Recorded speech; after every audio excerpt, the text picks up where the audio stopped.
Hello, very good evening. Welcome to the live stream. It's Sunday evening. Good evening, Christopher, and good evening, Lee. Hope you are doing well. Yeah, I'm only slightly late, I think, aren't I, Christopher?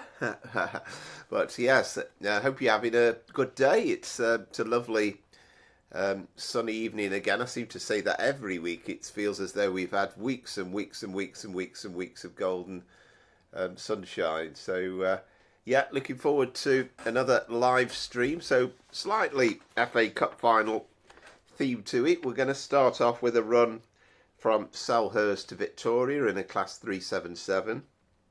And then we'll skip the tube bit, unfortunately, because we haven't got in Train Sim World the bit to get us from Victoria to Euston. So we're going to go Euston then to Wembley, but really to Watford Junction.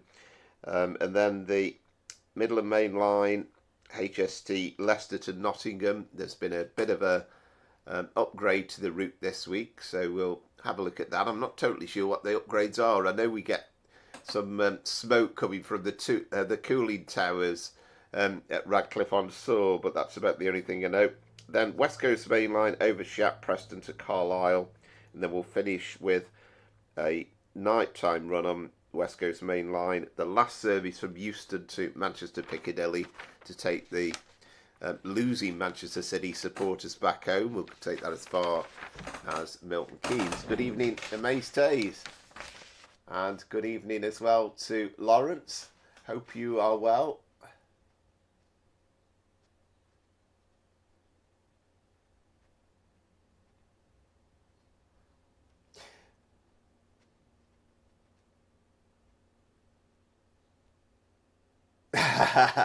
Absolutely right. Yes, indeed. Yeah, yeah. I thought we'd try and link the two things together, but I didn't get a chance to do it. But I did think I could perhaps do a recording of doing the tube journey as a passenger or something. But there is something on Train Sim Classic, I think, but it was a bit complicated. It covered a couple of routes. So I mean, the obvious way actually, if you're going from Crystal Palace through to Wembley, you would go really via the West London line, and you'd probably go that way. But we've done that in another video, so I thought this would be slightly different.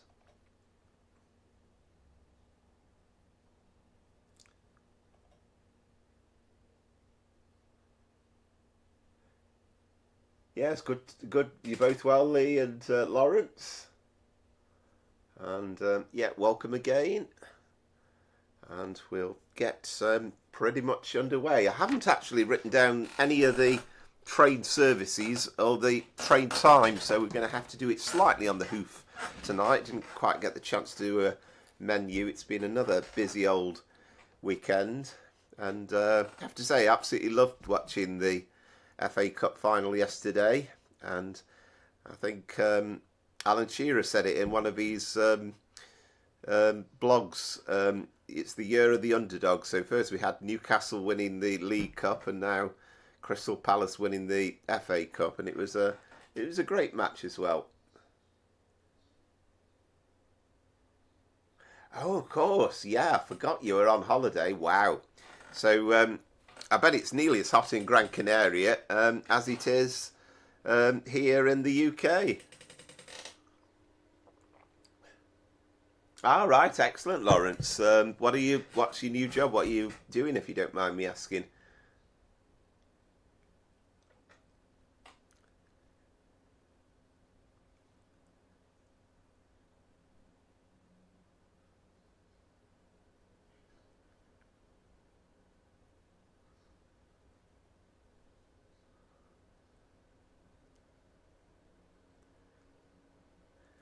And I'm keeping fingers crossed as well that the internet's all okay. We've had a bit of a funny week because on Monday night we had a thunderstorm, um, and it wasn't particularly bad, but it arrived just before me and Dan got home from work actually, and apparently there was a big bang, and we lost our broadband connection, and that's been out most of the week, but we're finally back on course. Ah, brilliant, Lawrence. Yeah, no, that sounds good.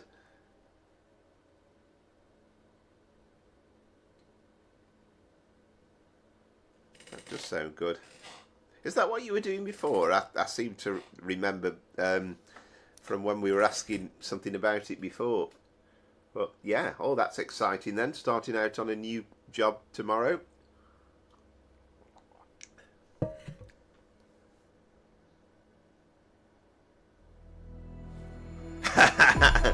I know, caught me out, caught me out.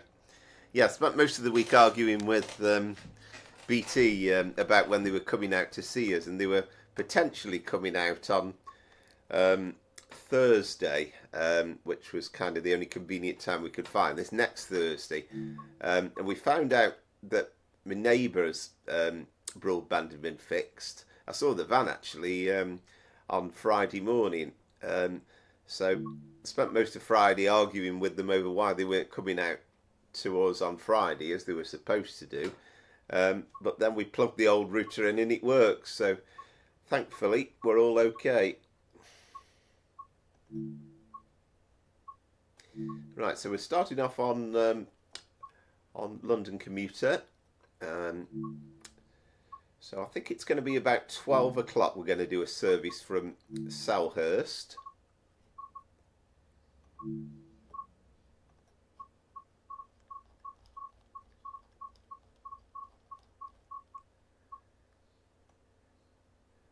Much anticipation as we take the Crystal Palace fans onto Wembley.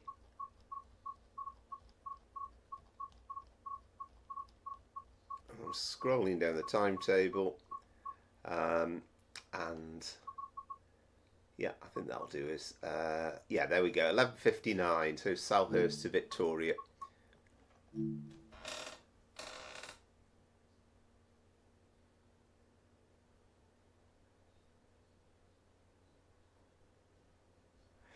Yeah, it's. I mean, to be honest, we've been okay with it. Really, it's worked absolutely fine. But yeah, suddenly all things went, and we literally had a power surge. So we not only lost the broadband, but the it literally completely fired out the router. Couldn't get no power from it whatsoever. You know, even trying to plug the thing back in and all sorts, it just wasn't working. So that was that. But we've got a new router.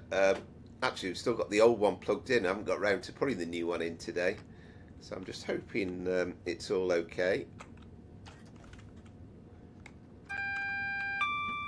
Okay, I forgot to actually tell you, Mateys, which service it was, but I think you just about saw, didn't you? It was the 11:59 Sutton to Victoria.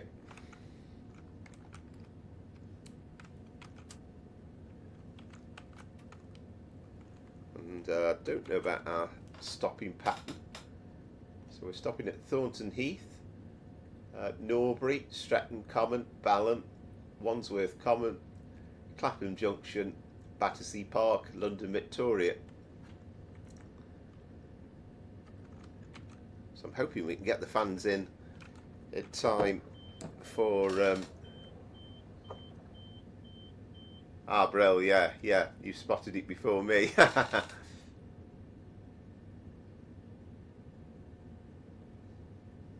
All right, excellent, Lawrence. Yeah, well, best of luck with your new job.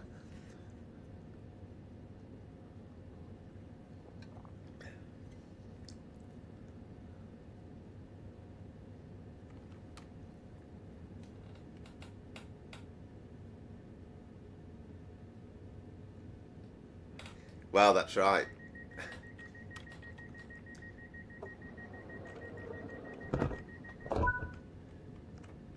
But overall, I'm in a great mood because I'm on holiday.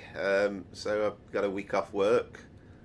I'll be heading off down to London myself tomorrow and 3 nights. Come back Thursday.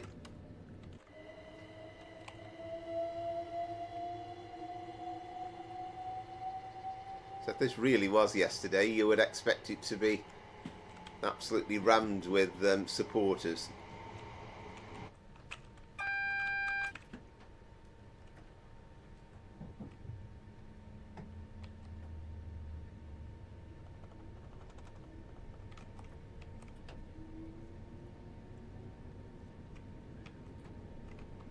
Yeah, I mean, I've had literally no problems, to be honest, but it's just literally this thunderstorm hitting us.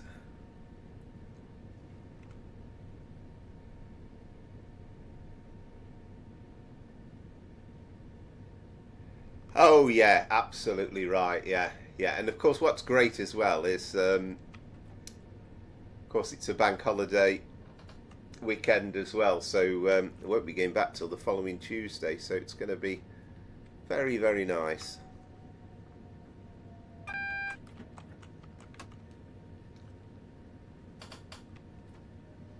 And then I feel as though I'm almost going to be a part-timer for a while as well, because I go back on the Tuesday.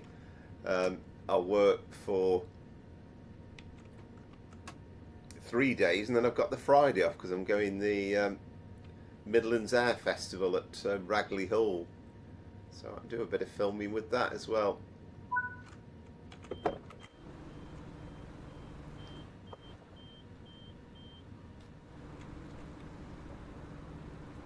But it's genuinely the first time I've had off since Christmas, apart from obviously the bank holidays and Easter.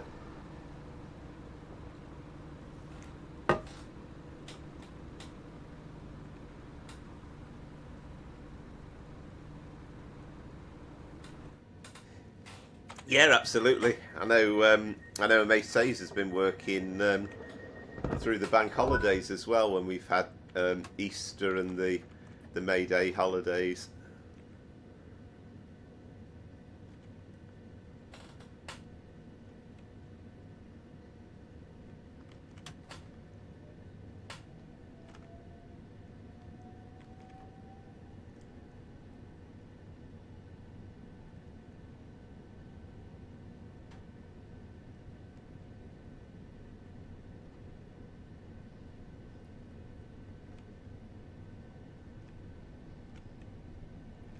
So we'll kind of work out. I mean, I've not worked it out exactly, but when we get to Victoria, we'll perhaps give ourselves an hour to get to Euston, and then we can hop on the Overground then to take us through to Wembley.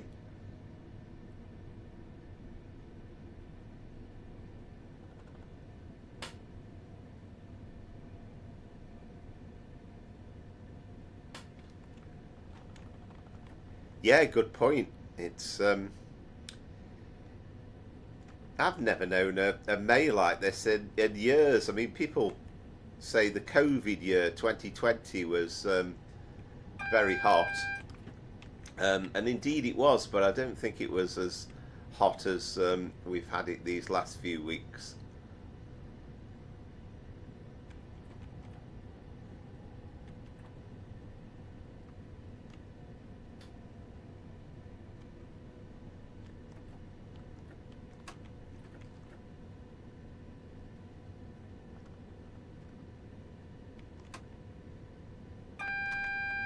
Oh, how crikey.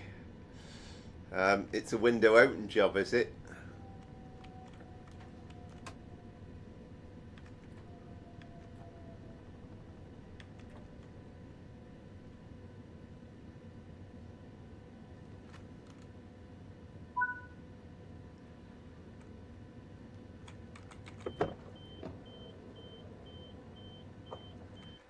Yeah, definitely. It's a nice time to be working, going out and about though, not being stuck in an office.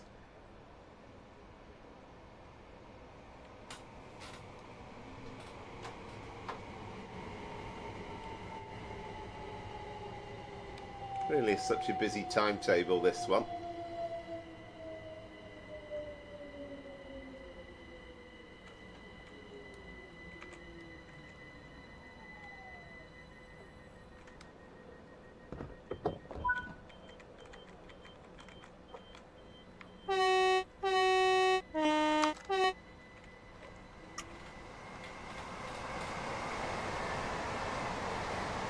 such a plethora of southern services coming through.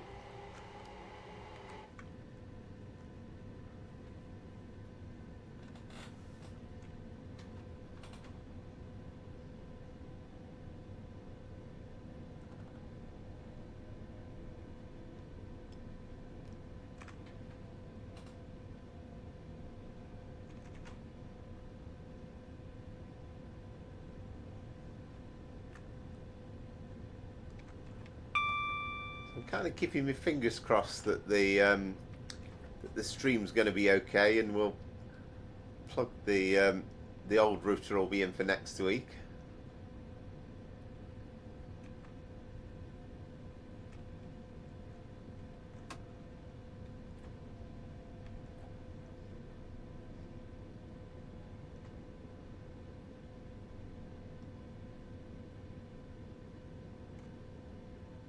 Not that often I've done this stopping service actually on for a while really.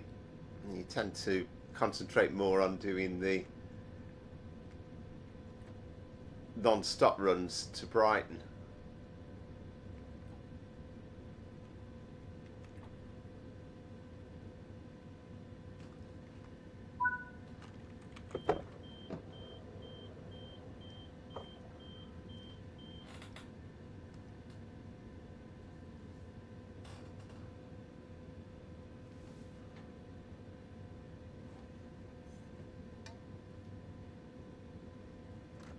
We've got a train over there going over the bridge as well.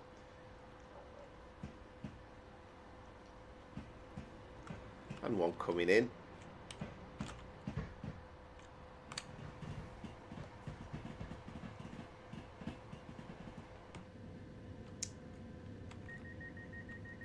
And another one coming in that side as well.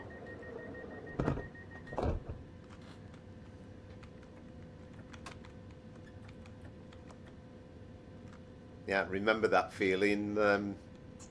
Always associate it with when we used to go on holiday in the 80s. We'd get off to Wales or something, and it being a hot summer's Saturday, and having all the windows down.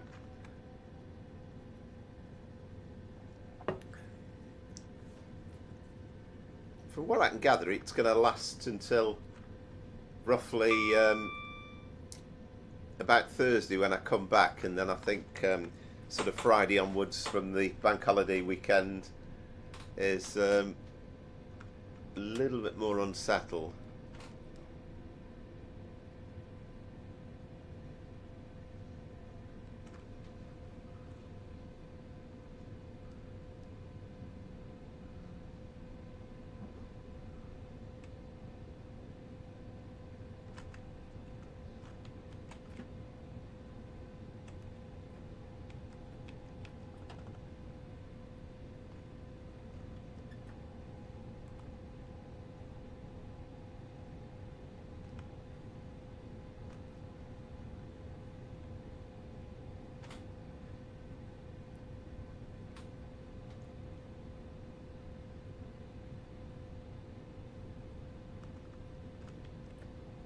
Lovely to be setting out again in the stream in these lovely conditions though, and nice and light at the moment. I'll perhaps get the light switched on a little bit later on. Yeah, imagine a massively different experience.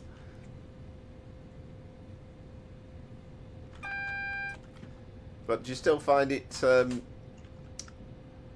of less stressful than you did in the old job?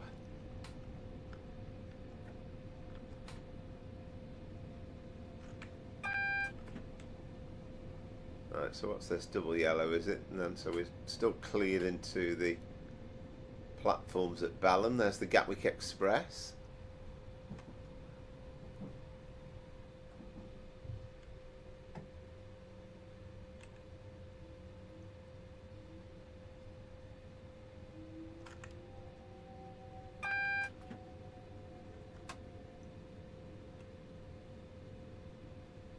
Trying to concentrate getting into these platforms. Be trying in roughly about the right place. Not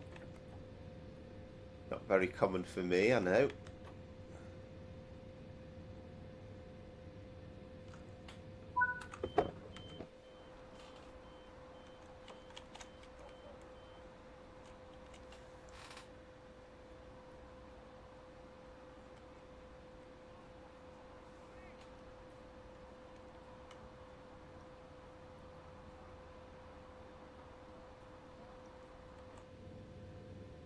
Wow, I mean, even on time here, we've got a 2-minute wait, I think, before our departure time. What's going on?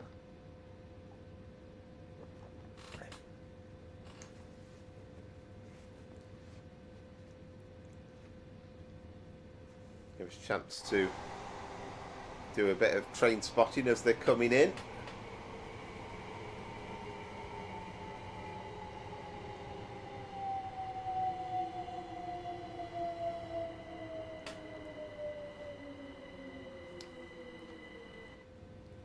Yeah, definitely. Yeah, I remember that myself. The first car that I had with aircon, it did feel such a different experience, and you know, it makes such a world of difference, and to the point where I suppose nowadays you almost take it for granted.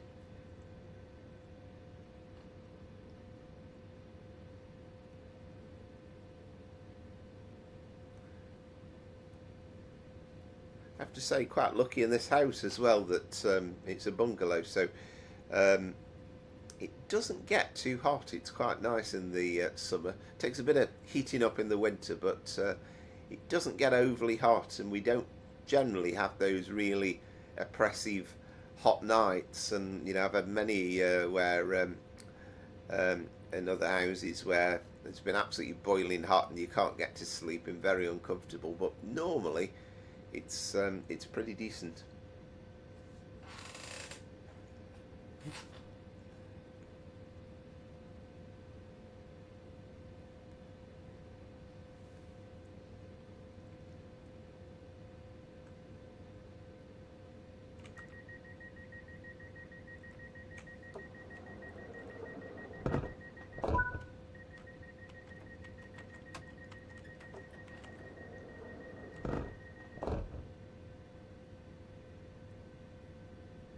Ah, right, okay, yeah. Well, that's good, and that's always such a key thing, isn't it?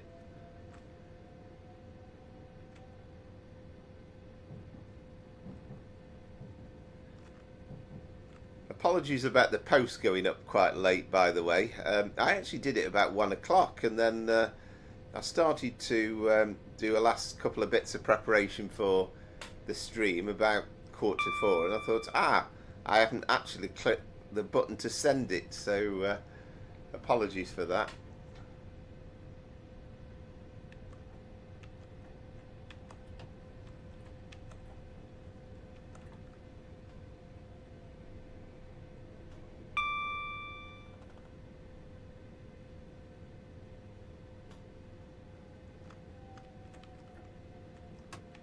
I was a bit worried there. I thought I was coming in a bit fast, but we're all right.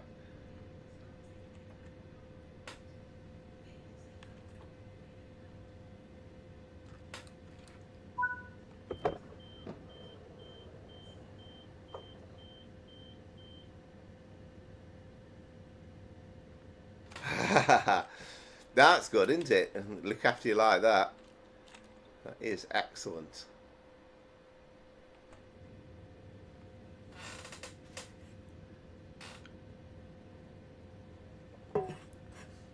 So how's the weather in Gran Canaria? I take it it's a little bit on the warm side. What sort of temperatures are you having?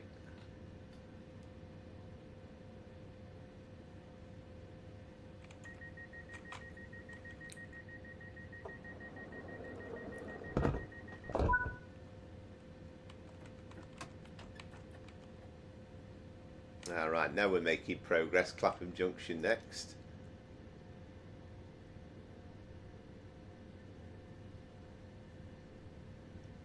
Yeah, it sounds good, that, doesn't it?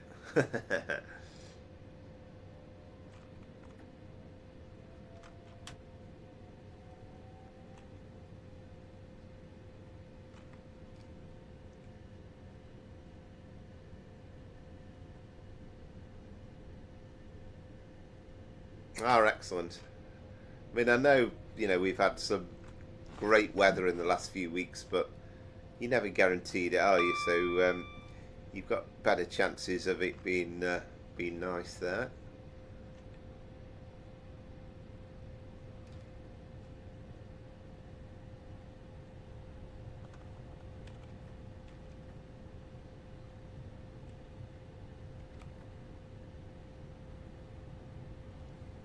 Ah, brilliant. Now that sounds good.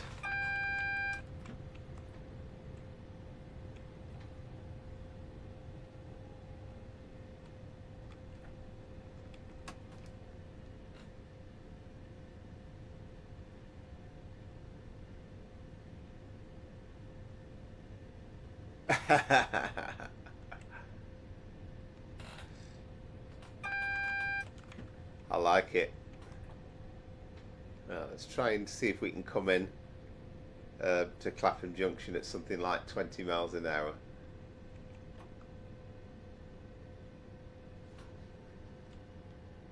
Where is the board? It's just literally before the platforms, isn't it?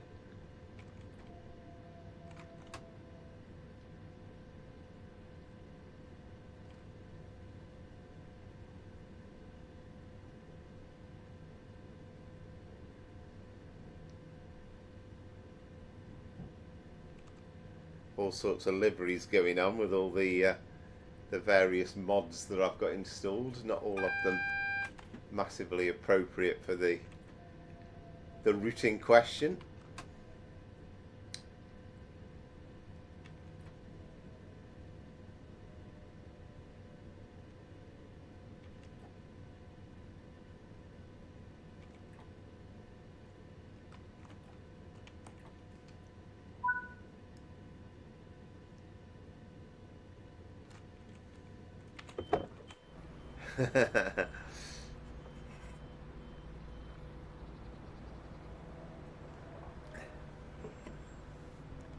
Yeah, I take it you were stuck in the same location for a little while.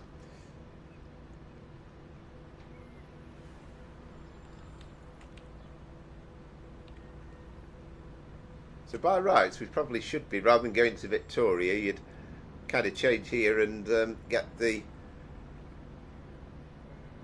West London line and go into the West Coast Main Line this way.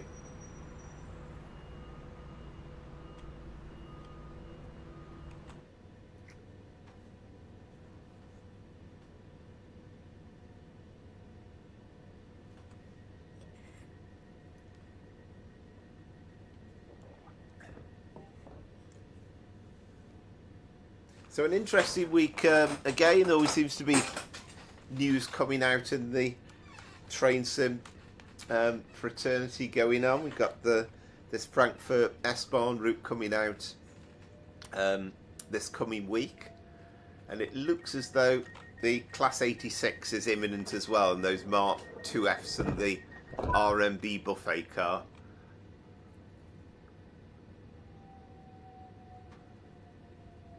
Don't know why I'm so excited about this buffet car, but it's got a roller shutter door on. You'll be able to actually see the food, see the pork pies and the sausage rolls and stuff, and it looks good.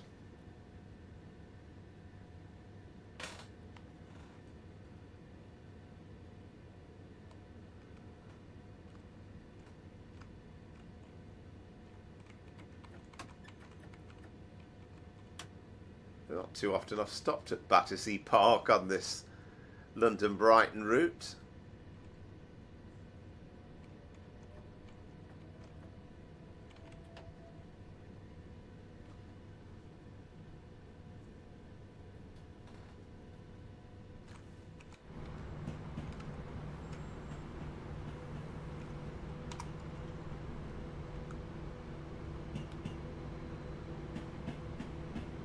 Lovely to see all those other platforms over there filled with Southwestern trains as well, wouldn't it? Or Southwestern Railway as they're called now.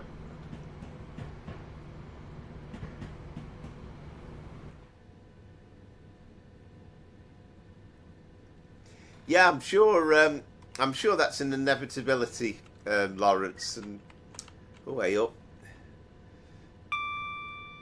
Let's Try sitting in the seat. I'm sure they've been working on that probably since more or less the start of the year, and it's kind of like, as sure as 1 week goes to the next, I'm pretty sure it's a virtually nailed on certainty we'll have a Train Sim World 6, and probably expect it to be announced round about August time and then released in September.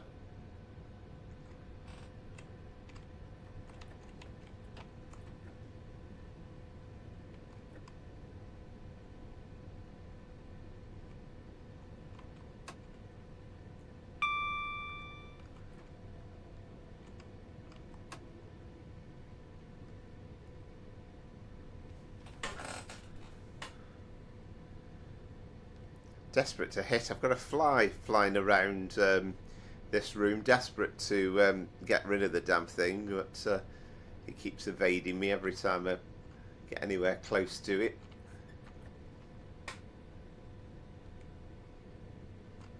Battersea Power Station in the background.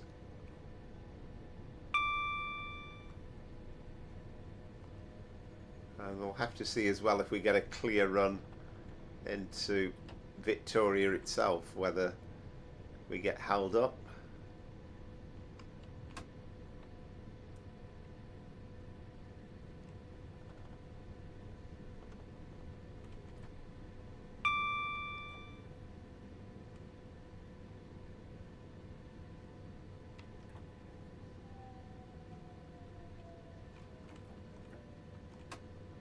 That's the 4-car marker.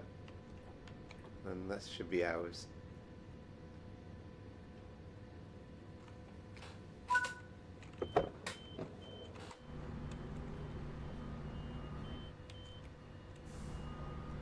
What would you like, Lawrence, to see in Train Sim World 6? Have you got any thoughts about a particular route you would like to have in the game?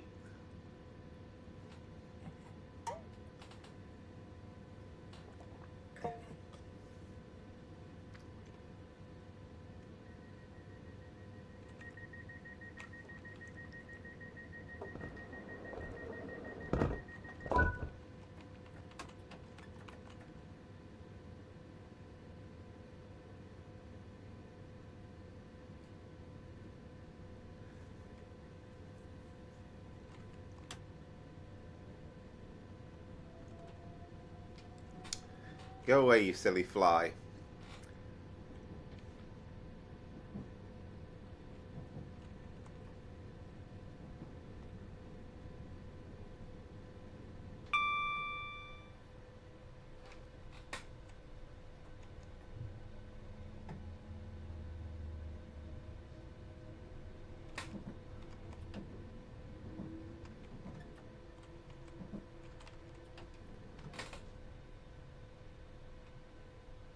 Yeah, well, you never know. Yeah, that would be a nice one.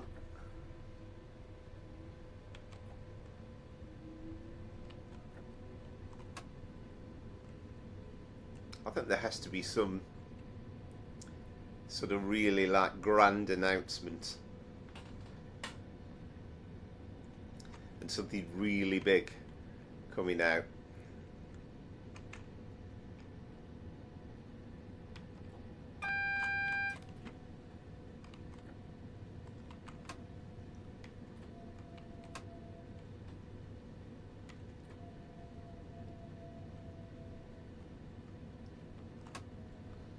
Right, so we have a platform, we're signalled into platform 12, so we aren't going to get held up outside Victoria, although massively busy scene as it always is.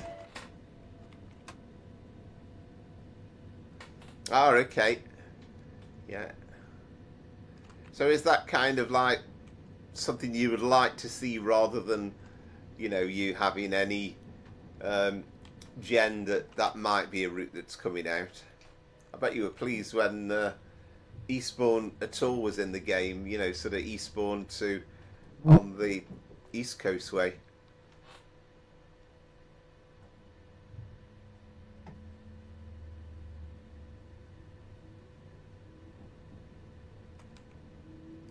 Ah, right, okay.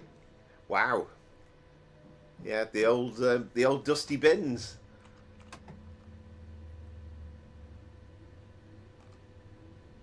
Yeah, I used to. I liked the 321s.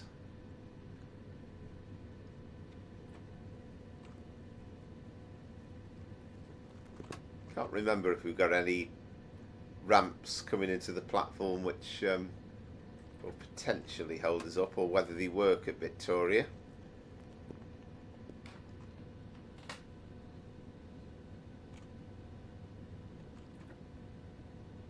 I would love to see the Shoeburyness to Fenchurch Street. I have to say, um, I mean that's something that there's been a chap on Train Sim Classic that's been working on it for years and years and years, and I think the problem is he's put that much effort into it, and he's kind of saying I'm not releasing it for free. I don't think he's had any joy at all getting anybody to actually buy it as a paid DLC, and it might be that he's kind of missed the boat with it really. But yeah, that would be a lovely route, because there's interesting bits around London as well over the viaducts.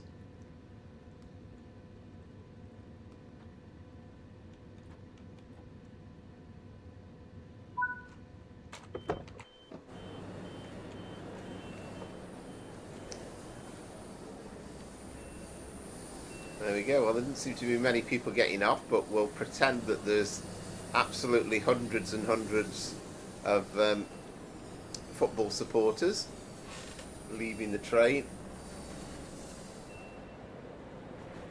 Yeah, well, the Great Western Railway at Victoria might just be because of the mods that I've installed. I think that's because it's used on the Paddington route.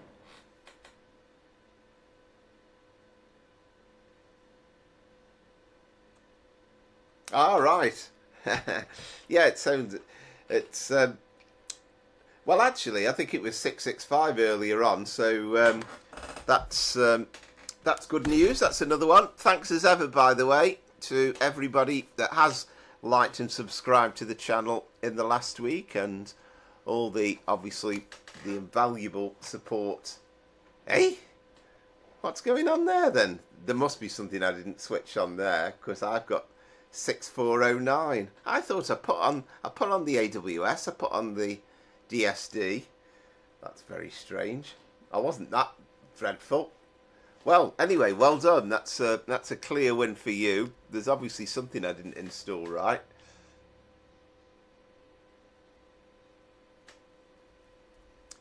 And that's 1-0 to Amaze. Well done. Good evening, Graham. Hope you're doing well on this lovely Sunday evening.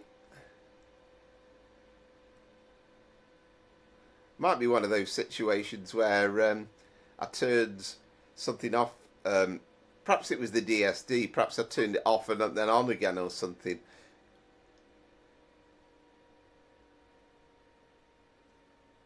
Yeah, very strange. Never mind. Okay, that's that one. And then let us load up again and we'll carry on our journey to Wembley. I mean, actually, we'll do the full run to Watford Junction, as otherwise we're not gonna get a score if we don't if we leave it at Wembley.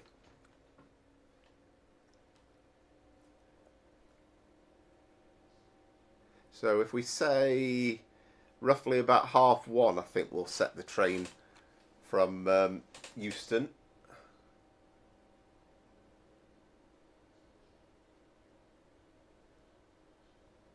Ah, right, excellent, Lawrence. I have to say, I mean, that's something I would love to properly get the hang of on a number of routes. I mean, actually, the next one we're doing, the Lioness line, or the Watford DC line, as I always still call it, Watford Junction to Euston. I mean, there aren't that many changes in the speed limits. It should be fairly easy to get your head around, but there's not a route I can drive hoodless at all yet.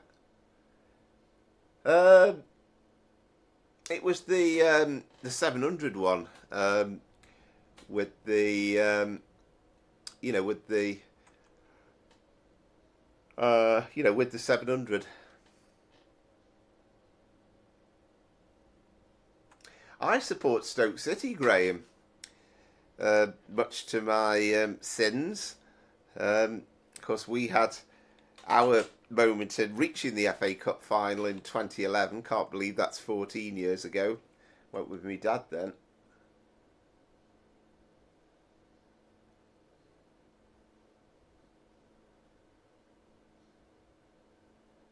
Yeah, I think that would be a popular one, Lee. I think Amaze Taze is also very keen on getting the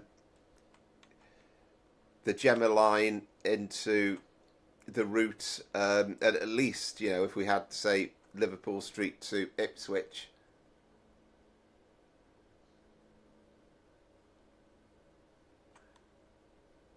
Ah, right, okay. Oh, well, not to worry. That was me being a bit quick, to be honest. I was kind of concentrating my brain on setting the first run up, and I really ran through all the menus a bit too quick. So, yeah, I'll let you know a bit more keenly. But anyway, not to worry. That still goes down as a win for you.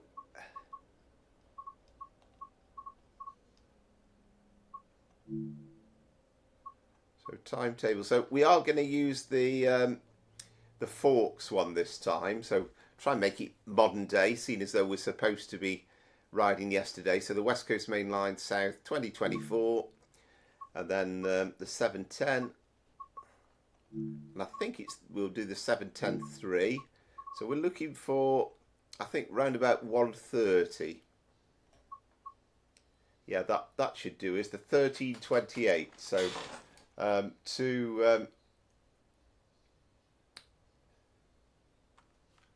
can't see from my side of the screen with the sun in my eyes whether it's a Delta or an Oscar. But yeah, it's the 13:28.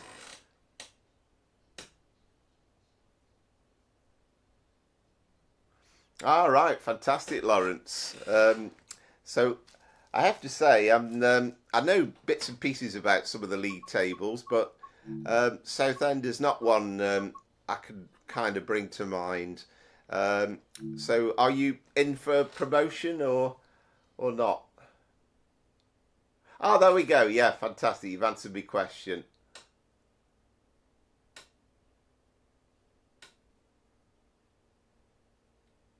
Right, yes, of course. You're not.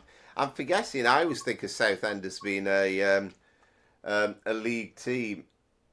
Uh, no, I don't think it was.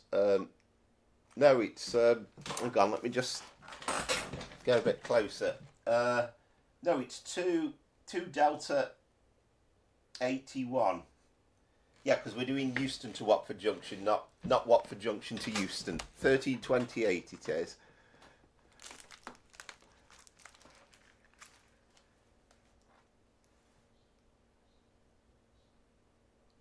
Ah, right, fantastic.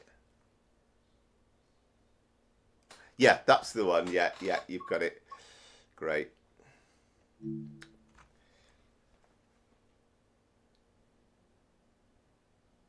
Ah, right, okay. And then I think you still get a playoff final, don't you? To decide promotion then nowadays at Wembley.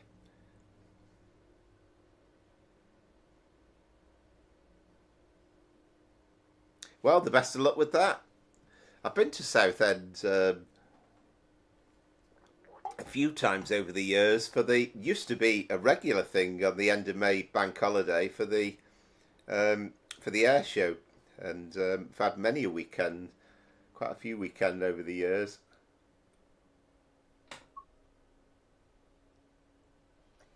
Ah, good evening, the average Irish train spotter.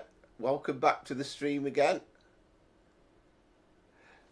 Well, it doesn't matter, does it? There's no such thing as being late on this stream. It's we're on the second run, so we're taking our Crystal Palace supporters forward to Wembley. Although we're going to carry on past Wembley and carry on to Watford Junction.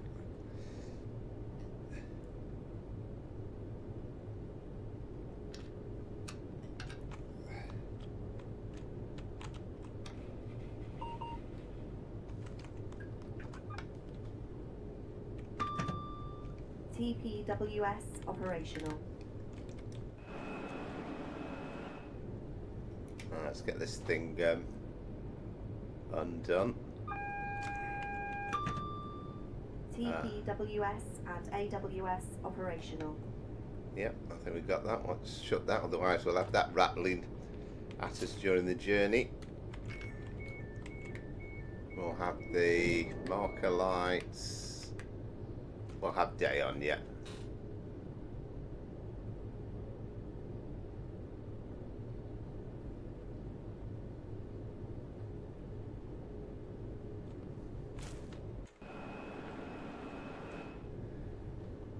There we go. So we're going to be well in time for this 4:30 kick-off anyway, aren't we? That's for sure, at Wembley here. Yeah, well, the very best of luck. How long have you been a Southend United supporter?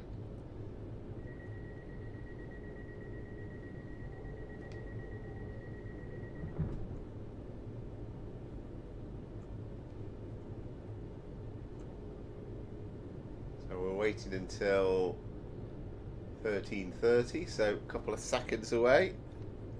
It's nice to be nice and early anyway, so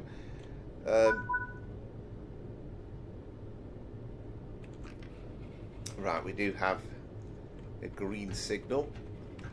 I'll try and remember as well. I always, without fail, go wrong with the speed limits on getting towards Primrose Hill.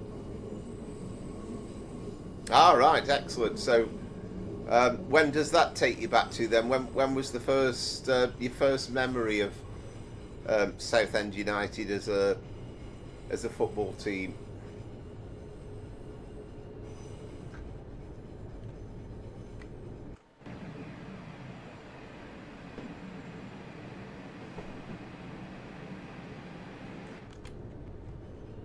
I mean, we might actually be ferrying a few Manchester City supporters as well on this service, because of course they would have come down to Euston, would then be looking for trains to get to Wembley.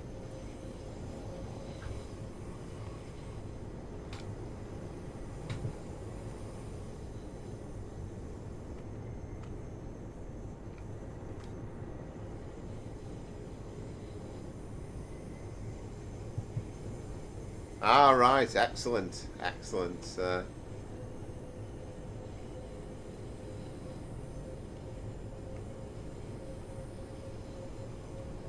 And of course, you've got two train stations as well, haven't you? With Southend Victoria, and then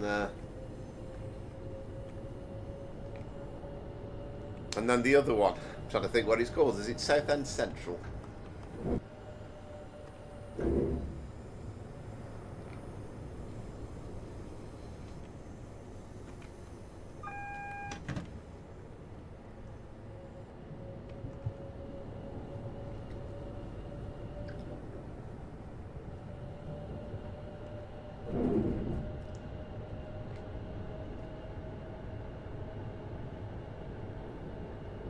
All right, 3. Wow.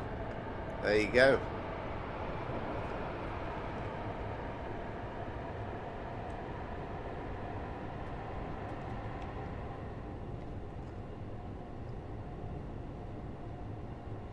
Right, okay, yeah.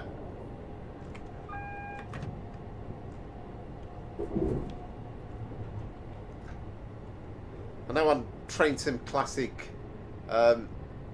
we've been able to drive into Southend Victoria, although it's quite an old route now. And back in the old days of Microsoft Train Simulator, you used to be able to do Liverpool Street to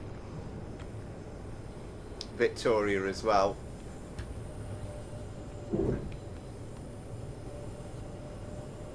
Yeah, I'm that desperate to remember the 30 mile an hour this time that I've kind of overcooked it a little bit, or undercooked it, shall we say. Perhaps I'm going a bit too slow, but Usually I come flying down here before we hit the 30. Good evening, Andrew.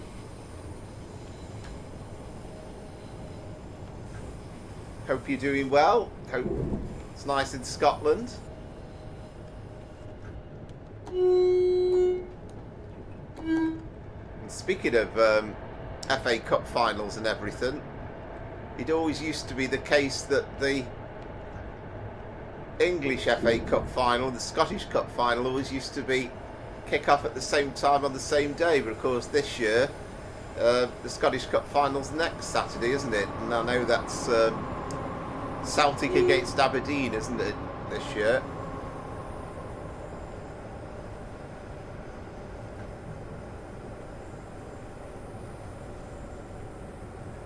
Yeah, absolutely. Yeah, it's a gorgeous, gorgeous evening, a gorgeous weekend, and yeah, I'm fine, thank you very much, and all the better for having a few days holiday, so I don't go back until after the bank holiday Monday, so I'll be back on the Tuesday.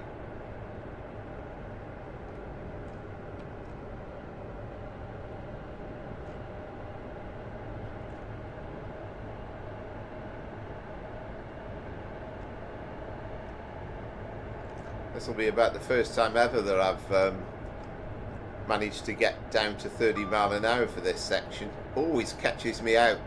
I usually go flying away up Camden Bank and then reduce the speed a bit, or rather increase the speed a bit, and then forget about going slower as we come towards this little section.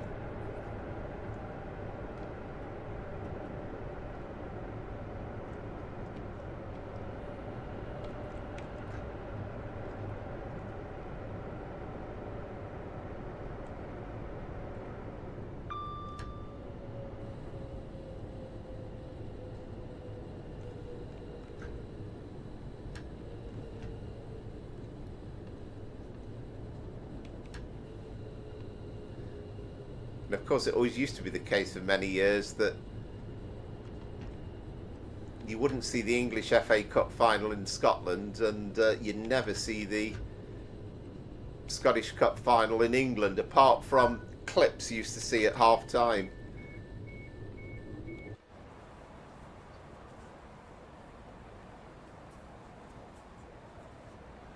Brilliant, brilliant, Andrew. That's good. Well, that would be appropriate, wouldn't it? Yeah, you've got the right name for it anyway. So that sounds like a great plan. Yeah, well done. Congratulations on reaching the 200 subscribers.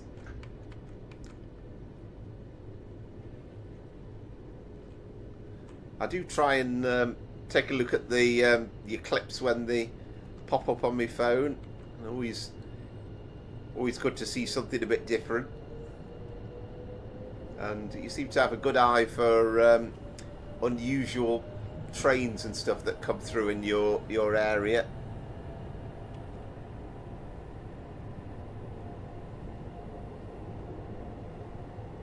And good evening, Concord 9289.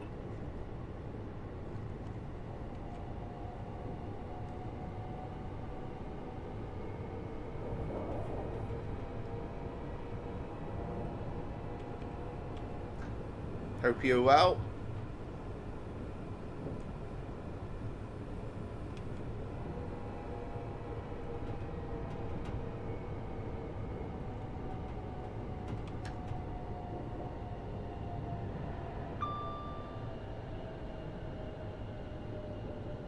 I have to say, talking about the Scottish Cup final thing, I mean, in this year of the underdog, perhaps we're actually going to see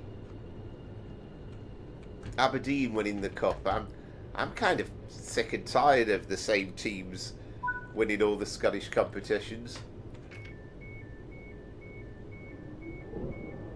Yeah, that's great. I think it's. I mean, you tend to forget. I mean, there's so much run-of-the-mill trains that operate here, there, and everywhere. But it's fantastic sometimes to see these stuff that's out and about.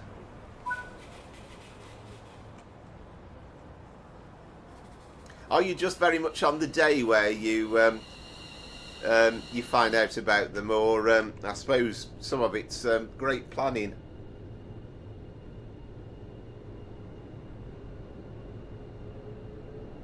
Good evening, Scooby. Hope you're well.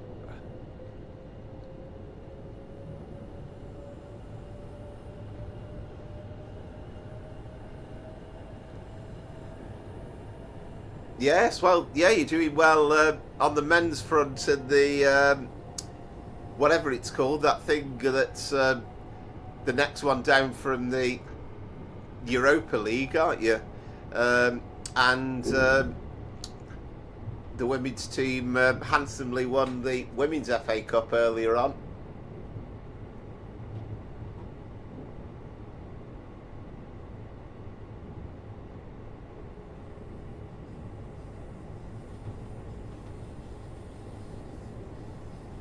Yeah, it used to be a rare old thing, didn't it, to get the Scottish Cup final in England. You used to get, back in the day, you would get half-time clips on Cup final grandstand in England, and that was about all we got. I mean, nowadays, of course, you could flick over and actually watch BBC One Scotland wherever you were based.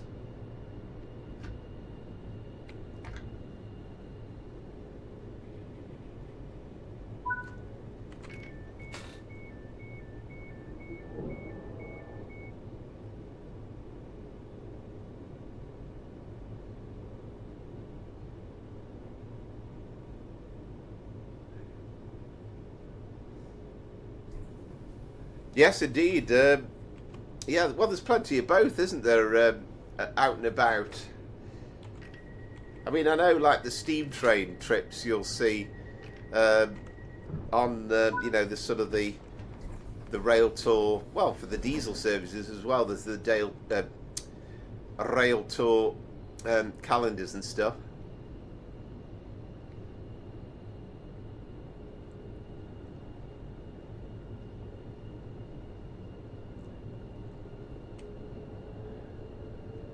And whilst I'm thinking as well, Amazed Tays, good luck on Wednesday in the Europa League final. I'll be rooting for you, but it'll be fantastic to see an all-British Europa League final. Not totally sure with me being out and about whether I'll actually get to watch it.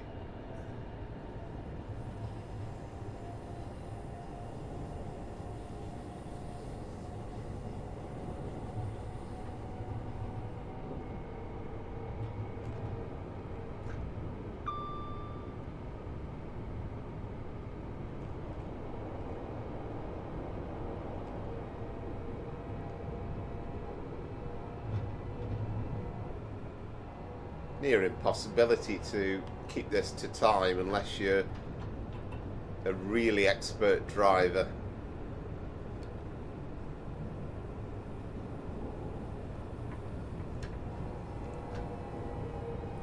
Yeah, absolutely. I think it would be a great achievement. And I just hope it's you know, it's a decent game. You always hope. I always hope with a final to get an early goal and to set things up. And okay, you know, like yesterday we only got the one goal, but it was a classic, really.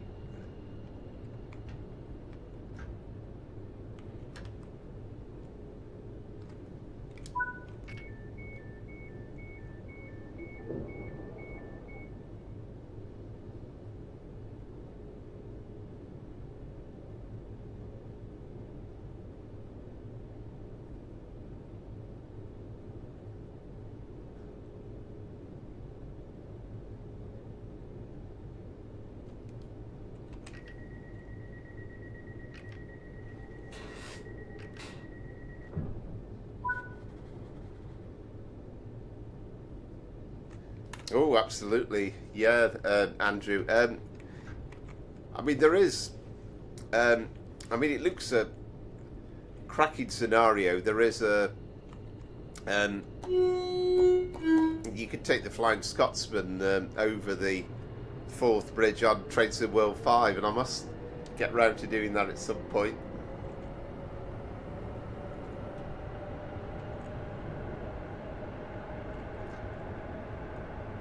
Yeah, well, of course, Scooby's in the world class variety for his car driving.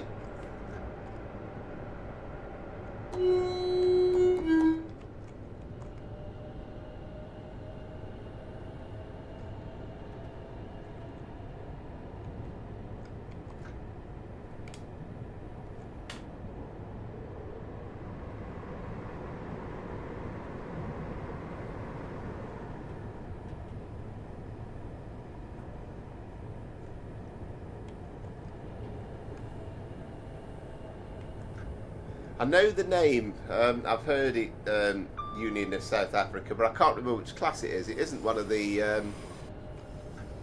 A4s, is it?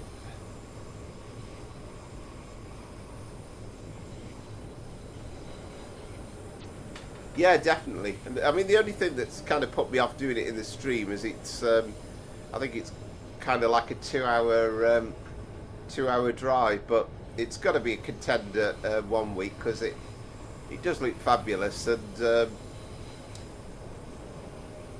it's certainly not the most difficult train to drive in the game.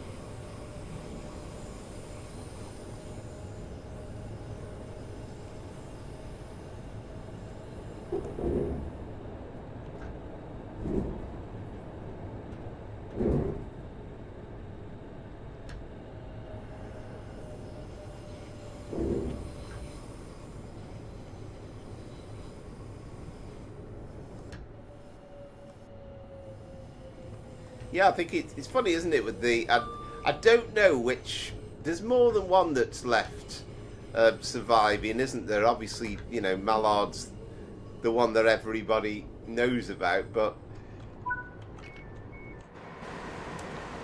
there is still a few left, I think.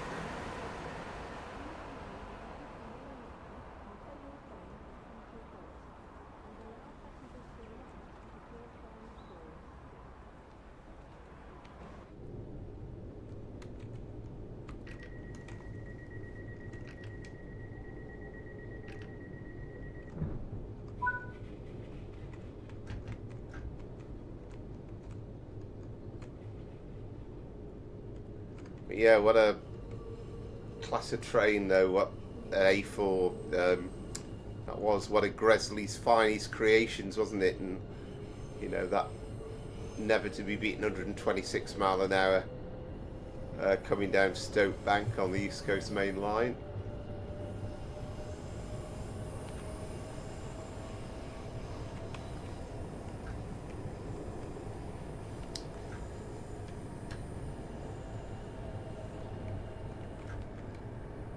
I think when we get to Watford Junction, I'm going to have to do myself a cold drink, actually. A nice coffee later on would be nice, but it's not the kind of night to be left dry-mouthed.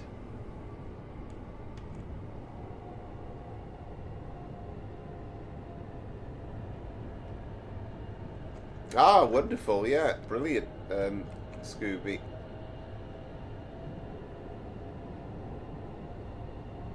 Ah, right, amazing, yeah.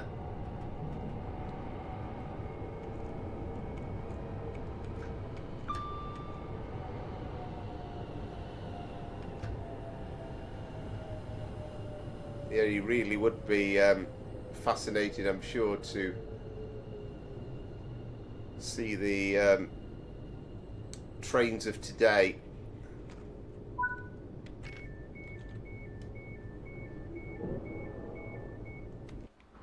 It would. I completely agree, Christopher. Unfortunately, do you know, I wonder if we have still got some of that Christmas gin in. I'm not sure about the tonic, though. I don't think we've got any tonic, but we'll see. I might have a look in a bit.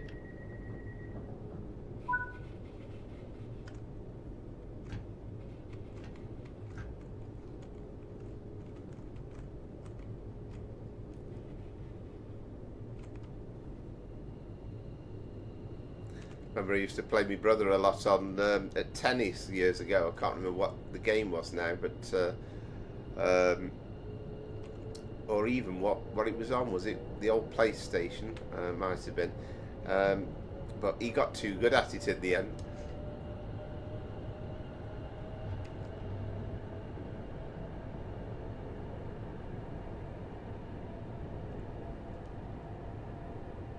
Yeah, absolutely. And that's the thing, isn't it? It's kind of the technology is, you know, sort of massively, in theory, much easier. I mean, even the physical effort of getting a steam train ready for a day's service, and also what they had to do at the end.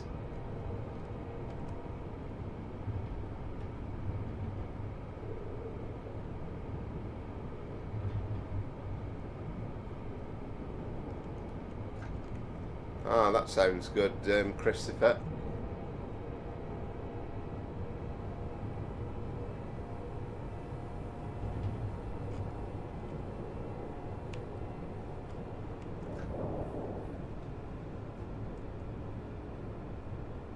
Well, we won't blame you if you suddenly, you know, you can't exactly slur your words when you're typing, but if we suddenly get loads of funny messages that aren't typed very effectively, then we will understand.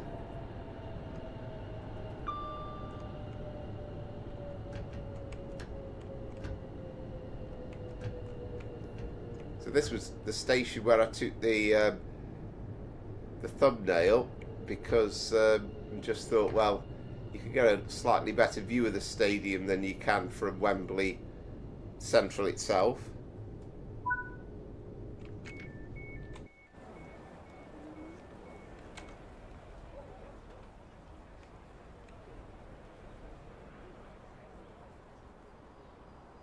And of course, there it is, sitting up on the hill.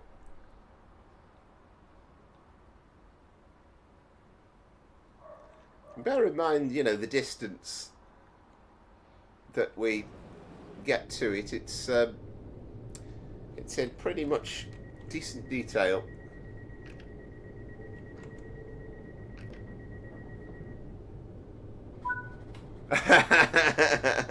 Absolutely.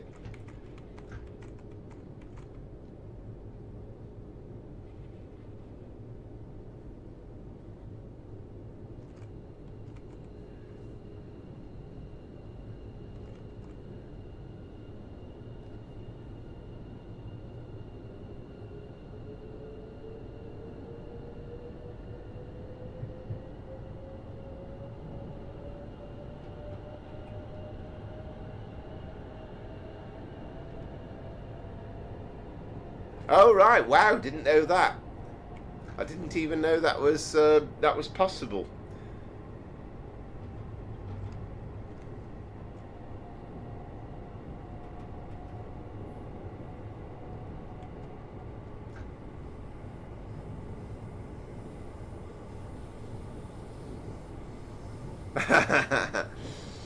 Yes, indeed.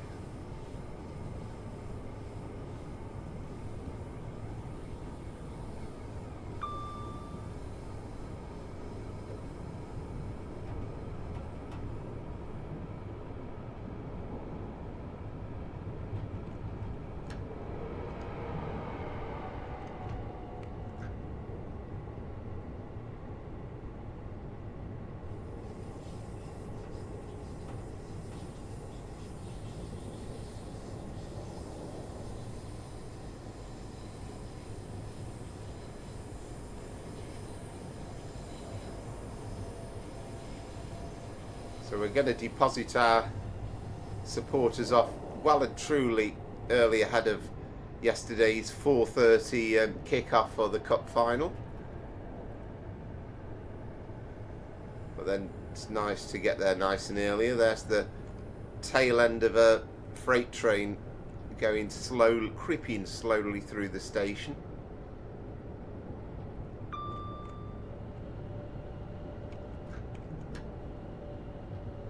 And I do have a video lined up. I've dug the clips out. I've just got to actually do a bit of work on it. But the idea is we'll have the run from here to Watford Junction, and then you'll kind of get a view of the real world on one side of the picture, and the rest of it on the game.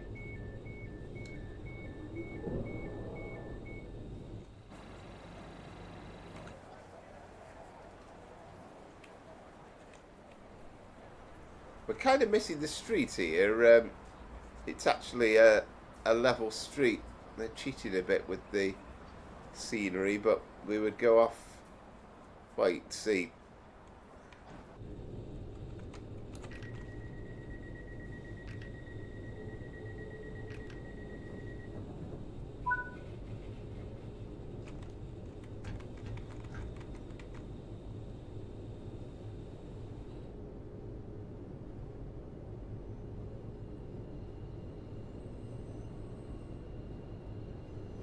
Yeah, it's funny, isn't it? I mean, it's obviously a completely different beast, isn't it? You know, car on four wheels, but a train that's got to haul, you know, all the tonnage of a, whether it be a passenger train or a freight train.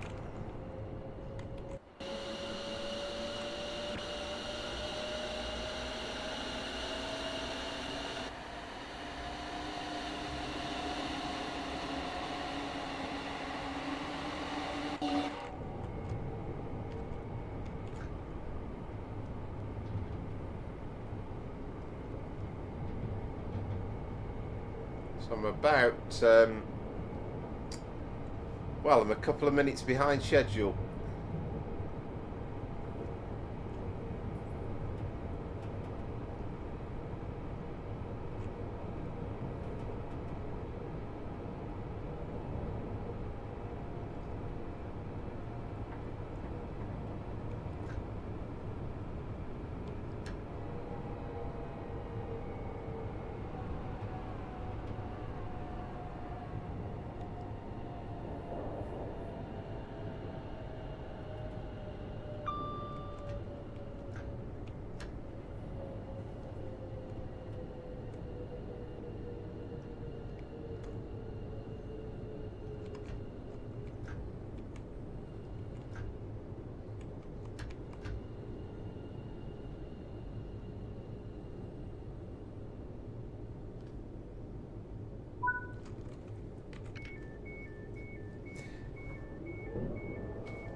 Yeah, I think I'm not saying you'd have to do it 100 runs, but to kind of get anywhere close to the timetable, you almost need a real driver to guide you, to say, right, this is the exact point that you've got to start slowing down.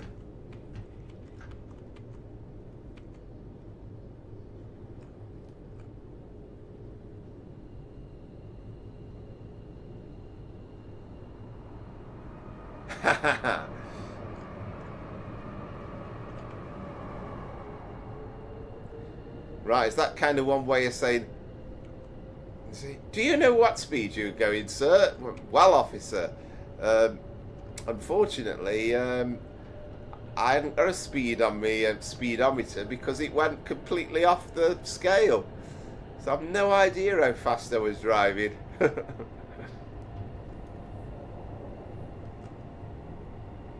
Wow. Now that's a speed and a half, isn't it? I mean, that would be one situation where, you know, if you happen to be going on that bit coming in towards Rugby and you're going alongside the train line, you'd actually be going faster than the Pendolinos, which is insane.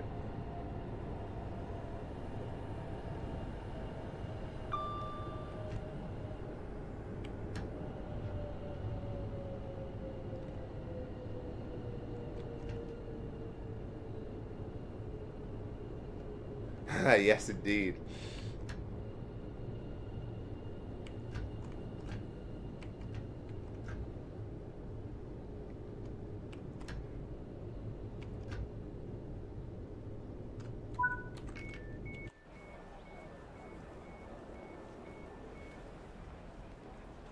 Yes, yeah. I've only once ever driven in Germany, and I've been on the autobahns. Of course, it's not kind of unlimited speed throughout, is it? You can kind of get to junctions where there are speed restrictions. Yes, indeed. Yeah, you'd be worried past. Say, them Pendolinos are a bit on the slow side.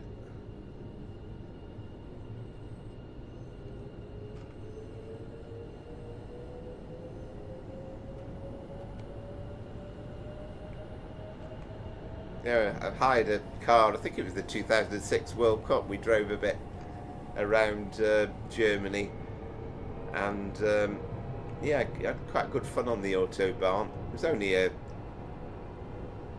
can't even remember what sort of car it was. It was a hatchback of some description, so it wasn't anything amazingly fast, but it was still good fun.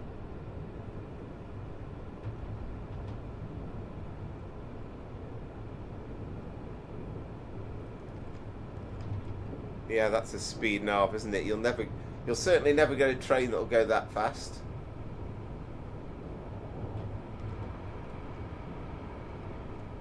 Yeah, I guess. I mean, I presume that's developed over the years. Really, I suppose they realised it was just too dangerous to have no restrictions at all. I think I'm right in saying, aren't I? I think in the UK, I think when motorways were first introduced, there was no speed limits on them, was there?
Yeah, it's all over my head, I'm afraid.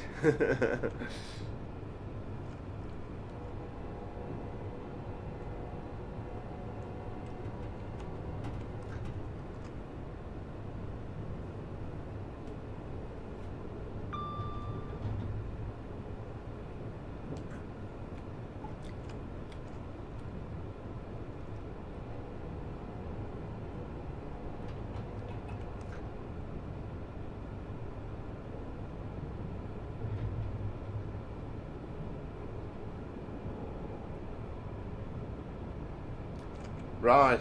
I kind of assumed. Yeah, I don't know whether that's. I mean, 10 miles an hour is so slow, isn't it? The trouble is, things like that. It's just really. It should be common sense, shouldn't it? And I think, unfortunately, the people who can't use common sense won't be bothered to restrict the speed to 10 mile an hour anyway.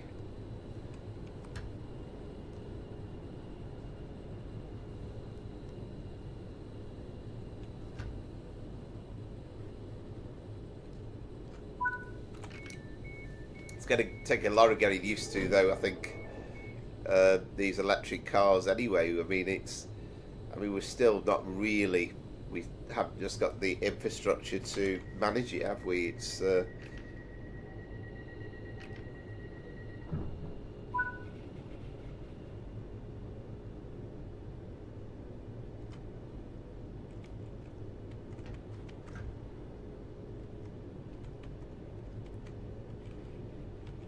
Yeah, it seems to be. You kind of get the feeling. I mean, I don't know. They're supposedly trying to work on these texturing things, and they don't seem to be doing much joy with them. If anything, perhaps they're making it worse.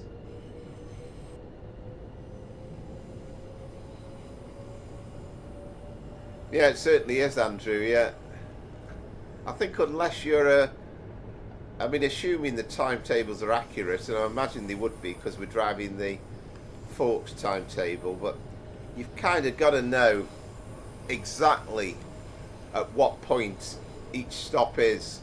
And that would be the thing. You would know to the second when you start braking, and not a moment before, because you just don't have any time to waste.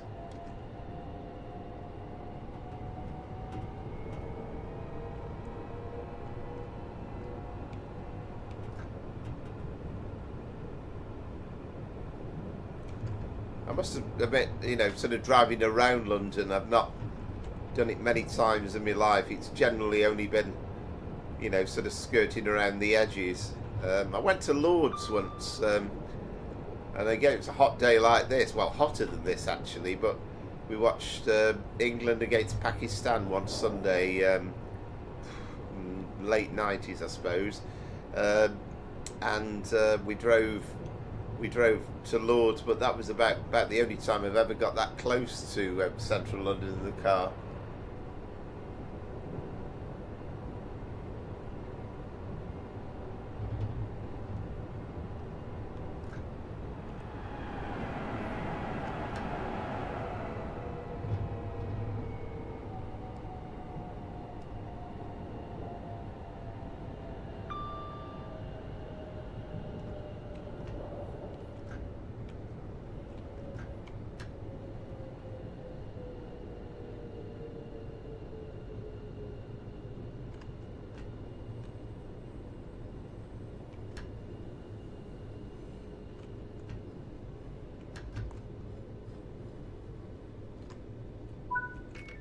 So I'm not sure exactly when it'll see the light of day in terms of a recorded video, but I'm hoping to take a trip out of Waterloo, go on the old 455s and go up to Richmond, and then take the North London line across to Stratford, and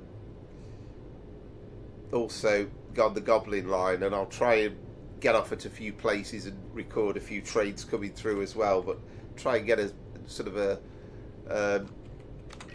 a passenger side view for the trips.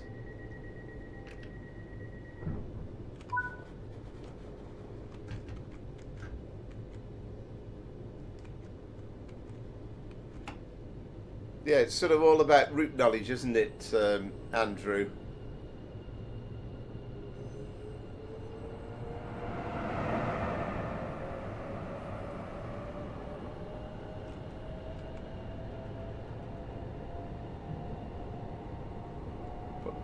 They do take a bit of working out, these stopping services.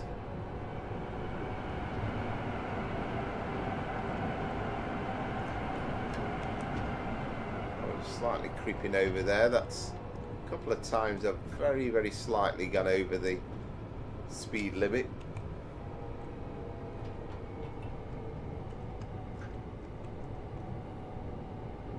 Yeah, well, that's appropriate, isn't it?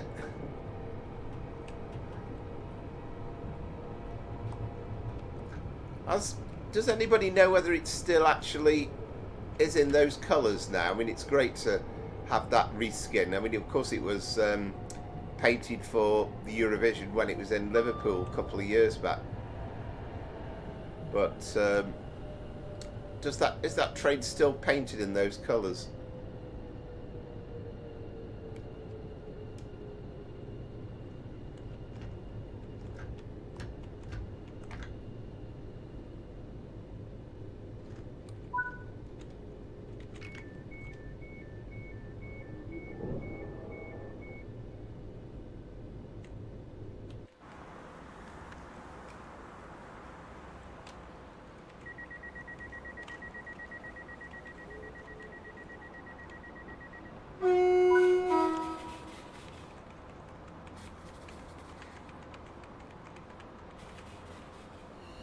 it's essentially much safer on the train.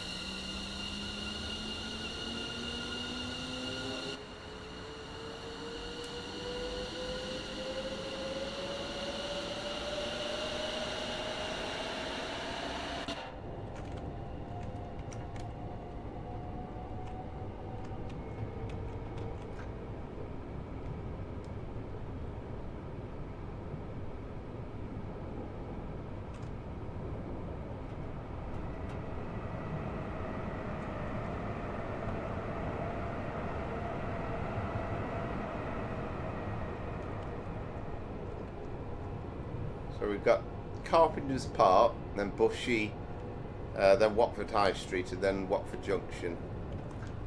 And then we'll move on to something a bit faster. Ah, right, excellent, Andrew. Yeah. Lovely paint scheme, though. In a way, it would be a shame to get rid of it, and I suppose until it's next in for some sort of major overhaul, then, you know, it's like, well, why would we paint over it?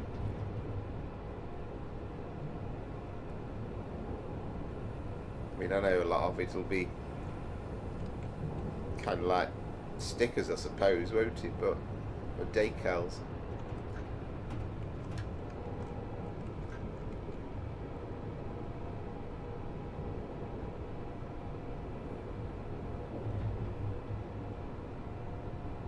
I mean, I'll never get round to doing it, but it'd be interesting to kind of study the video back and then think, well, actually, the reason why I'm kind of a couple of minutes late is try and work out the bits where I've really lost the time. I think I know it was a bit slow, sort of the early part coming into Southampton. I was way too soon getting down to 30. So that's cost me probably at least a minute, I would say, maybe a bit more.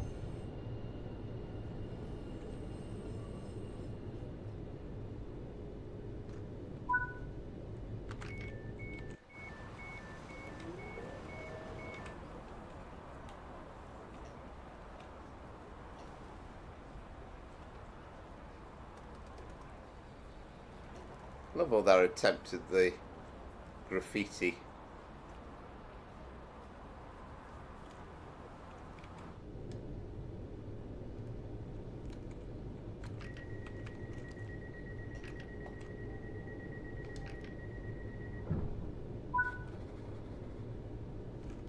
Yeah, me too, Lee.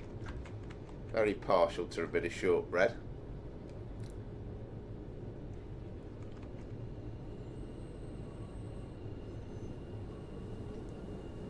And I think, as Andrew said, he likes shortbread, he likes 156s.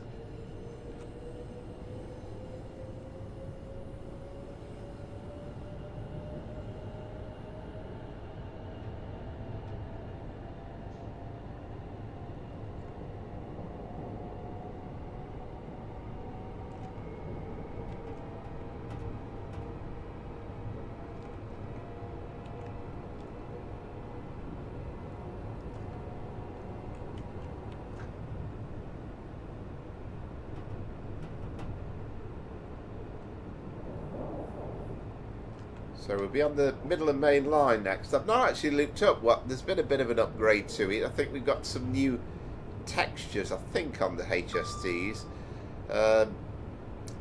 But I know that we've actually got something that isn't realistic for now, because Radcliffe on Power has now got stuff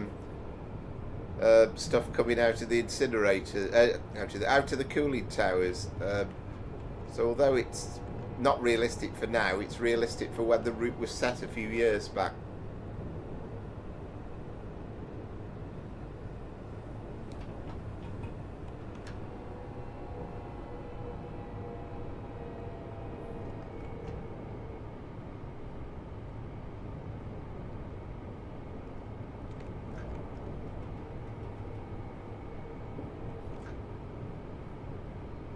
Again, I'll try and not get caught out, because the 35 is just literally just before we hit the platforms.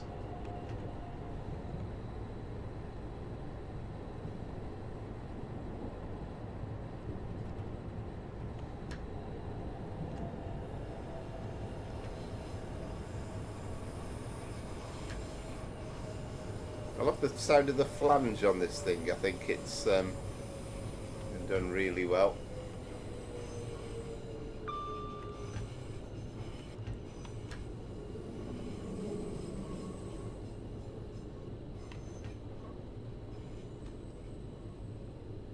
I'm a bit short there, aren't we? But hey ho. And again, love this sort of villagey feel.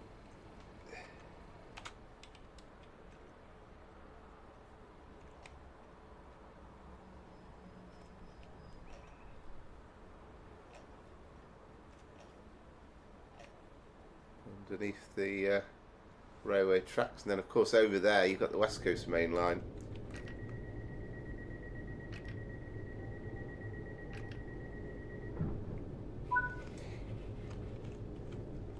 It would, Scooby, definitely. I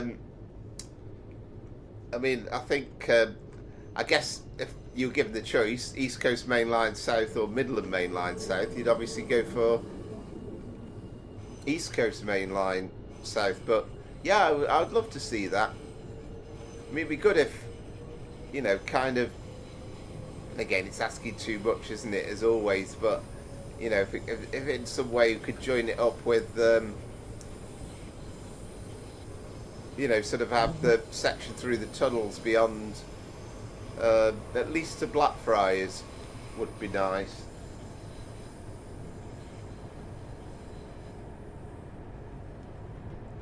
I'm not sure, Andrew, but that's amazing, isn't it?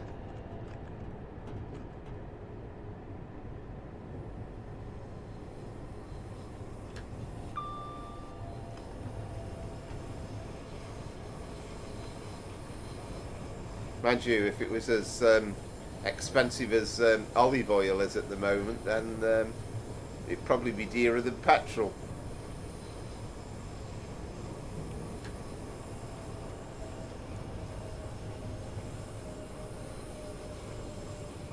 Yes, indeed, Lee. Yeah, I think that would be very much on most people's shopping list, Scooby, and I think will be popular. It's kind of a toss-up, as we've said umpteen times, but, you know, is it going to be great at Anglia, sort of Liverpool Street to Ipswich, or as Lawrence was saying, to Southend or something, or the East Coast Main Line South, and you kind of assume you're going to get something of that nature. I mean, the one thing for sure, when Tradesman World 6 is announced, they'll want to make a big splash about it, and, you know, for it to be something just genuinely exciting.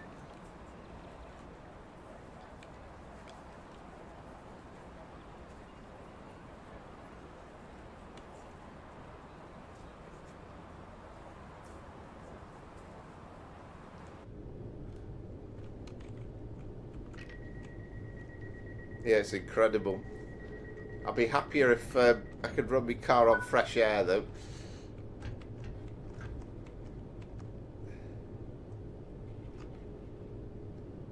Right, so Watford Junction. So I think as long as I don't make a mess up of the 15 mile an hour, then this hasn't been too bad a run. Had a couple of times when I went over the speed limit and we went into the red for a couple of seconds.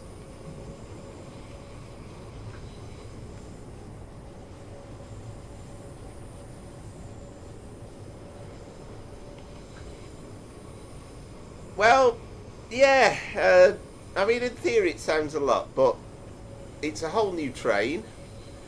It's a much needed train, the 86, but it's also coming with the those air-conditioned Mark II carriages, which I think at the moment it looks a bit odd, both the Preston Blackpool and the West Coast Main Line over Shap without them, so there's plenty of uses for it. We use it on this route as well. I can't wait to get a few kind of Virgin services going, using the stop now.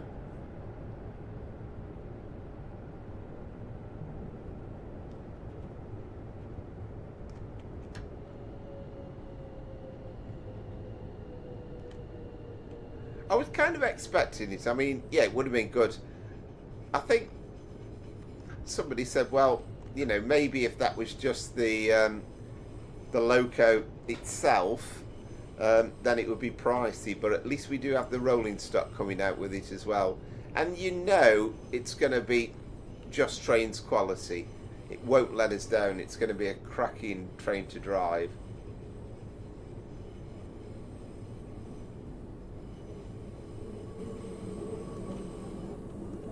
Yeah, I'd love to see the 90 in the game as well.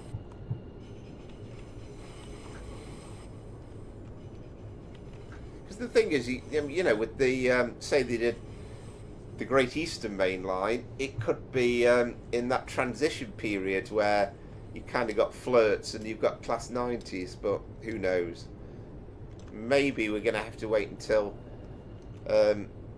Greater Anglia becoming state-owned later on in the year before all these things are possible. We don't know. But yeah, I mean, having the 86s and the 87s, you know, it'd be nice to have the 90s. I'd love to see the earlier electrics as well, although that's probably just a pipe dream, the 81s, the 82s. I'd love to see some of the old EMUs, and a 310 would be brilliant, or a 312, and you could kind of use either or really on both routes because they look pretty similar.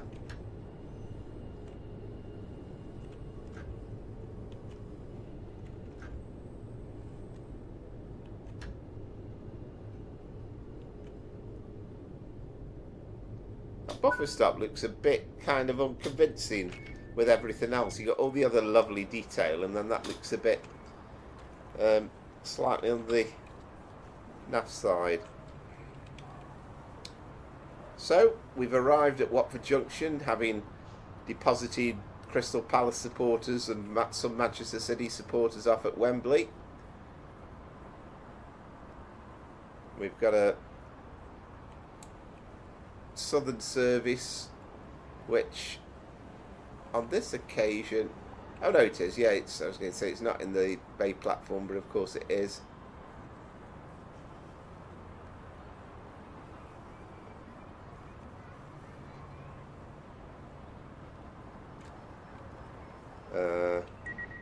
Right, where's me doors? Yeah, right, okay.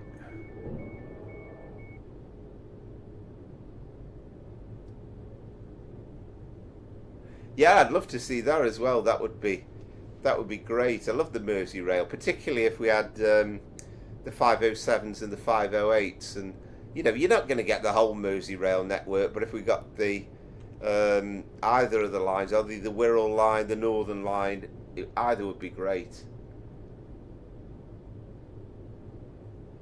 Yes, indeed, Andrew. Yeah, I can remember that back in the day. Goodness knows how they policed it, I don't know.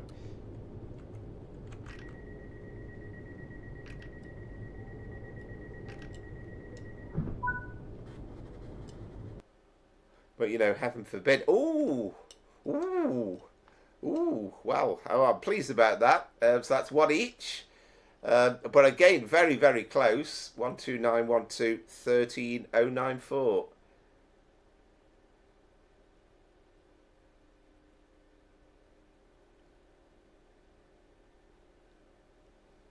I don't know. I'm not a great fan of mashed potato myself. Or Marmite, come to that. So, no, I think that's a no from me. Right, so, oh, there we go. I'm pleased with that, but it was a close contest. But yeah, thank you very much, Mace Tays. But right, so what I'm going to do, I'm just quickly going to grab something cold to drink. And then we can move on to the Midland Main Line. Yeah, indeed, nice and level. Well, I've done better than Manchester City managed yesterday, anyway. But then we didn't have to rely on Erling Haaland to get on the score sheet. Won't be a second. Yeah, kind of.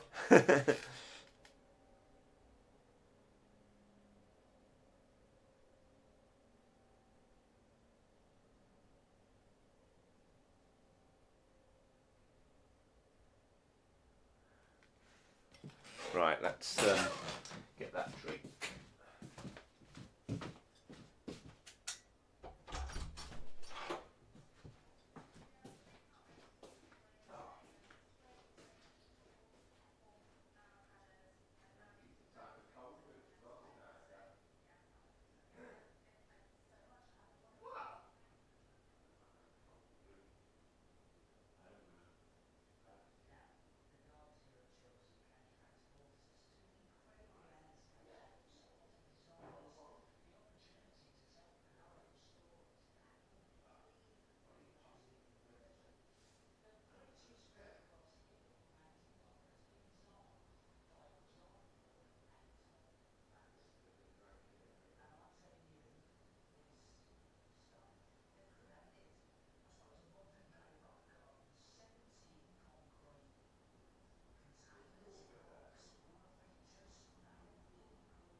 Ah, right, Lee. Yeah, there we go. Sporting update. Where is that, by the way? I saw that, sort of in the schedules and stuff. But I was thinking, most Grand Prix you kind of know where it is. But where's that? Where is it?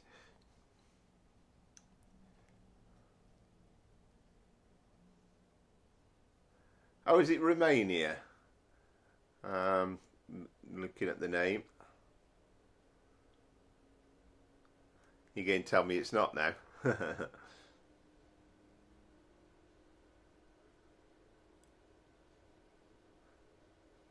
Oh, right, okay. Right, did they just used to call it the San Marino Grand Prix then, back in the day?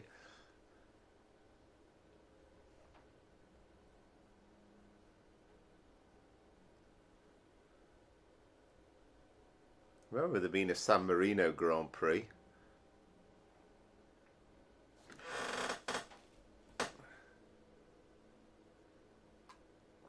Right, I see. Excellent.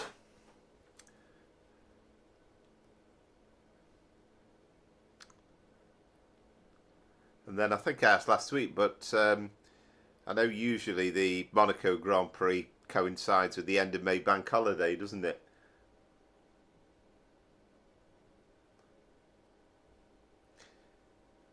Ah, good evening, GMD L3G3ND27. Might stick to calling you GMD. Good evening. Hi, welcome to the stream. Thanks for tuning in and watching. Welcome aboard.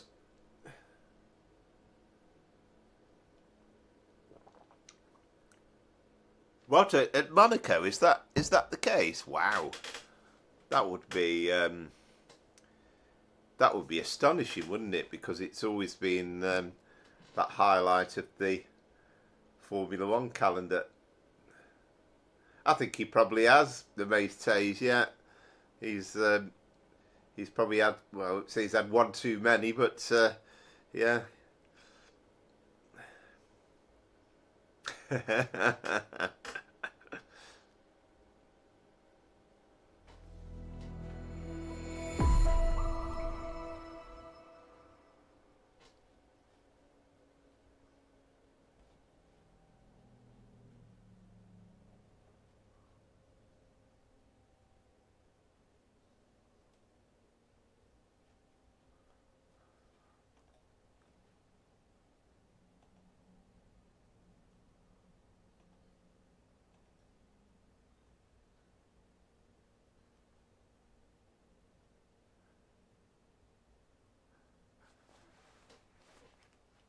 Oh, come on.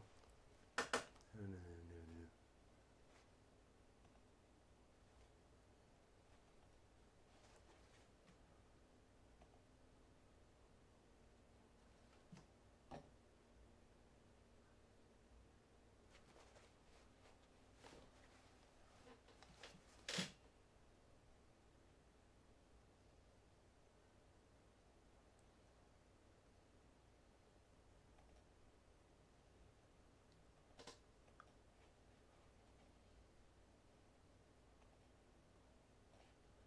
Oh.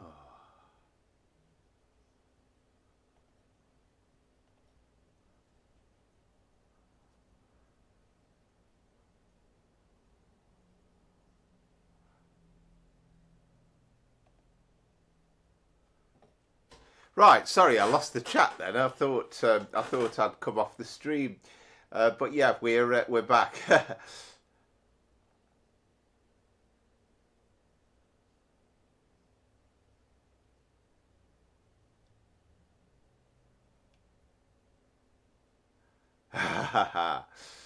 I like it, Andrew.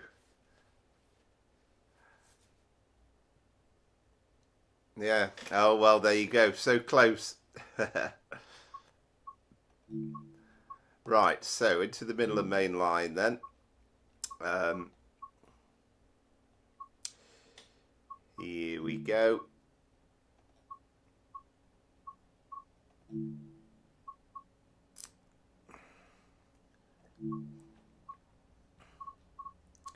So I'll try and carry on well, sort of similar time-ish, I suppose, afternoon. We'll say 1 Delta 42. So Leicester to Nottingham, 14:42. Again, we can't really have too many clouds because it would be very unrealistic for British weather at the way it is at the moment. Yes. I know. Well, the thing is, though, you've sold one of your yachts, though. What about your other 10 that you've got all across the world in various locations? Great.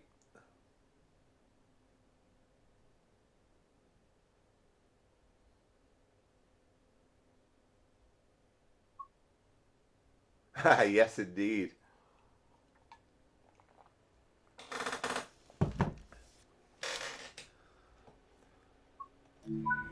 Yeah, I'm not quite sure. Perhaps give it another 10 years, and I'll be saying, hello, good evening, welcome to the Sunday stream. We're live from Monaco. Just making sure everything's right in the yacht tonight.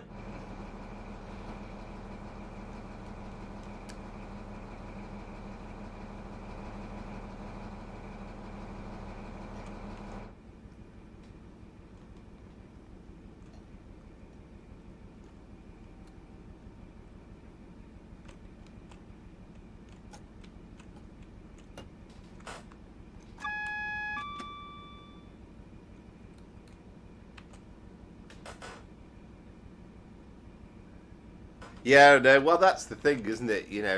When you're down to your last yacht, then you know that you're struggling.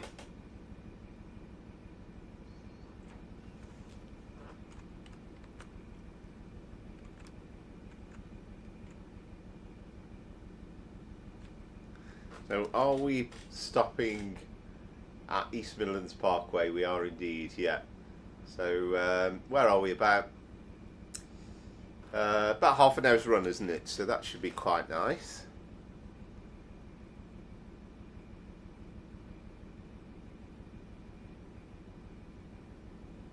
I wasn't sure, Andrew, whether you were saying you'd be boasting all day long, or whether you were saying you were boozing all day long.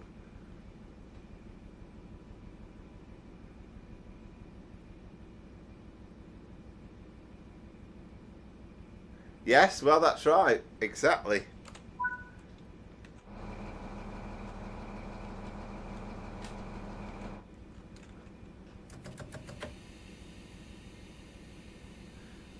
I'd still be able to. I'd say, well, apologies for the slightly dodgy driving, but it's just so bouncy in this. The sea's a bit rough tonight.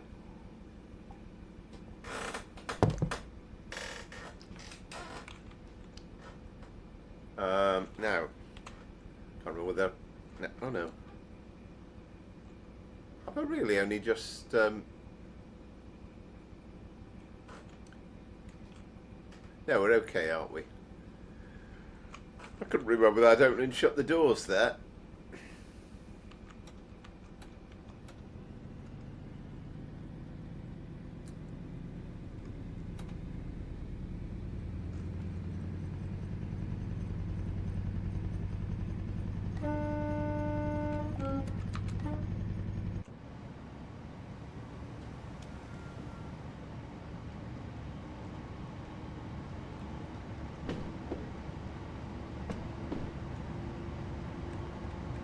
Yeah, definitely.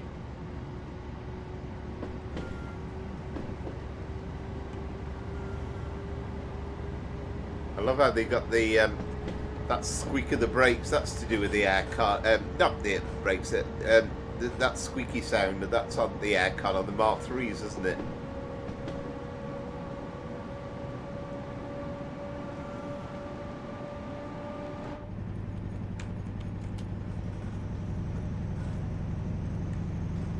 Ah, right. Oh, whack. Hang on. There we are.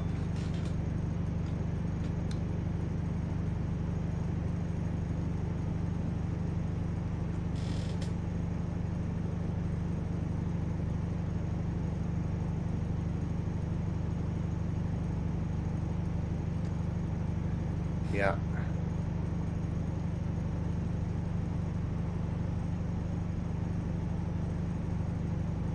I must at some point as well do a freight run on the Midland Main Line, and I think that's I think I've lost my piece of paper now that Mace Taves was saying about a couple of weeks ago about doing some loaded those loaded hopper trains, but we must do that at some point.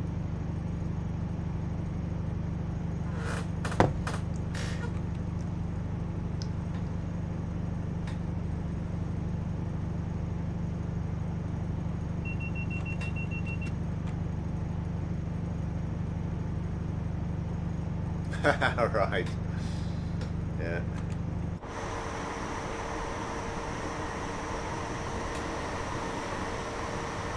Oh, speaking of which, that was loaded, wasn't it?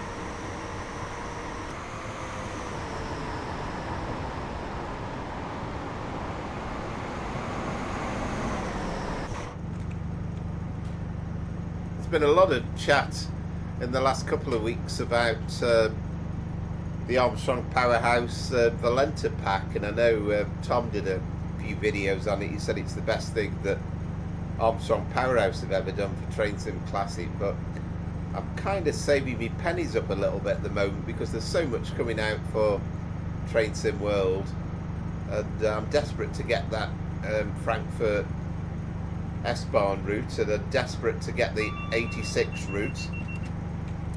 So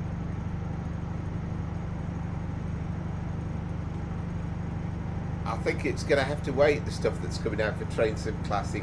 I'm kind of losing interest a little bit with Train Sim Classic at the moment. Still the odd bits I'd go back to, but we're getting that nice rich variety in Train Sim World, which is great to see.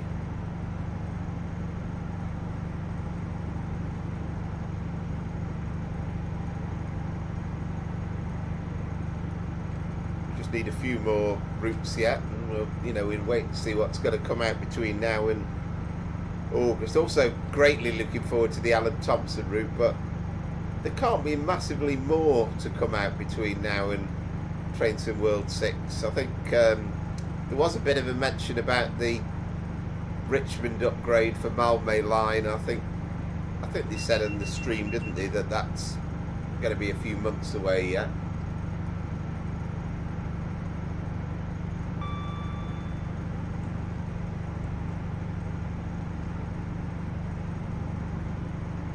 definitely going to get a few points knocked off for not putting me DSD on from the start of the journey.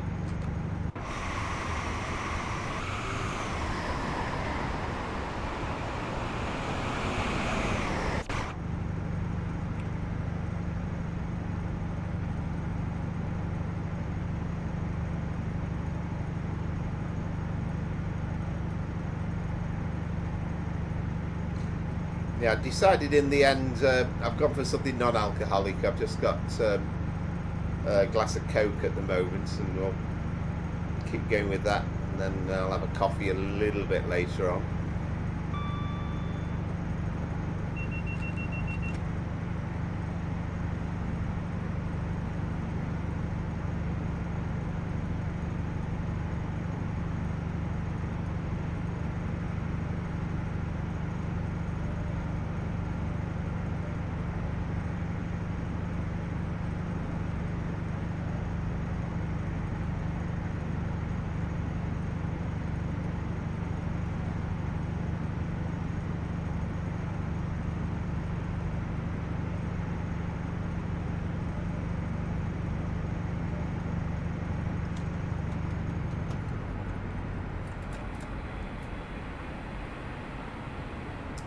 So I was a bit late on that as well. This isn't destined to be one of my better runs. It's funny how it takes your brain a bit of getting used to getting back on the route that you've not driven in ages. Very easily get caught out by these changing speed limits.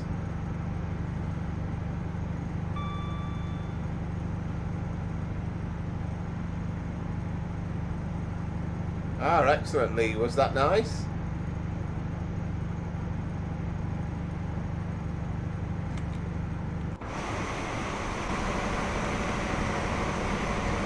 Let's have a look. Oh, wait a minute.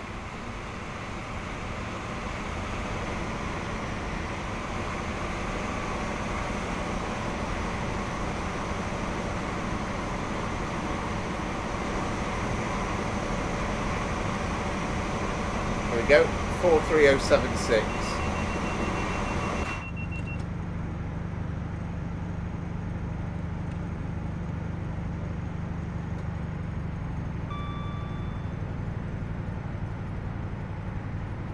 Marvellous, so that's nice to know. There you go, you're all refreshed and ready for the morning. I must admit, since I've been doing this Sunday night YouTube thing, I've tended to, you have the usual big Sunday lunch, so lovely to sit outside, which I did with me brother and the dog earlier on. Nice glass of wine and, sort of usual thing, but it was, for us, usually chicken, so sort of chicken, vegetables and, sort of a roast Sunday dinner. And I've not tended to massively bother too much with tea. Just a few bites really.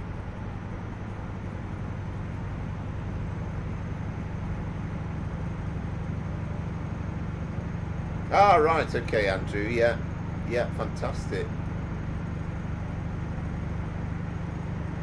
I know they are, Lee, and I think it seems strange, doesn't it? It's like, I well remember that period. I mean, I'm from the Midlands and, North Staffordshire, so I didn't really see HSTs when they first came out. They weren't my patch. The first time I ever really saw them was, I remember going on holiday. I think it was where would it have been to? I think it was Wollacombe in Devon in the very early 80s, it might have been 81. And that was the first time I'd ever seen a HST, but then after that we made a few trips to Derby and Birmingham New Street, so we saw them quite regularly, and then they started coming through Stoke on some of the longer distance cross-country services. But yeah, it feels as though they were still state of the art, you know, modern traction.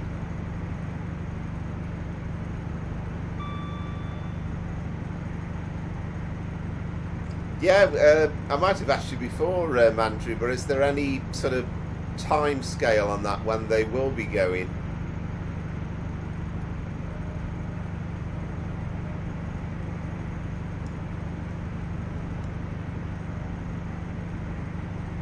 And I've neither been on a ScotRail HST or a Great Western Railway, one of the castle sets, the short ones.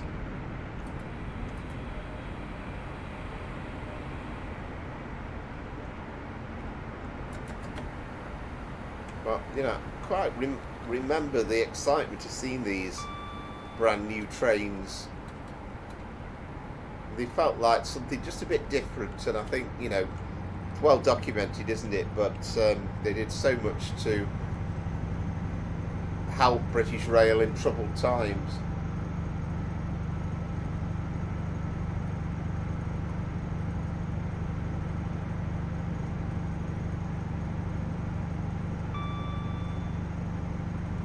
Yeah, absolutely. Yeah. I think that's the thing, isn't it? It's, you know, if you get the opportunity, you know, it's try and document them and video them and so on as much as you possibly can, because once they're gone, they're gone.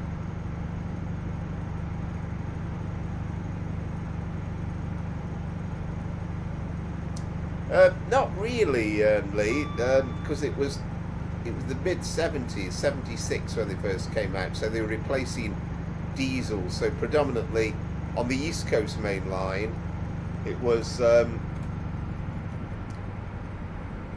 replacing the Deltics between King's Cross and York, Leeds and Edinburgh.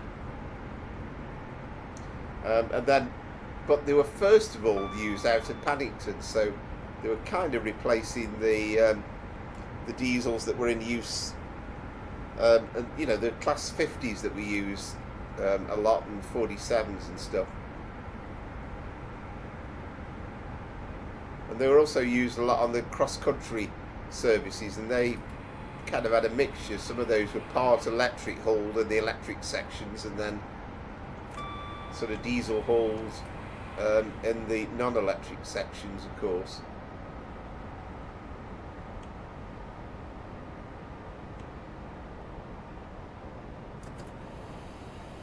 Yeah, absolutely. Yeah, no, it's good, and you know, all the footage that you've got, you'll be able to look back on, because it's like, well, you're capturing a moment in time, aren't you? And you know, we can carry on running these things on the train game, thankfully, but not other than that. So you can see. You can see steam coming out of the cooling towers.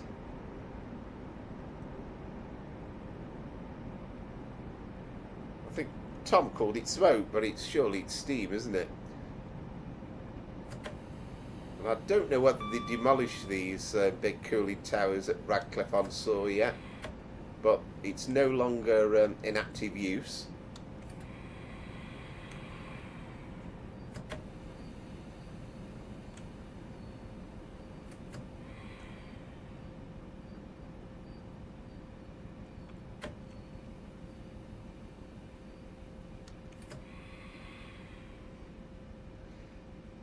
Oh yeah, definitely. And again, you know, you just look around on YouTube. There's some, you know, some great sort of people who do. I'd love to get into trying to do some documentary style stuff myself. That's an evocative sight, isn't it? And again, you know, you don't see it so much abound these days, but there used to be a power station near to my house called Method Power Station in North Staffordshire, and again, long since gone.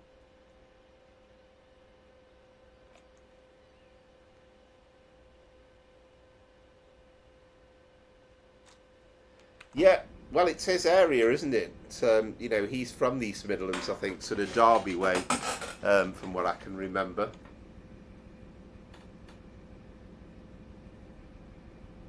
All right, thank you very much, Scooby. Well, the best of luck as always, and of course, if you get the chance to come in and tell us your... Oh, I'm supposed to be waiting here, aren't I? I don't think it matters for 6 seconds. How can a train be scheduled to depart at 14:59 and 30 seconds anyway? But yeah, the very best of luck. If you get the chance to post your results, let us know your score, and wishing you the very best of luck.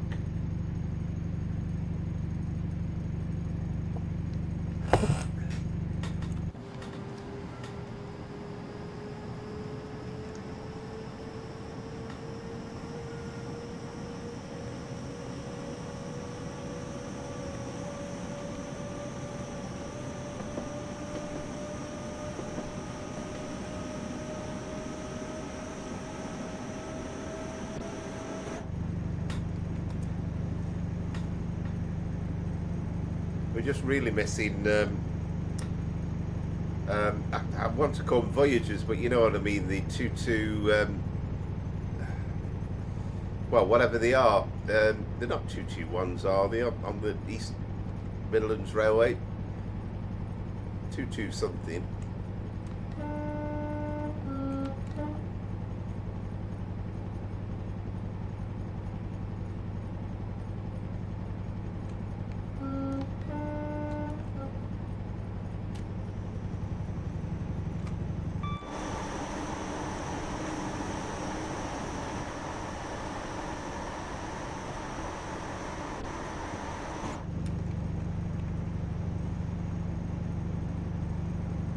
Yes, of course, yeah, that's right. This is Trent Junction, isn't it? That line over the left goes to Derby. Yeah, 222. I've been on them, but again, it's a bit... They're a kind of a little bit boring, a bit like a Voyager, really.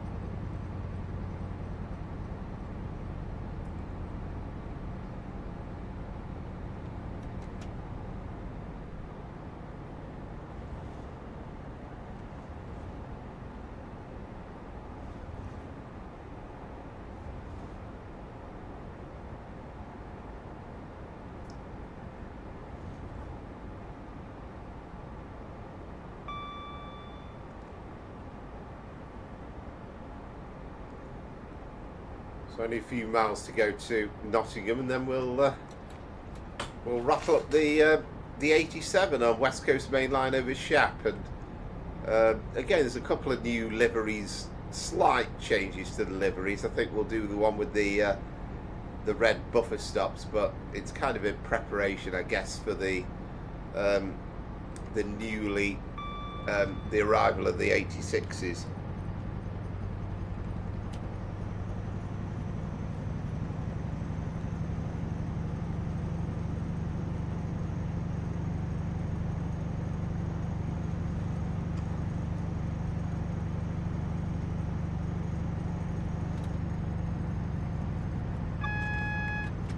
The last time I was driving on this line was when I did the Flying Scotsman,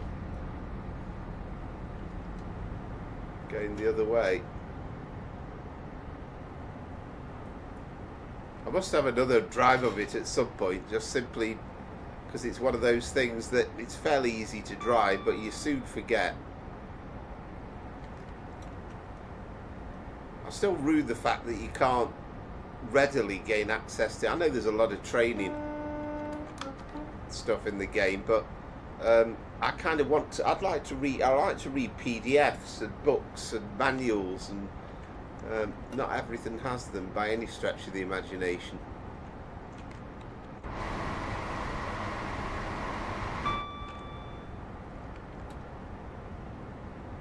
I love the industrial feel about this part of the East Midlands as well. It's kind of, you know, there's nice countryside, but it is industrial.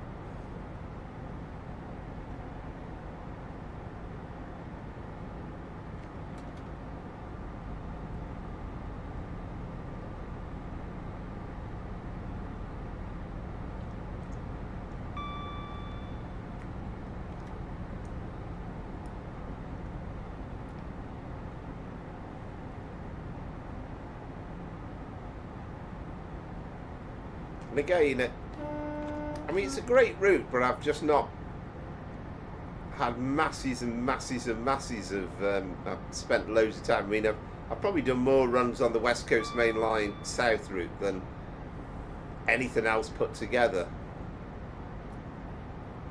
But it's still kind of got so much to offer, and I think, I mean, you know, you could be driving that for 10 years and you still would only do a fraction of the services you can do. Particularly now we've got the older timetable as well.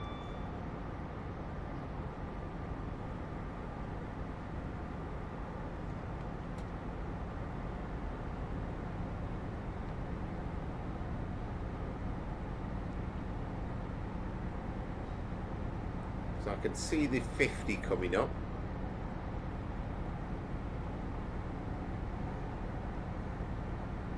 Ah, excellent, May says. Yeah, it's a great route. I mean, you get a lovely view from the 700 as well. You get a really good view of the line, and again, it's just so busy. And it'd be lovely if at Clapham Junction we could branch off and do the bit and head towards London Bridge, and that would be magnificent.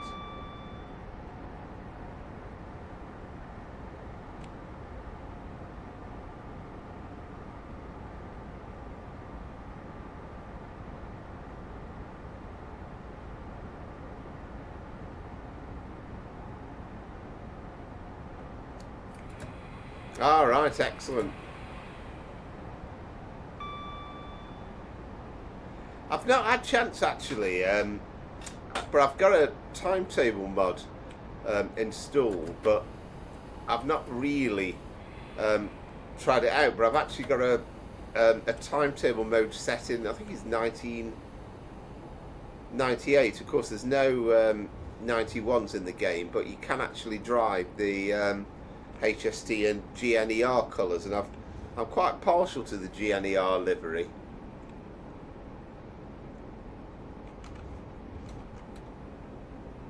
I mean, the funny thing is, I mean, the HST always feels quite sluggish in terms of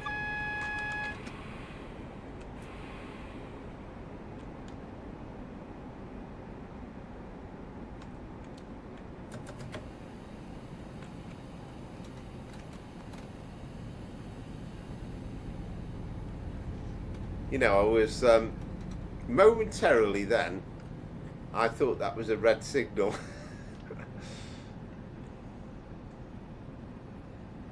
I love this approach to Nottingham Station as well. It's got real character about it, Nottingham.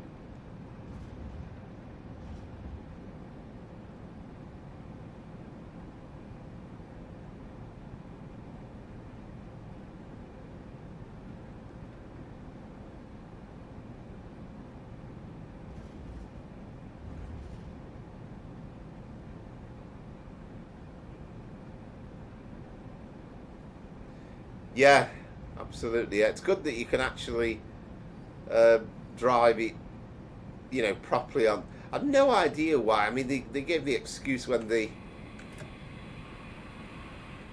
brought it out about the fact that they weren't given access to the Azuma that they wanted, but it seemed ludicrous that they then put the restriction in of the lower speed, you know, sort of emergency backup one. Why not just model the other one?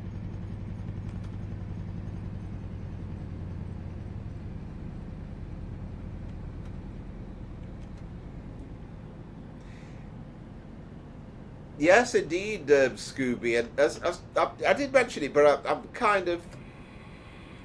tempted. But the problem is, you know, the bank manager will complain if I spend money on everything.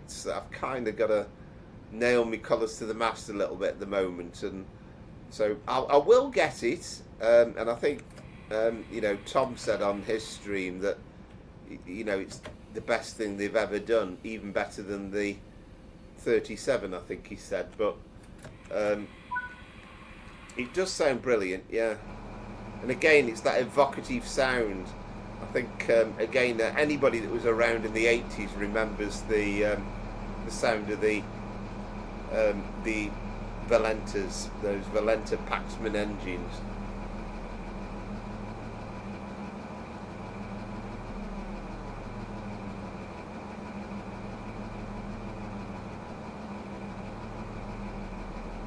Are we slightly ahead timetable wise? I think I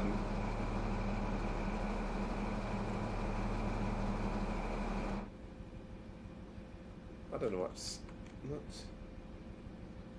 right, so I think it says 15:12, so I think until we get to 15:12 it won't actually unload the passengers.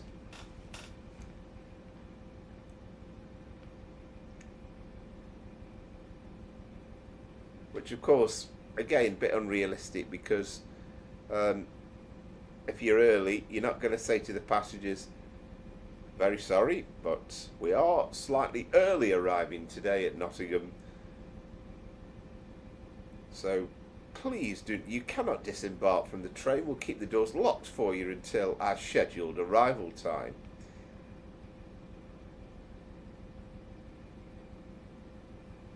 Either that or I'm a few yards short of where I'm supposed to be, but I'm pretty sure it's going to wait until 15:12 comes around. We'll find out in a minute anyway.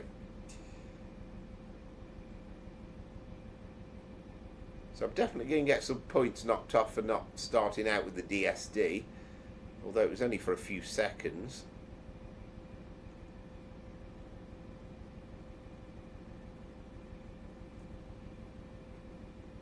Which is a shame, because other than that, it was a fairly respectable run, I think.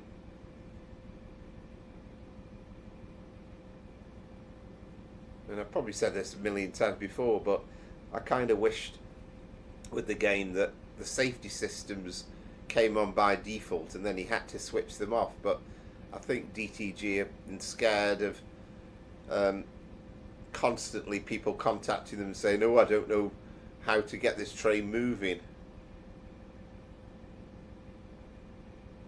Good evening, South West.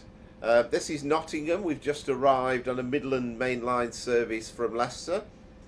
Hope you're doing well on this lovely, bright, well, it feels like a summer's evening, let alone being the back end of May.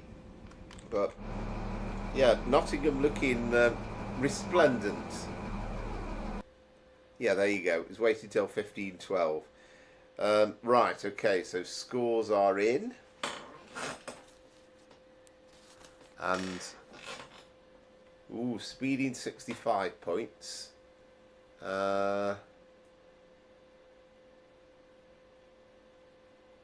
Don't know whether it's knocked me any points off for the safety systems, the fact that I didn't switch the DSD on instantly.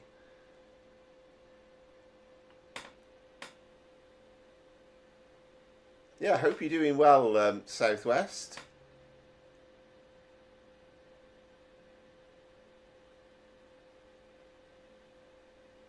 All right, fantastic. Yes, it's a nice route. I think a little bit underrated, and again, that feeling of, you know, it's not quite nowhere to nowhere, but I think it'd be good if we could get the bit going off to Sheffield from Derby, and it'd be good if they could do the other bit, but you know, it's kind of a lot to expect them to do Leicester to St Pancras, but well done. Yeah, there we go. Yeah, fantastic. Well done, Amaze. So again, a close contest. So that puts you into the lead at 2-1, and congratulations.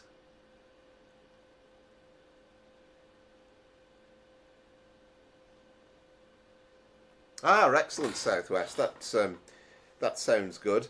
There's also a website as well, and his name's Sam TSM, I think it is, something like that.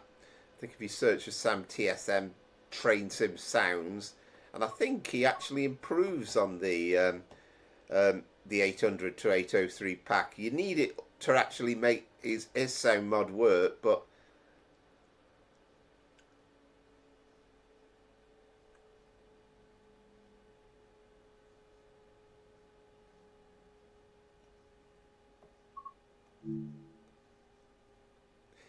Yeah, um, and you can get that. The bit that still really annoys me. I mean, Western Main Line's out of Paddington's horrible because you've got Catenary. I mean, it was a very very old route, and the Catenary's horrible. You've then got that Burke's Hants route, which improves it a bit, but there's still a lot of work around. You kind of don't feel as though it's great on Train Sim Classic out of Paddington. Yeah, I completely agree, Mace Tays. And I mean, the closest they've got is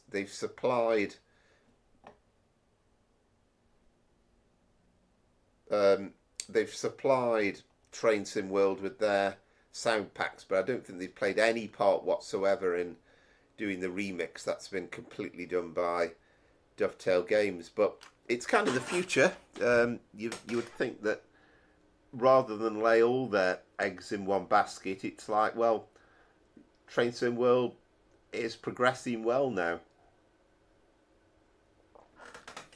And it'd be good to have somebody with their experience on hand as well, because, I mean, sometimes you've got people saying that they've used their sound packs, but they're badly remixed.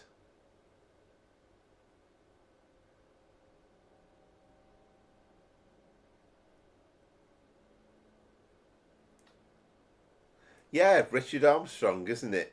I think it's a great name, Armstrong Powerhouse. I don't know. You know, he's kind of friends with Alan Thompson, and I know Alan Thompson's had him on his streams umpteen times, but maybe he's just not got his head around the technology, and he's not kind of seen the light yet.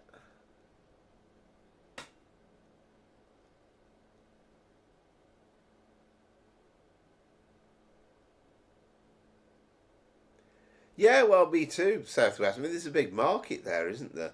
There really is a big market potentially, and I think the trouble is, it probably wouldn't be able to work the same as he does with these Train Sim Classic packs. He'd have to work directly in conjunction, and I think release them for DTG, because it's a bit like with Just Trains. You know, that obviously they've done their own stuff for. Um, for Train Sim Classic, and they've released it independently, but for Train Sim World, very much done in consultation with Dovetail Games. When you said enhancements, I thought you were going to say announcements. I mean, that's something I'd love to see, both in stations and on the trains as well. I mean, we've got it with the 170 on the ScotRail, on the 5 Circle, so it can be done. What are we on now? West Coast Main Line over Shap. So we're in the trusty Class 87.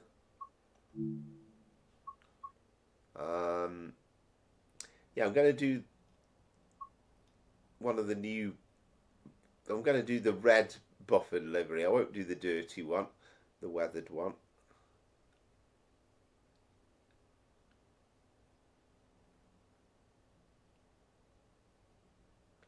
Yeah, I think it's completely different ball game. I mean, as far as I can gather, I mean, the route building, in theory, anybody can do it now. We have a little bit of the route editor, but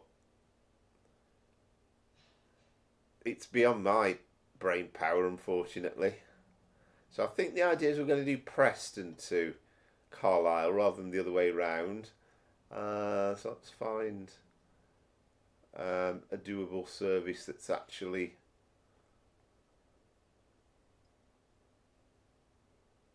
going northbound.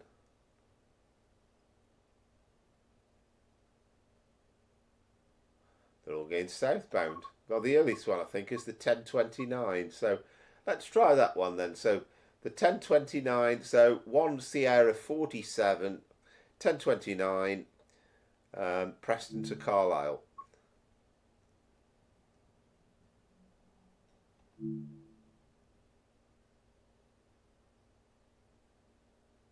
Yeah, I think Train Simulator Classic is still popular. I mean, graphically, you're getting to that point where it does feel massively inferior now, and you do notice that difference when you kind of revert back to Train Sim Classic. Still have a lot of fun, but I think many times it's just great with this. You can pick hundreds and hundreds of services that more or less just work, and you're not faffing about downloading millions and millions of reskins.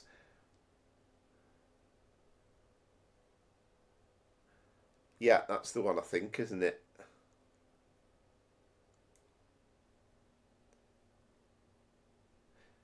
It'd be the 1029 London Euston to Glasgow Central. Yeah, that's right, 1 Sierra 47 with the magnificent Class 87. So, of course, we've immediately got to go walkabouts. Of course, you can't get in, so there we go. I'm going to crouch down.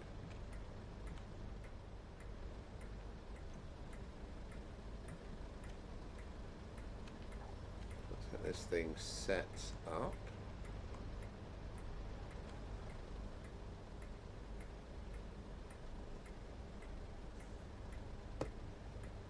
Right, so that's set. Let us wander back. Well, this is the service that I did the intro on, because I can see that parcels unit alongside. I remember that mail train, and that was definitely there.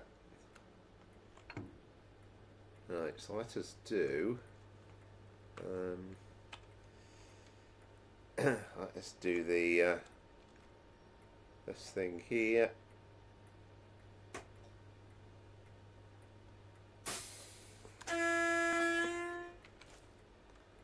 Let's set the headlights to on.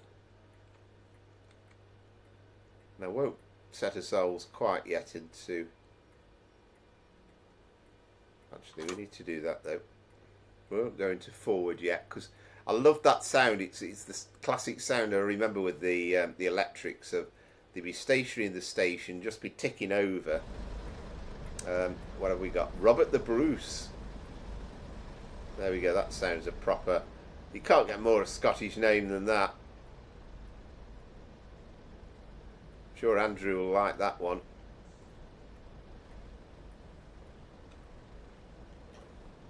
And it's great that they've put this new livery in. It just adds a bit more interest to it.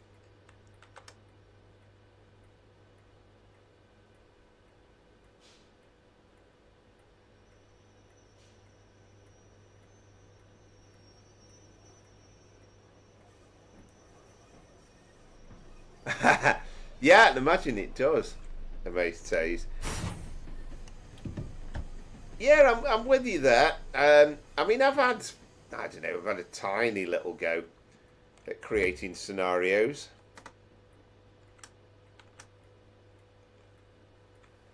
For Train Sim Classic, and kind of mastered the basics on it, but I'm kind of only.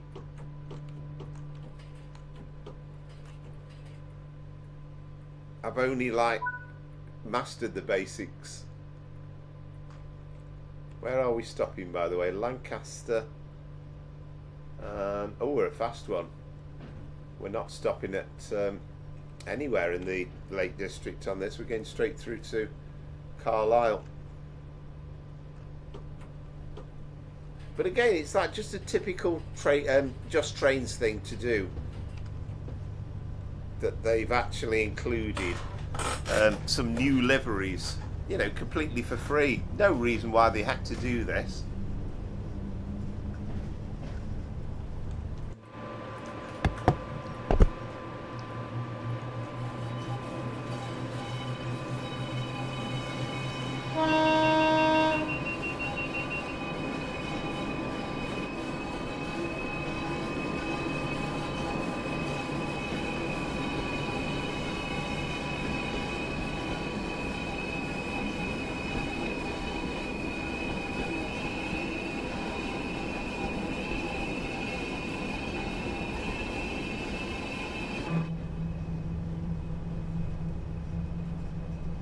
Ah, right, fantastic.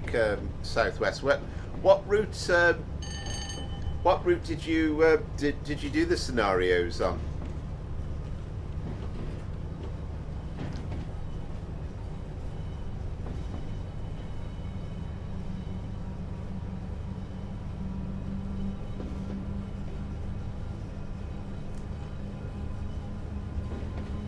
I still get just so excited driving this 87, I must say, every time.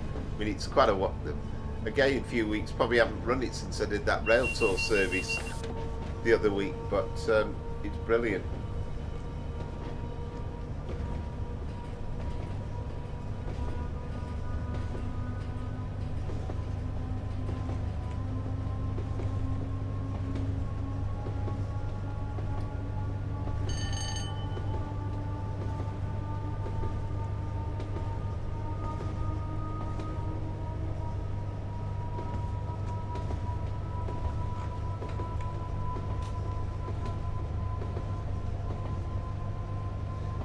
I mean, it'd be very interesting to drive the 86 in comparison to this 87 because they just weren't quite as powerful, so it's going to take a little bit more practice, I guess.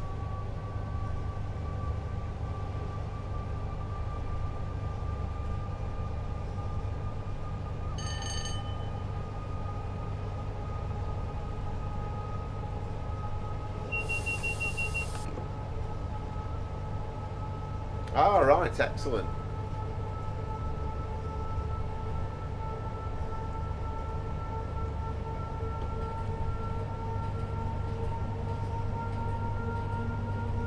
I mean, I think at least with that West Coast way, you've got the you've got one terminus, haven't you? But it's kind of like a bit where they reverse out. Little Hampton, is it? I've not driven it since I did a couple of streams over Christmas, and I've not driven it since. So I'm just glad that we've got the West Coast way in, which is a great route.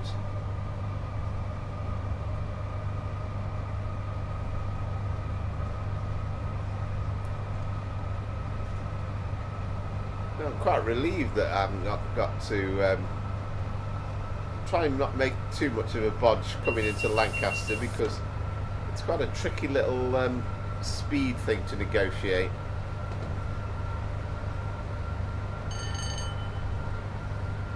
It's just trying to I mean, it's kind of like with Train Sim Classic, you're obviously following or trying to do it as best you can to the real timetables, but you're also trying to create a little bit of a work of art as well, I guess, so that as you arrive into a station you see certain things happening, and particularly like a busy station, and you know, I've certainly seen that on some scenarios. It's like wow, but you kind of get much more of a feeling with that with Train Sim World. You know, you've only got to drive into London Euston, or now that we've got the mod for Cross City with Birmingham New Street.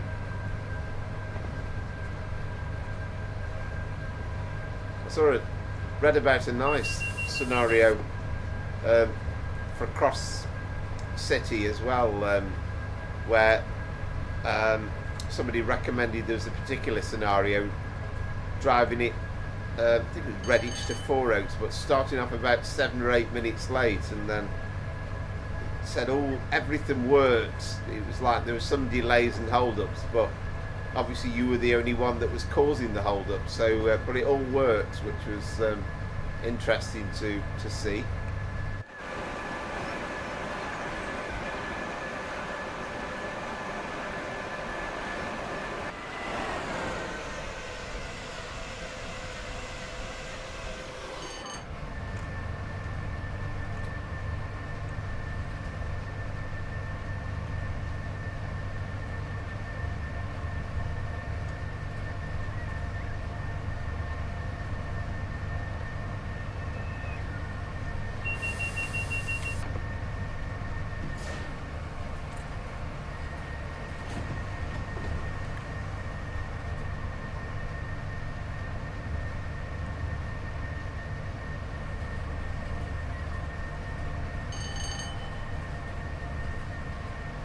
again, it's kind of practice with this thing, and there's no cruise control in it, but again, you'll know if you're an experienced driver. It's like you're going downhill, and you'll know exactly at what point to hold it to keep it roughly at speed.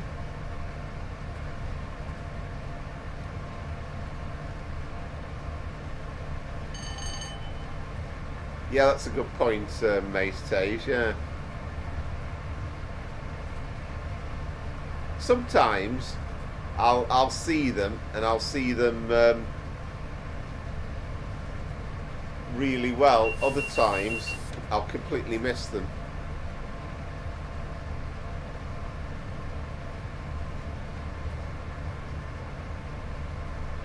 Right, I saw that one. I saw that advance warning on that, so kind of the black background, so you know then that you're about right.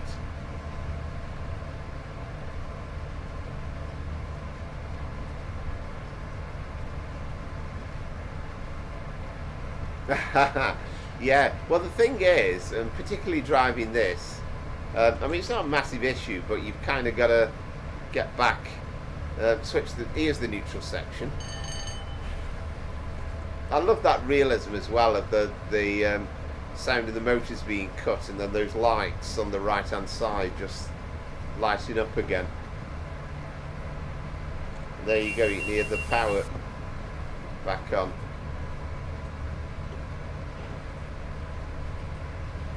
But you know, if you kind of ignore it, you need to kind of switch it to off and then power back up again. And I don't think it was ever recommended that you just run straight through them in real life, because I'm not sure it exactly damaged the motors, but I don't think it was considered very good practice.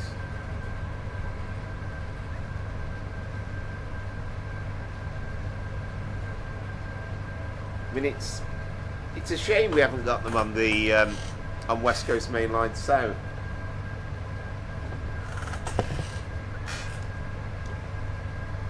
And I think Matt Pedleston made a bit of an excuse on that and said, well,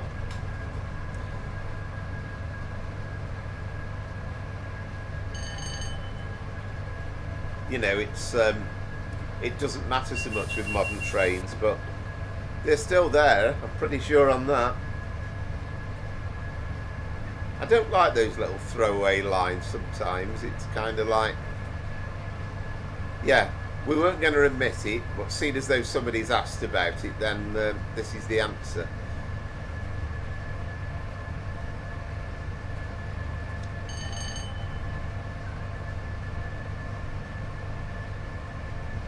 But it particularly feel like I mean, really, I'm sure somebody will do a scenario, but we need, when the 86s come out, we could represent that period in the 90s with Virgin liveried 86s and 87s, and have 313s doing the local services on the Watford DC, and we can have 350s and whatever they were at the time, it's Central Trains maybe.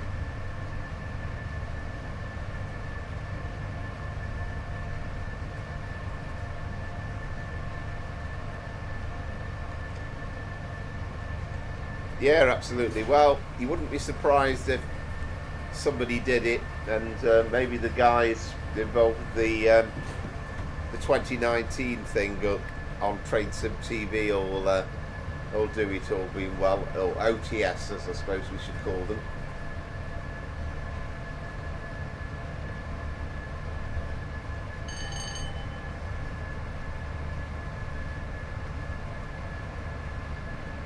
Yeah, absolutely, Southwest. I like it. I like it.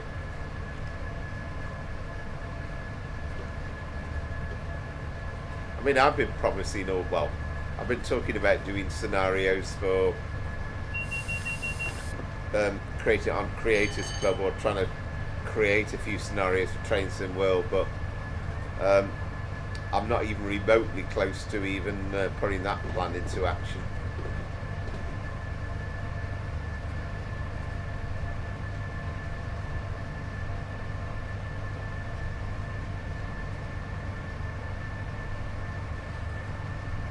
But the good thing about having the 313s on the Watford DC in some sort of timetable is, you know, it's perfectly doable.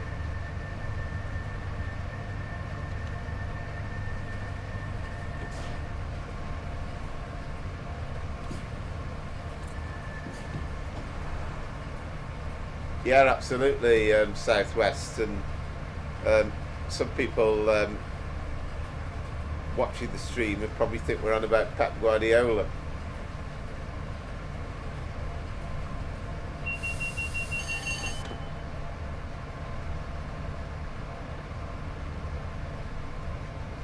Well, you say that, Southwest, and I'm sure it's got its limitations, but I mean, I did the, in fact, I've been meaning to try a few more of his, but I've done 2 scenarios of his on the recorded videos of Spiky Yorks. One was the Network Southeast 47 from Victoria to Brighton. The other one was that thing that we called Busy Birmingham, with the 710 masquerading as a 730. And they were done from Creators Club, and they were damn good.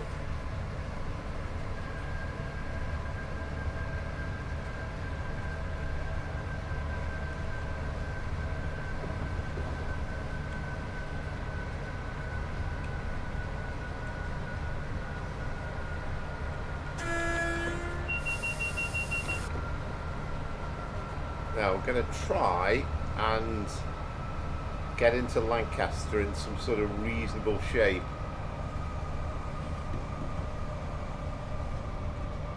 I mean, again, I'm way too early for the 75 because it's probably shouldn't be braking for it till after the next signal, really, should I? But I always find this just a little awkward station to get right.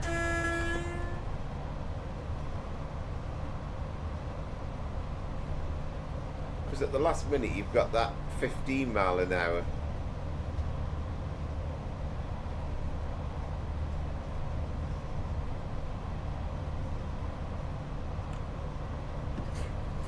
I mean, it's one of those things you just have to work out for yourself. But I'd love to have a real driver on board where you say, right, well, at this point, you know, slow down to this speed, and then when you get to such, then it's a slightly little pesky station to try and get just right.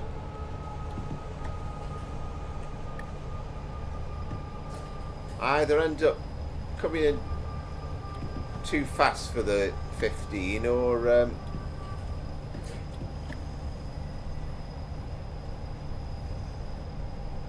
I'm too slow.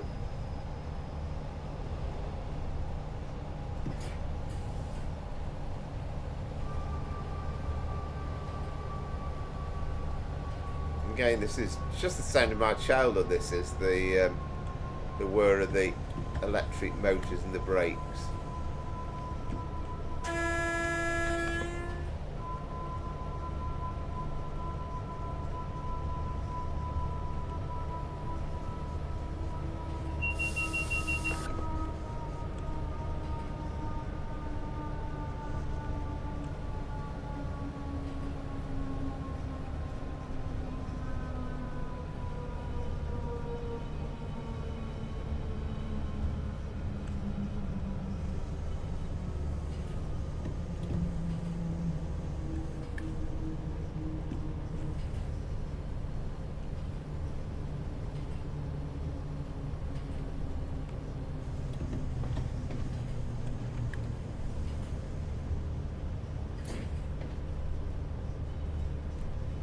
One of these pesky things as well, where you think you've got it and you think, right, I've got it down to 15 perfectly, but then you've got a little downhill section just to try and make sure you don't get the right speed. Well, this is probably one of the better efforts.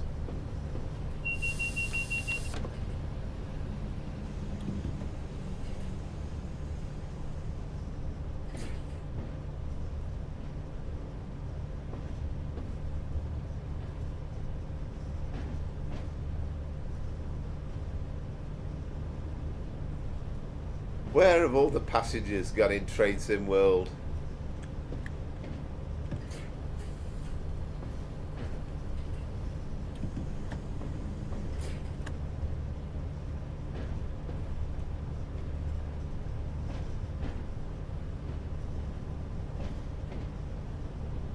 Yes, indeed. I thought it was Betty's hot pot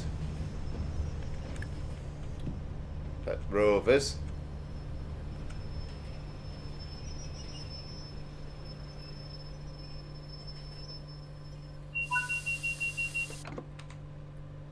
Right, so we'll switch off the blowers. That was one of my better efforts, actually.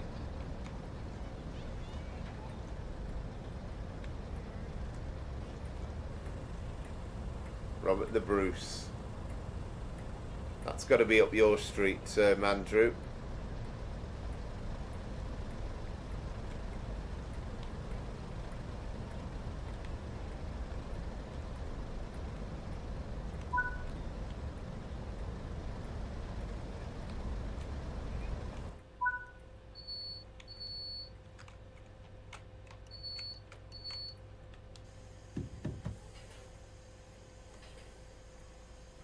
Right, so our next stop should be Carlisle, signals permitting.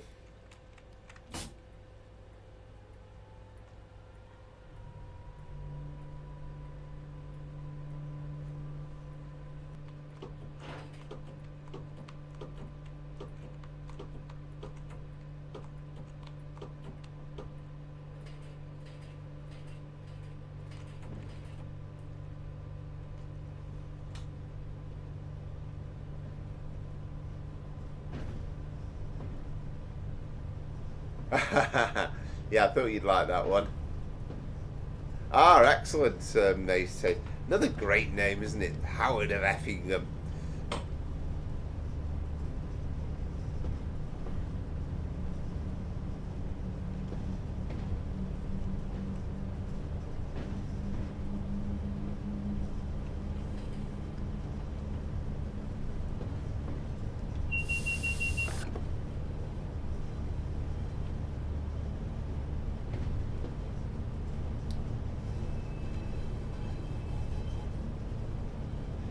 Yeah, which in a way is quite a nice thought, because those sections trying to stop at Oxenholme and Penrith can be slightly pesky.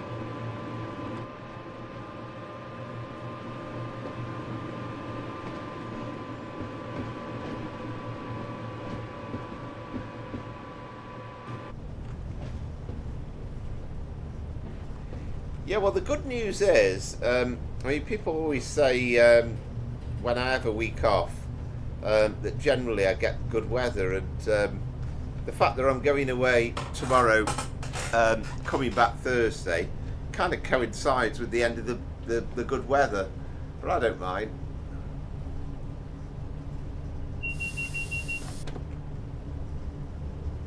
Yes.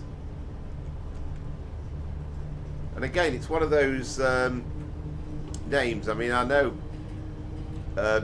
even without having an in-depth knowledge of Scottish history, I think we've all heard of Robert the Bruce. But who was Howard of Effingham? What did he do?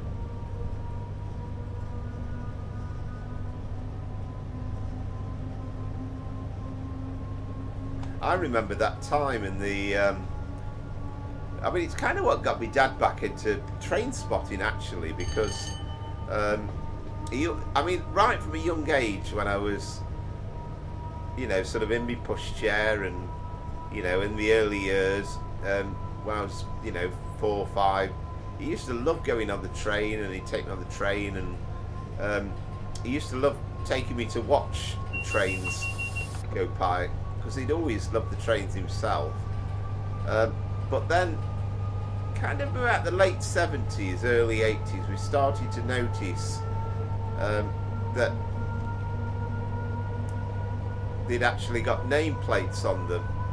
So my father kind of said to me, well, He says, oh, well, back in the day I used to do... Oh, there's the neutral section of advance warning.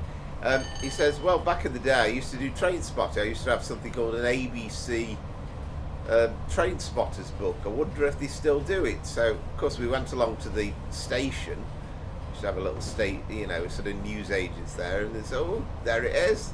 And they still do it. There's still such a thing as an ABC one. But there was a new thing on the horizon at the time called Platform 5. So anyway, we got a couple of train spotting books and away we went.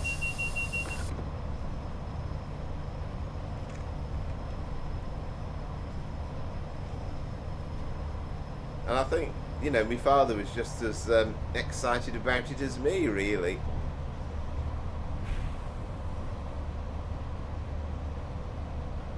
And then, kind of got a mate involved with it as well. And the funny thing is, I mean, I wouldn't describe my mate as being geeky in any way, shape or form. I'm certainly a lot more geeky than he is. But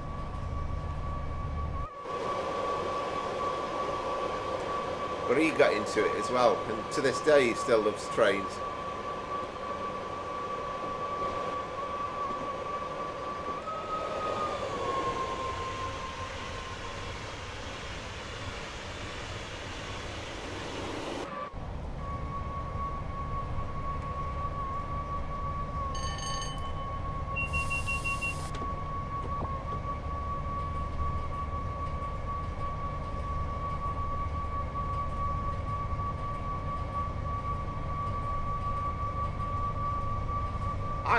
I think I've mentioned this before, but I can't actually ever remember seeing the coastline on West Coast Main Line over Shap on Train Sim Classic, and I could be wrong and it might be there, but it's kind of like stands out a mile when you're driving it on Train Sim World.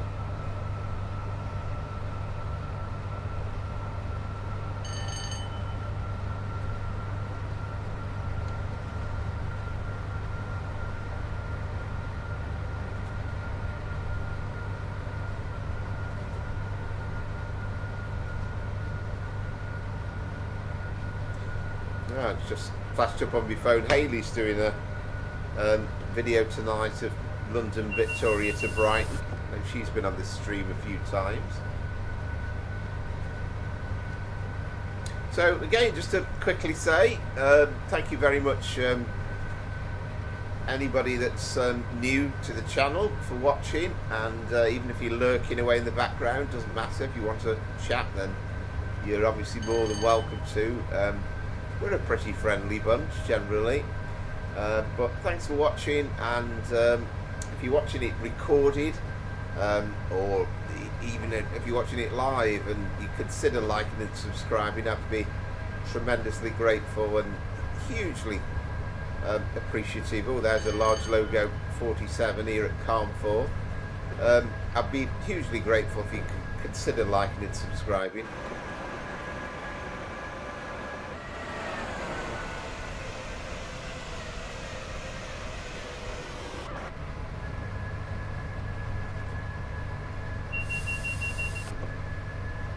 But your support is always massively appreciated.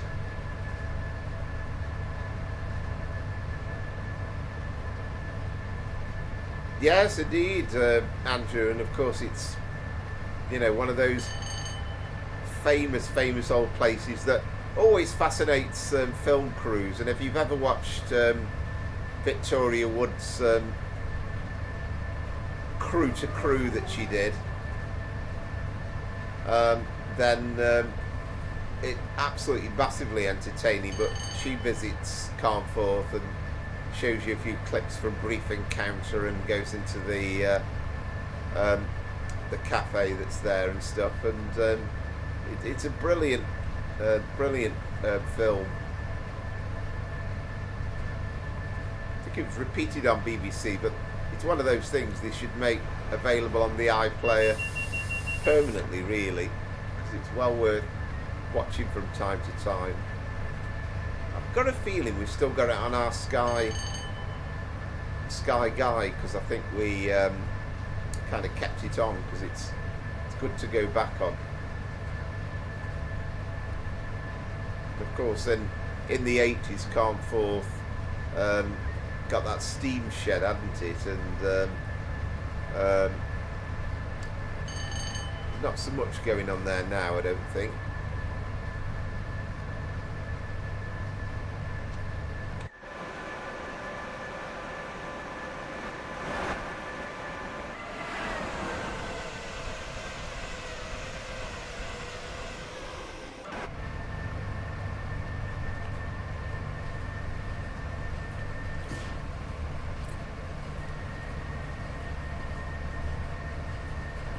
Hard to keep this thing with this very undulating line within the speed limits.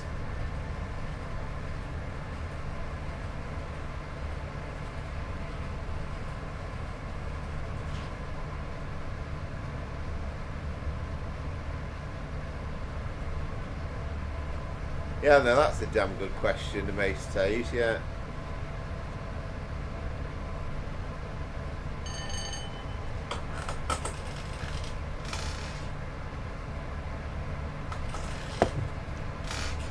I'm just glad that we've got heritage electrics that are in use.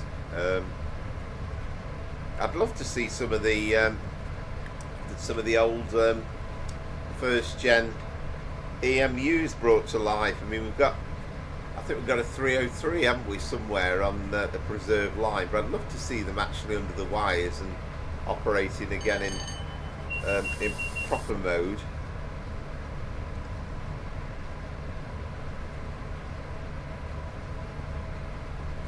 I'm going to be slightly lazy here because we're 110, but then we've got a 100 mile an hour reduction lurking round the corner, so I'm going to keep us at this speed. So it's pointless trying to speed up.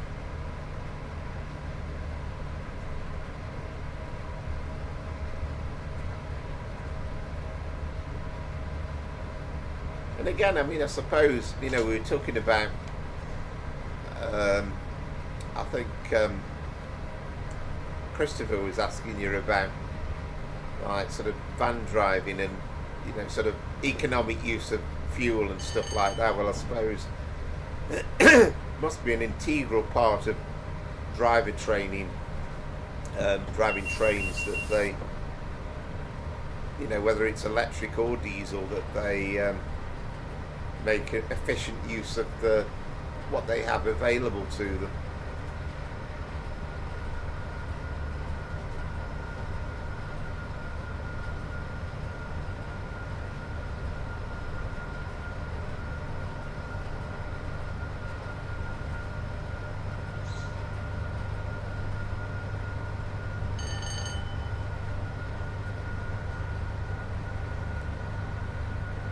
Just can't beat the scenery though on this, can you? It's absolutely gorgeous. Even the kind of the rolling hills that we've got at the moment.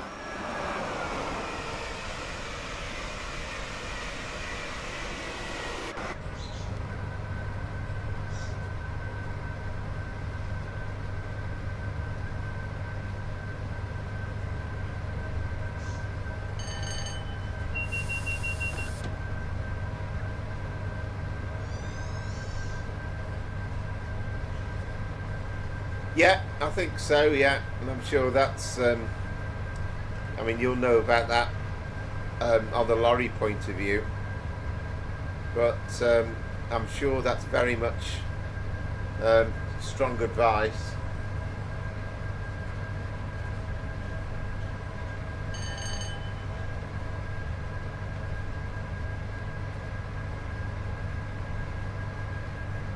And I wouldn't have a clue, to be honest, Lee.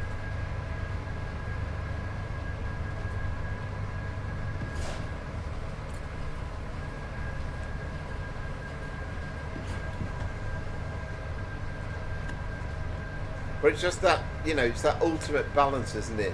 And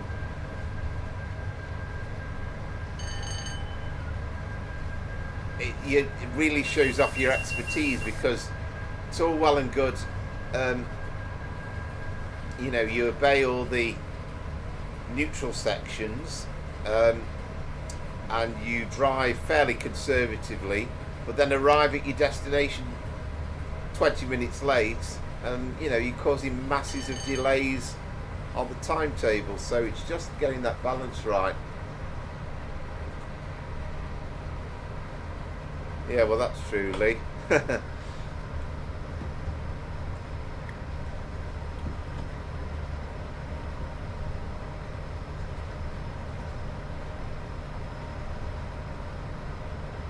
Like a lot of my clients, there's the neutral section.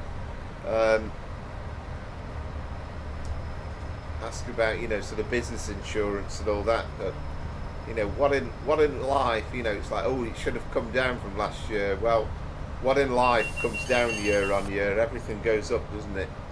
Fact of life.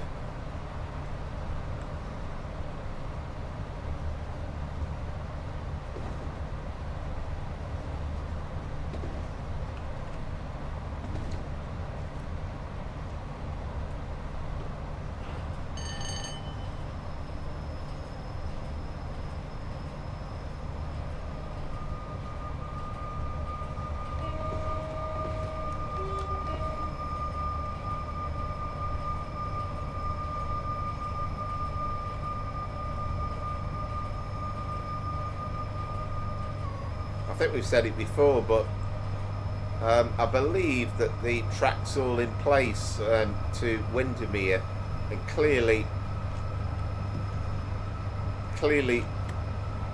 Just Trains intended to put that in to begin with, but then that got dropped somewhere along the way.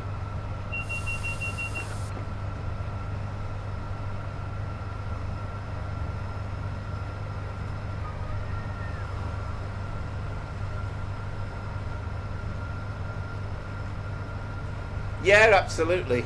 And I think, you know, again, you know, in my world of insurance, it's, yeah, I mean, obviously, from the business point of view, you've got the, you know, you've got that side of it, and it keeps the costs in order, but it's also, you know, a good way of checking that,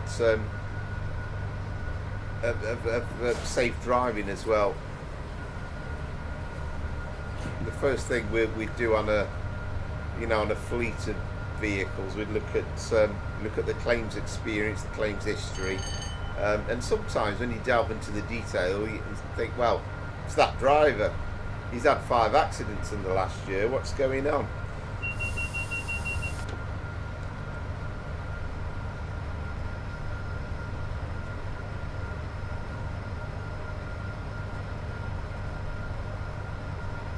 I think we already do, Andrew, don't we? I think that's a thing already. I think there are ScotRail. Well, yeah, no, I'm pretty sure there is.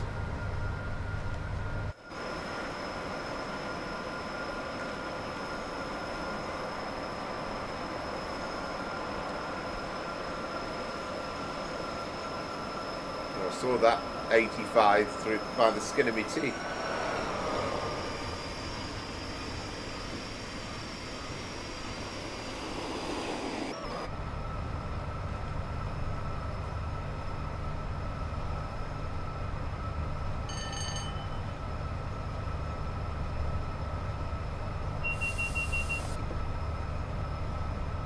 But it's an incredibly gorgeous route, and I'll never tire of driving it whenever I've done it.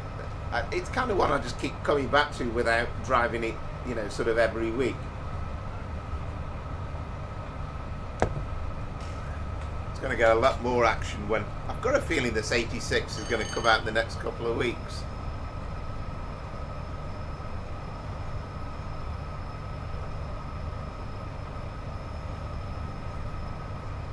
Right. Yeah. I mean, I have to say it's partly why I'm looking forward to those Mark II air-conditioned carriages, because the Mark 2As, 2Bs, 2Cs, the non-air conditioned ones, you just never used to see them around that much. They were nearly always the air conditioned ones as we got into the 80s.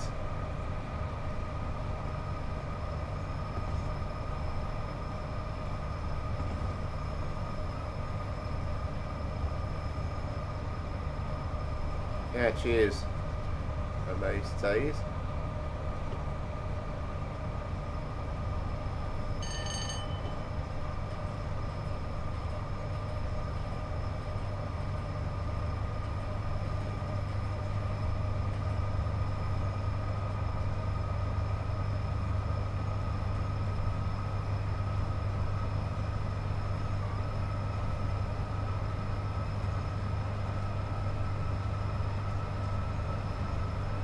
But I mean, what's great about this route, though, particularly when you're driving the 87, is it's just the fact that there's just so much to do, and you know, you don't have station stops every 5 minutes, but the speed limit's changing all over the shop, so there's always something to keep you occupied.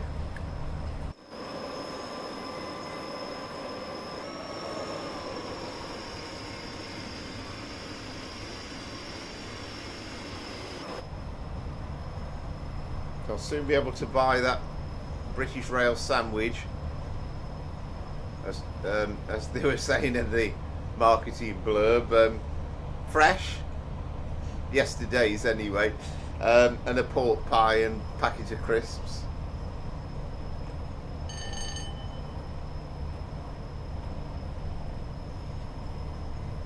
You know, it might sound daft, but I'm really looking forward to being able to see a working buffet car, because I think it's like on these Mark III ones, to kind of have the bar there but just have the shutters down doesn't quite feel right, so it's good that you've got something different.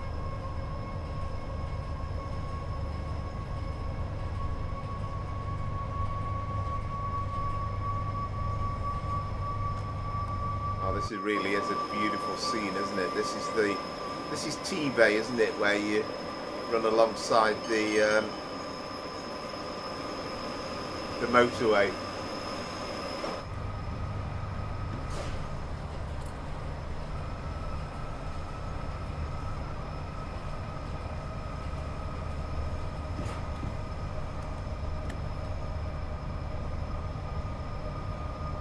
Yeah, indeed. Yeah, the M6, and then I think the moment you cross the border, it becomes the well, I don't know if it's immediately, but it very quickly becomes the M74. Is it into Glasgow? I've only actually ever driven it a couple of times in real life. Well, maybe 2 or 3.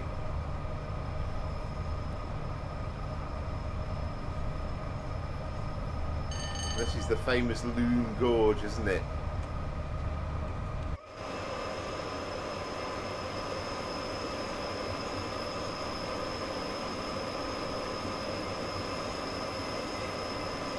And we've had some runs on this sort of early morning, and you know, beautiful sunrises, sunsets, and so on. But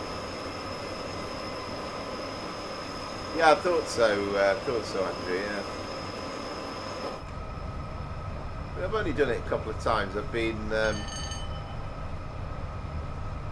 in the car. I've been up to Glasgow. Been camping in the Highlands a couple of times.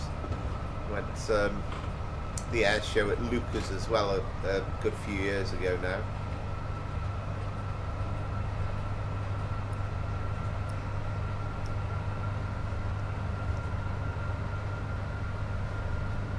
The thing is, it's when you're driving on the M6 though, it's like it's the same road, it's just literally the fact it's different jurisdiction, different ownership.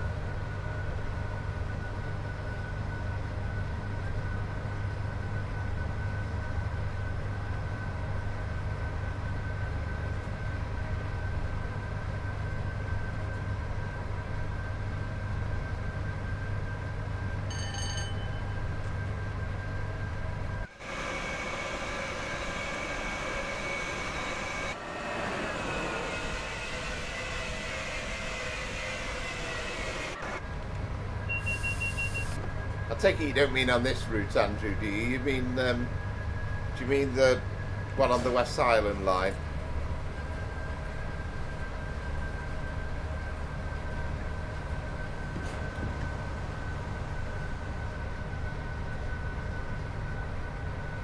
I've been across the Glenfinnan viaduct anyway, but never on the steam train, sadly.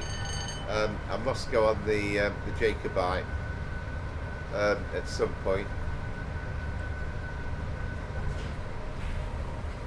Ah, that caught me out, didn't it, that time?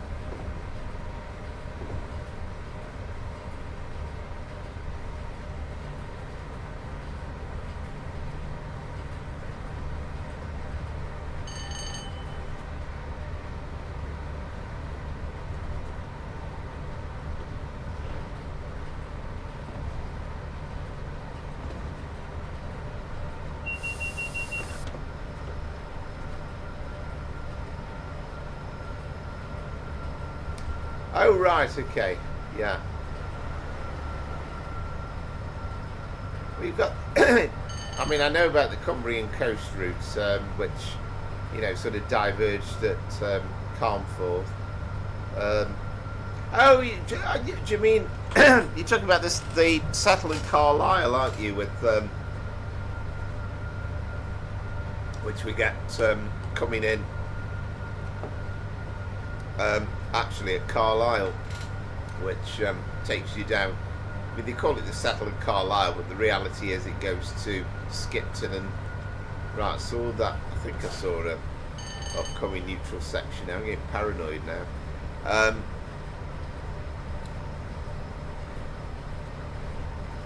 Actually goes down to Skipton and then Leeds, doesn't it? I mean, funnily enough, I mean, that route's on Train Sim Classic, but it's actually quite boring to drive. It'd probably be a lot more interesting to drive it on Train Sim World because the graphics and the scenery just are. Yeah, I think I was paranoid about that neutral section. I don't think there was one this time. It's just so much better to drive with scenery on Train Sim World.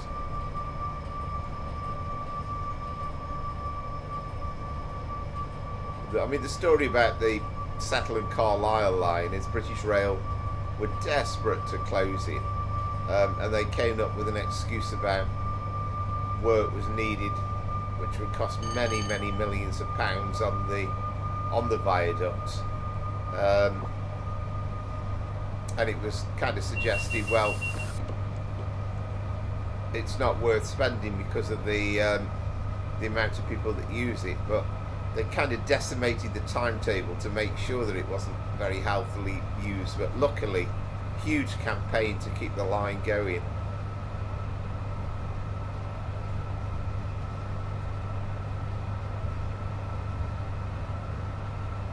Oh, that's Settle and Carlisle. I mean, to be honest, I don't know so much about the history with the West Highland line. I know that as far as I know, there's never been a campaign to close that. The one thing that was seriously in doubt, though, at one time was the Fort William sleeper, and again, British Rail wanted to get rid of it, said it wasn't used very much. But again, there was a big campaign to keep it going, and I mean, you look now, you try and book the Caledonian sleeper, and often it's kind of busy for weeks ahead. So thank goodness they kept that going.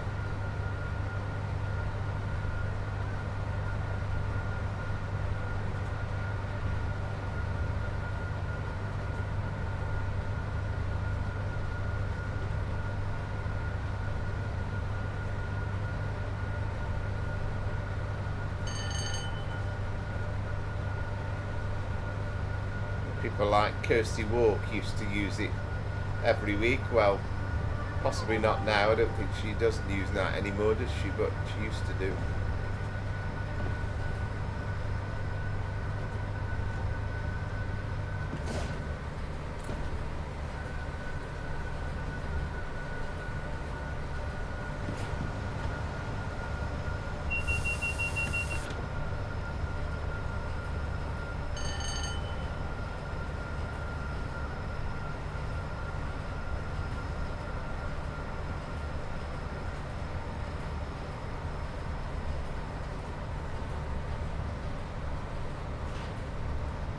Haha, yes, indeed. Yeah. That could be John Motson there. It's getting better and better and better.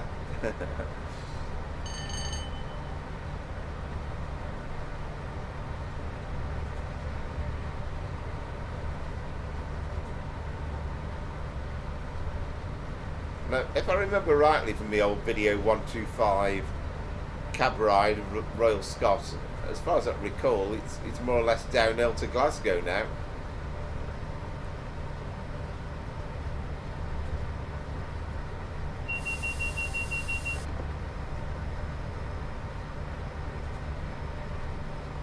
I mean, I guess it was probably unrealistic. I think, you know, going back to the 80s, you'd still got a nominal sleeper service in, you know, sort of various parts, and there's some that came out of King's Cross, and obviously just decimated now down to the Caledonian sleeper and the Night Riviera. But thankfully, we've still got a couple of regular sleeper services in this country.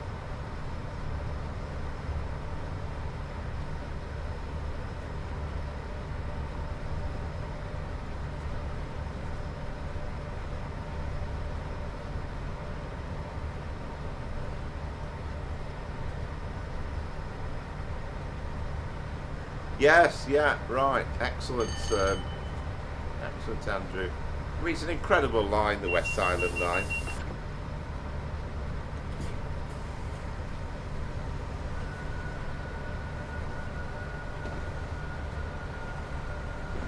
I know that. I mean, I only ever been on it once on a Sprinter, and that was me and my brother were camping near Mallaig. Now we called it Arisage, and I'm sure you would laugh at the pronunciation on that, because I'm guessing it's not even remotely close. But yeah, we got we had a day in Fort William. We got the train, the Sprinter, had a day out in Fort William. Plus we went across to Isle of Skye on the boat as well.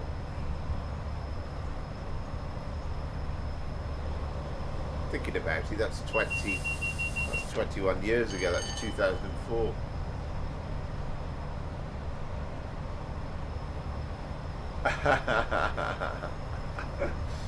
Yes, indeed.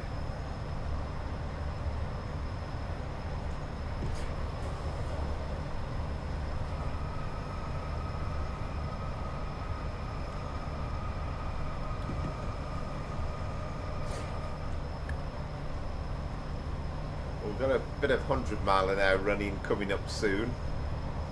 A bit of effort. I mean, you certainly don't need any power on this section. You're just trying to keep it held within the speed limit, which is a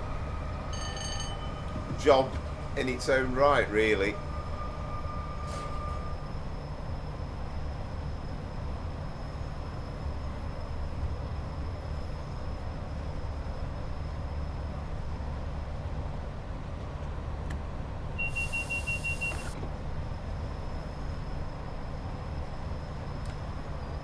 Said it, many times before, but love to know what Just Trains are working on now.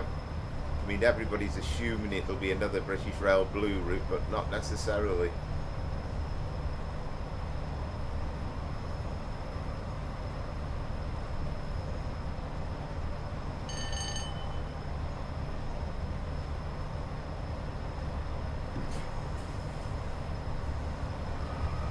Oh, absolutely, and it's one of the great railway journeys in the country, and there are quite a few. I mean, Settle and Carlisle's lovely.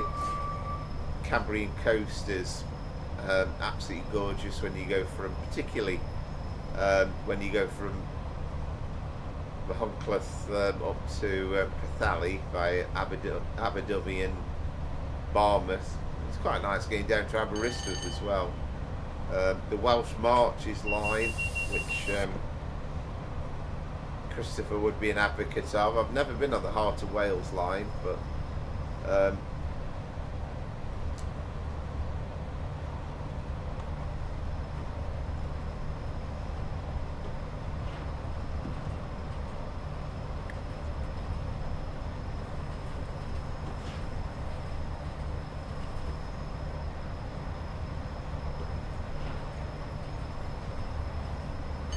And not forgetting, of course, the southwest as well, and Dawlish, that section.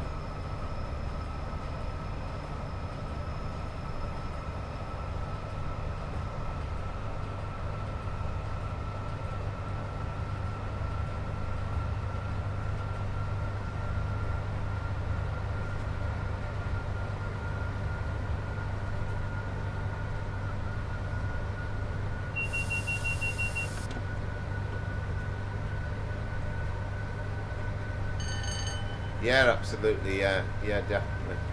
I must at some point love to go on the steam train. That would be magnificent. Actually, that was a bit bouncy, wasn't it?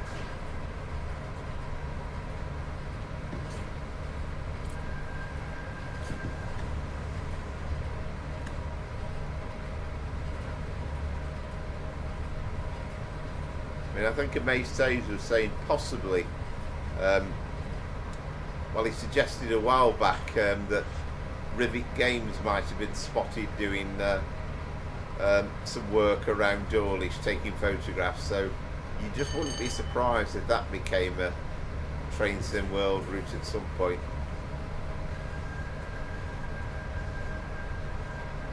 Kind of a self-contained little route really, because you have Exeter to Paynton.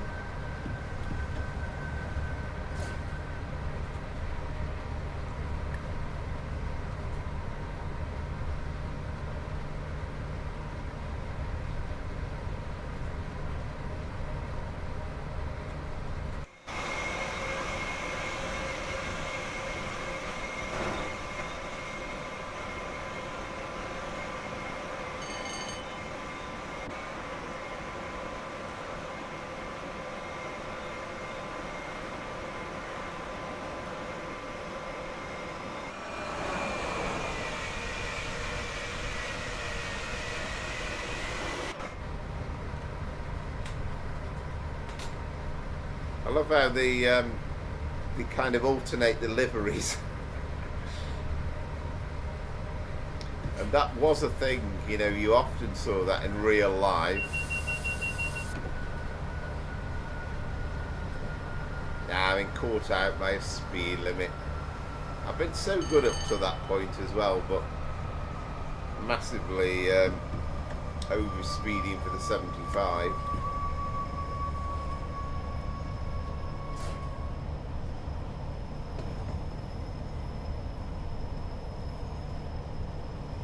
Then we finally have a bit of 110 running beyond that.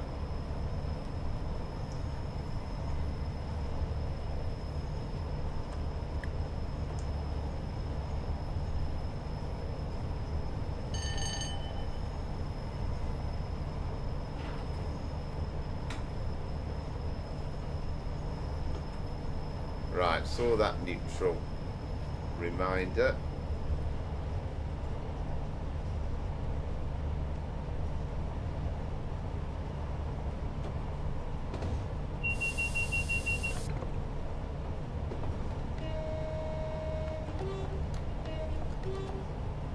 So this is Penrith.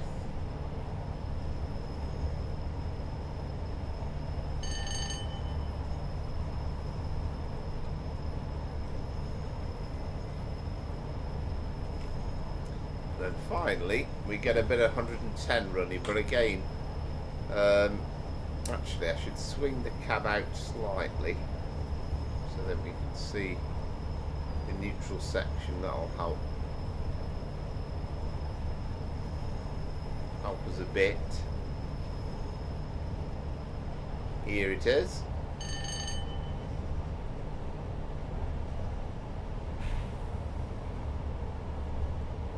I love that though, just the sound of the power going out and then coming back again.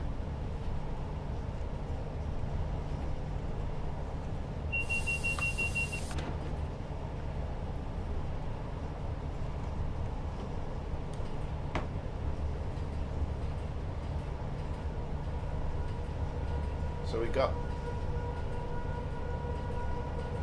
well, only about 16 miles to go to Carlisle, so we'll be there in a jiffy. And then we're going to do a nighttime run then for our final run of the night on the West Coast Main Line. So we're going to take those losing Manchester City supporters.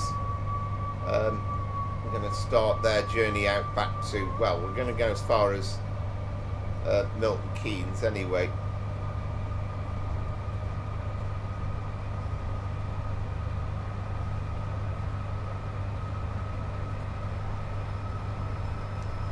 So I'll have a bit of Pendolino action to finish the night off.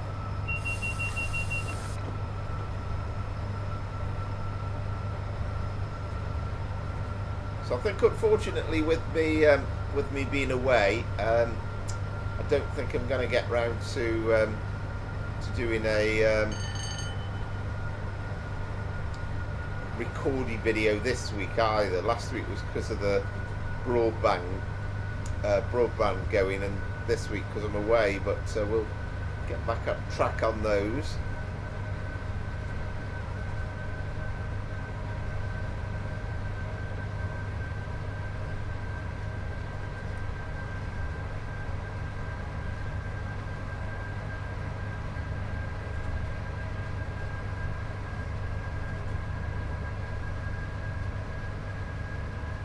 Yeah, on this route, you mean, Andrew? Yeah, I mean, we kind of, we really are on the verge, aren't we? I mean, I do know that Carlisle's in England, but I have a suspicion if you asked 100 people, as they used to say on Family Fortunes, if Carlisle's in Scotland or England, I wonder how many people would actually know that it's in England.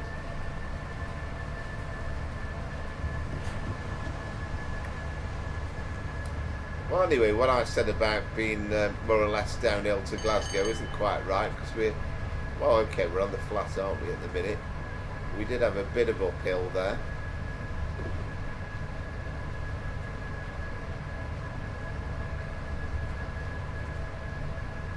I did try a bit of haggis actually on a run up to Fort William on the sleeper a couple of years back. I quite enjoyed it actually, to be fair.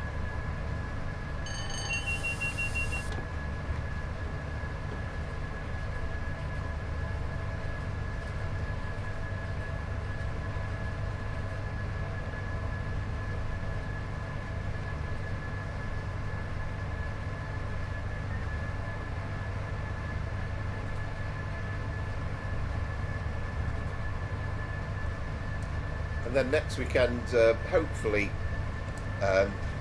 fingers crossed, I should have the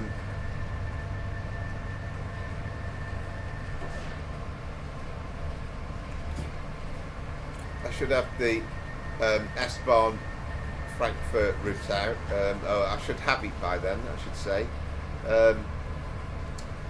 And then I've got a feeling that the 86 will probably be the week after, or certainly the next couple of weeks anyway. They're very, very close.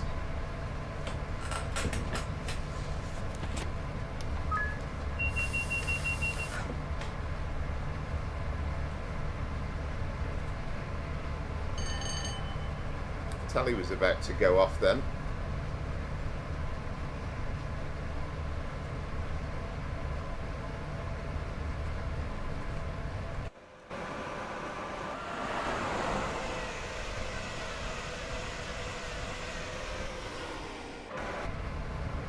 There's just something about the sound of those carriages whirring by, sort of 80s, 90s Britain. And once you're over a certain age, it's a bygone era, isn't it, in the main? And you look back on it with fondness, but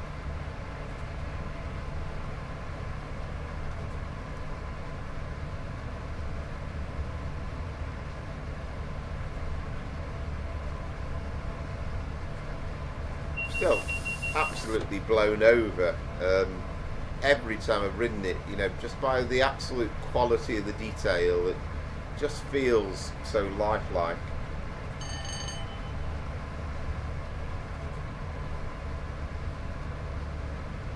Yeah, you would think so, wouldn't you? I can't see as we're going to be late anyway.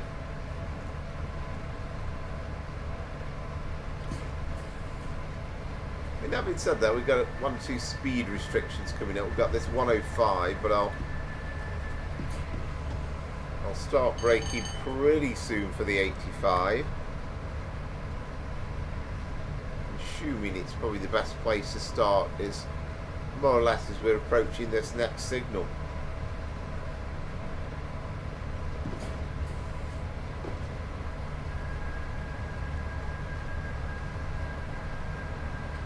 Kind of a bit all over the place, isn't it? You know, we've got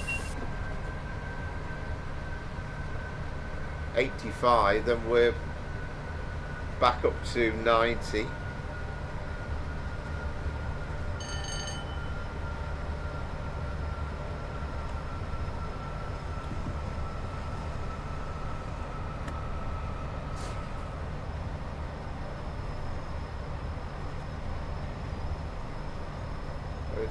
It's quite remote in these parts.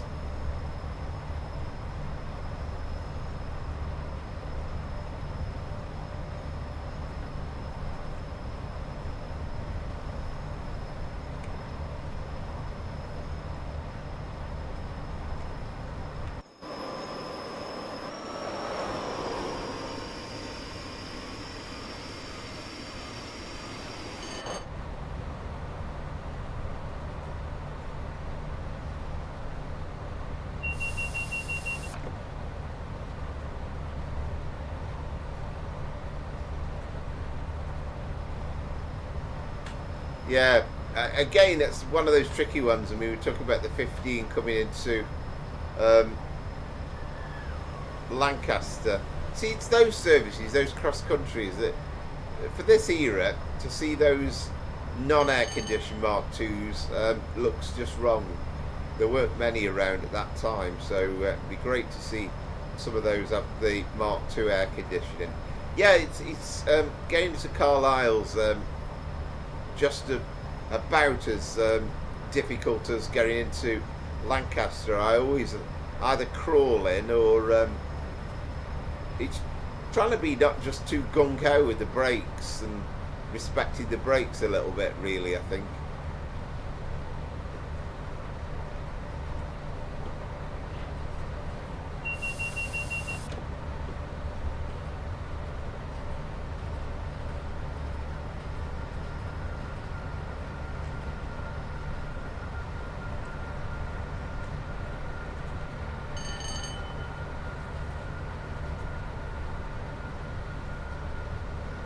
Well, good evening, Jared. Welcome again to the stream. Much appreciated for joining us. And we've got another run yet. We're going to be kind of venturing into the night time for our final run, and we're kind of back to the theme that we started with the FA Cup. So we're going to be taking the last train out of Euston. Okay, it should be to Manchester Piccadilly, but we'll only be able to take it as far as Milton Keynes, of course. But yeah, thanks for joining us, and hope you are doing well on this lovely evening.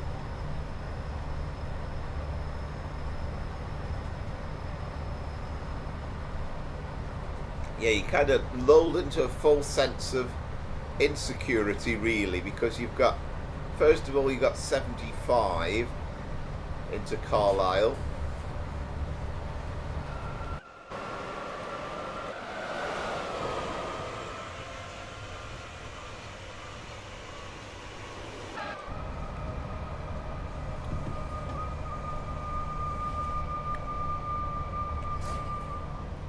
The pedantic nature of me thinks it'll be quite nice to have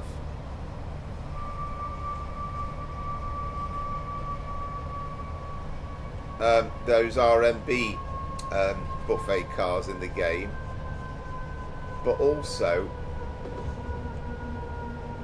I'd love to see the other Mark 1, the more regular one that you saw on these sort of expresses. Maybe by 86 they were perhaps more commonly the Mark III ones then.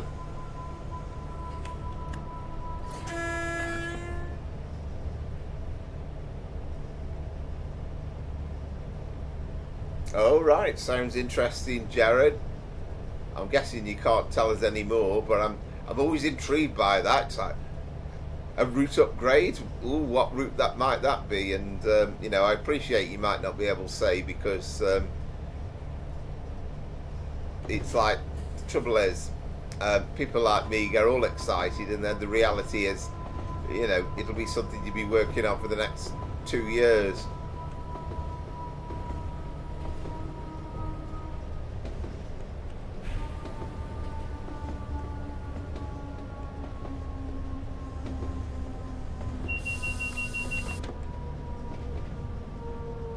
But yeah, you know, by all means, you're welcome to stay as long as you can. We've got, let's say, we've got one more run lined up, which is going to be a Pendolino run in the dark, actually, out of Euston.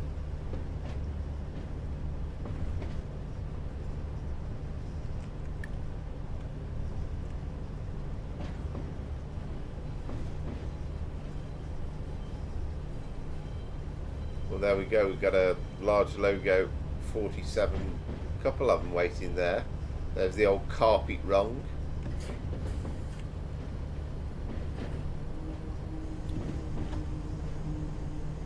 I just love the sound of this train clanking over the points as we come into Carlisle. It's just a dream, it really is, to drive.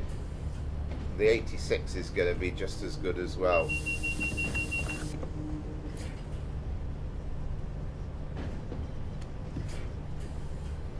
We've got a pacer waiting there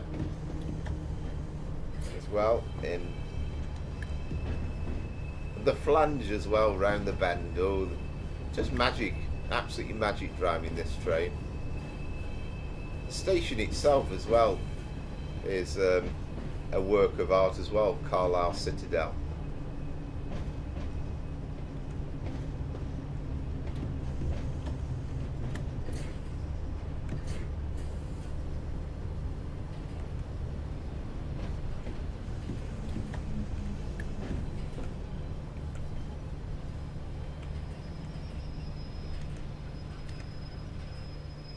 Please stop in time. Thank you. I was getting worried there. I thought I'd done that perfectly, and then I thought I'd made an absolute bodge of it.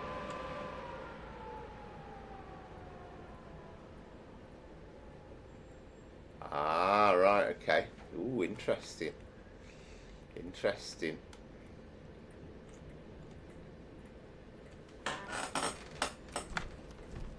Very interesting. I mean, I've seen... I'd love to see a proper Southwestern Main Line. Well, I absolutely thoroughly enjoyed that run.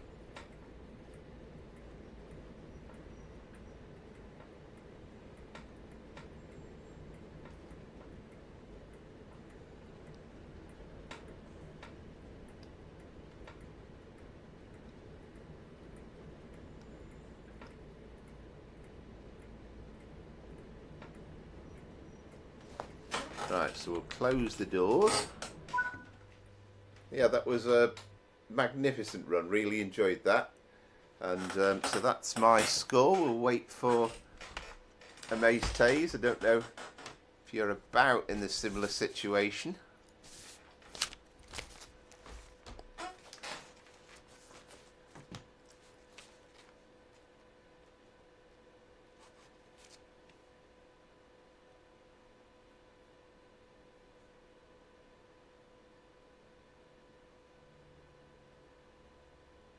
And then we'll prepare in a minute for our final run of the night.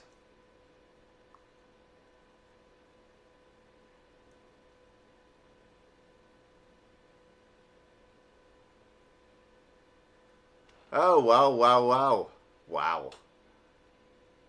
That's magnificent, mate. Yeah, well done. 13,381. So that means you've definitely won for the night. That puts you ahead at 3-1. 15 points. Yeah, wow. Yeah, it just shows. I mean, I thought speeding wise, I thought I'd done pretty good, but there was just a couple of times it's very, very hard to keep exactly within the speed limit. But yeah, really enjoyed that run. That was incredibly close and tremendous fun as well.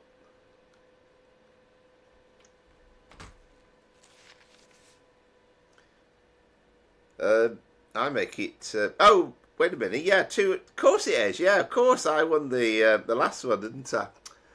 There you go. It would help if I wrote down where the scoreline was in favour of. Tell you what, I wouldn't make a very good commentator, would I? So actually, that sets things up perfectly, doesn't it? So 2-2, an equaliser, all to play for. Final run of the night.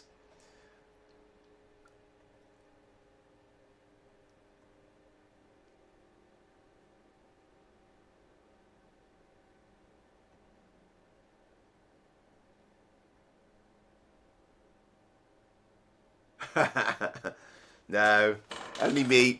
As per normal, only me.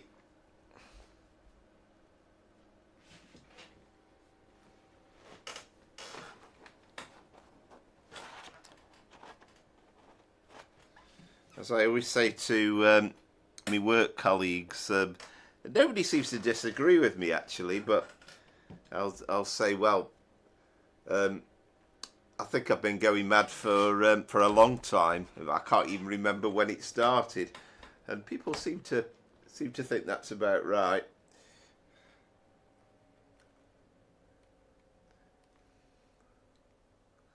Right, so we'll load it up for one last time, and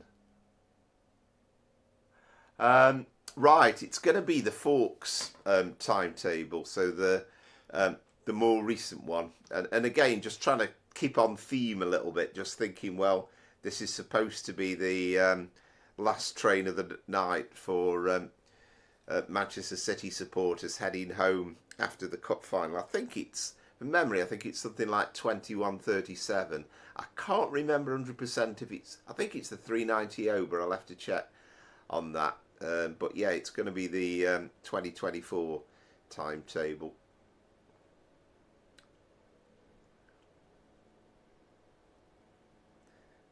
And usually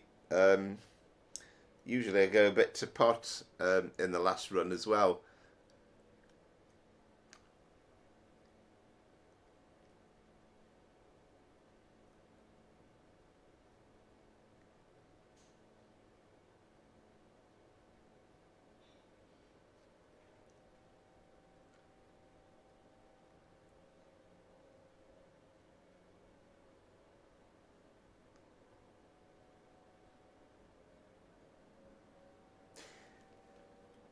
How early do you have to get up to for work typically on a Monday morning?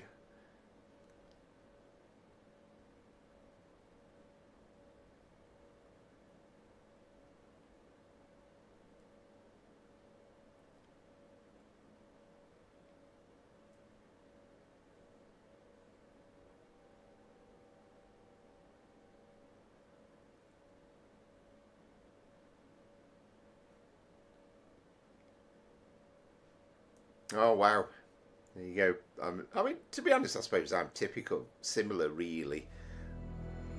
Though I must confess, sometimes that 6:30 becomes 7. I can just about um, live about 30 miles away from my workplace, so I can just about do it if I get up at 7. But 6:30, a bit more comfortable, particularly if it's a dog walking day. We take it in terms, me and my brother. Well, I think you kind of get used to it. Your brain, the harder things at weekends, isn't it? Sort of actually getting up. Right, so here we go. West Coast Main Line South 2024.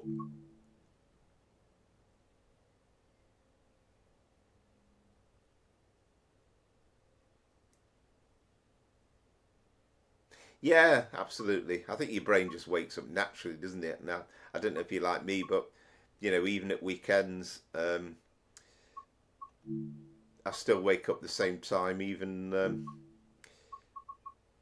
regardless. I think it's the 2137. Right, okay, it must be the 391 then.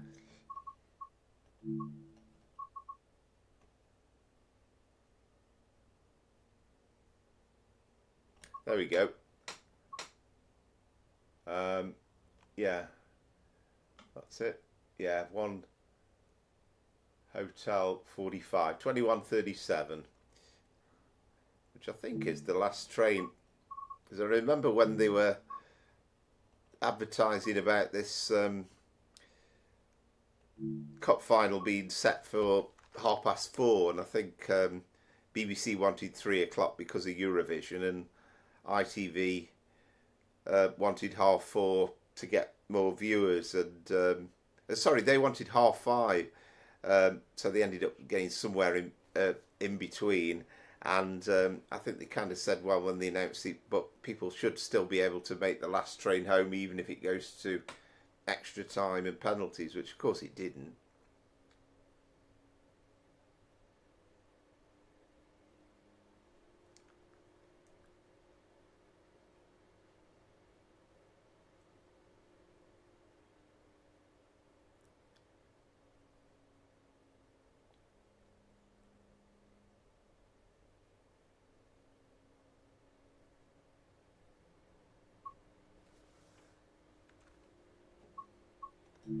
There we go, so in the dark, and we'll set up our Pendolino.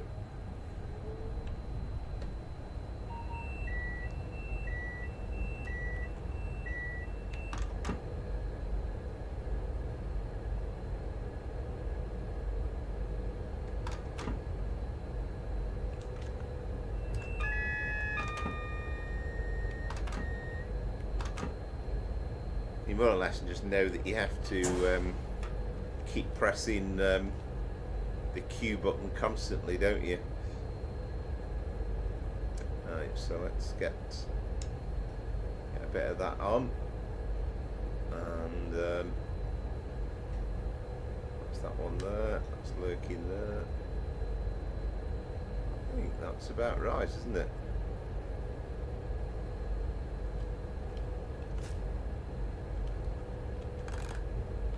Have a bit of night time running, and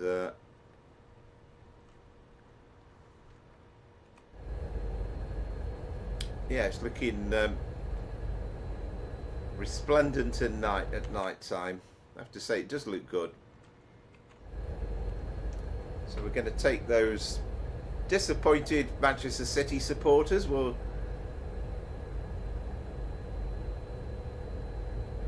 basically, we'll rewind the clock back 24 hours, or well, yeah, nearly is exactly 24 hours, isn't it? So you've just watched your team lose in an FA Cup final, and you're going to join the train despondent and head up back to Manchester. And of course, we're only taking this as far as Milton Keynes, where a driver will take over from us.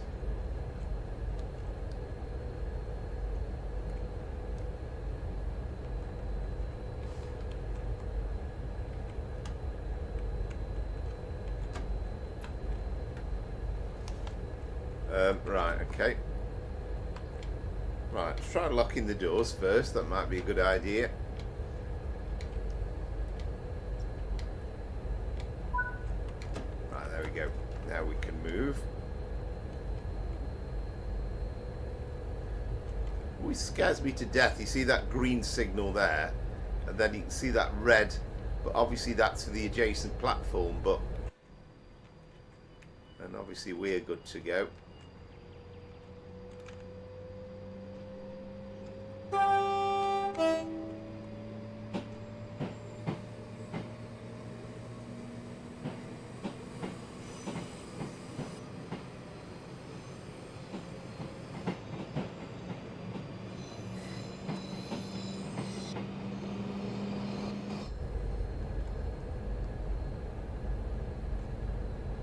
So it's not that often I do nighttime runs, but you know, it's quite good fun.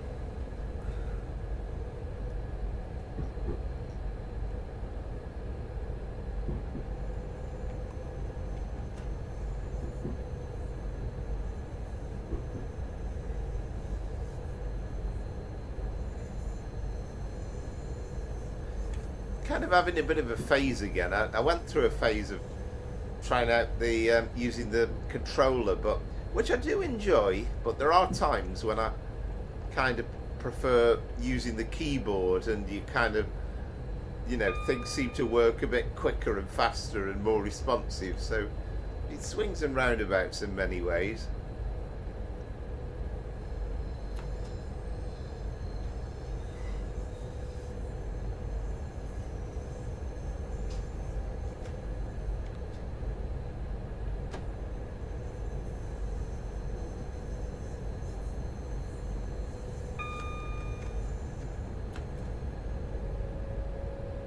Feels so much more responsive than driving the 87 though. It's completely and utterly a totally different experience,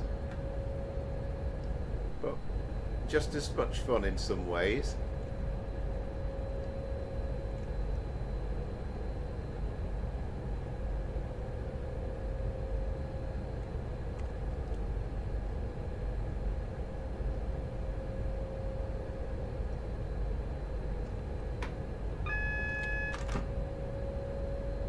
I always think that seems to me that shouldn't be going off that AWS ping, should it? I'm sure that's some sort of error somewhere.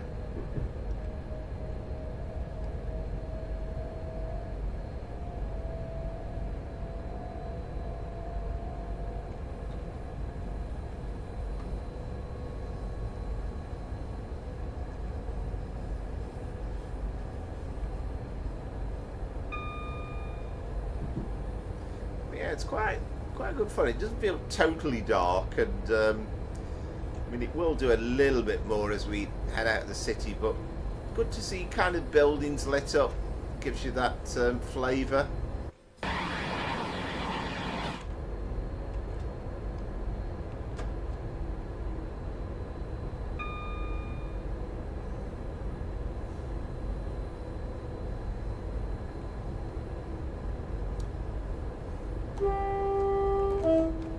So we're straight through to Milton Keynes. We're not stopping at Watford Junction, so we'll go flying through. So only about half an hour's run.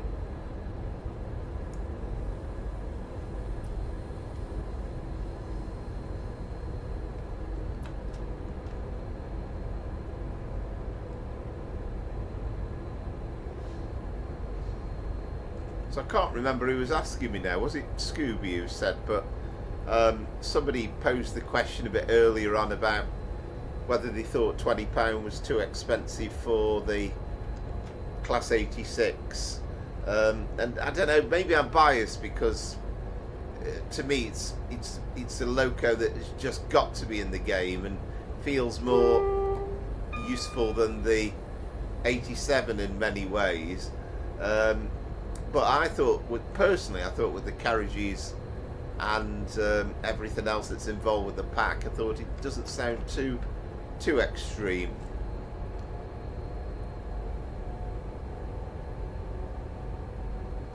Yeah, I'd love to see, you know, the lights.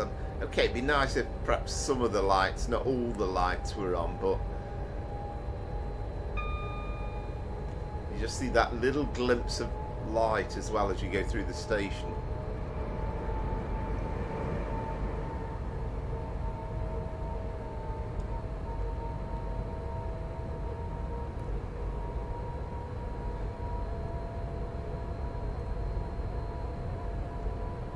Yeah, definitely. Yeah, me too, I think.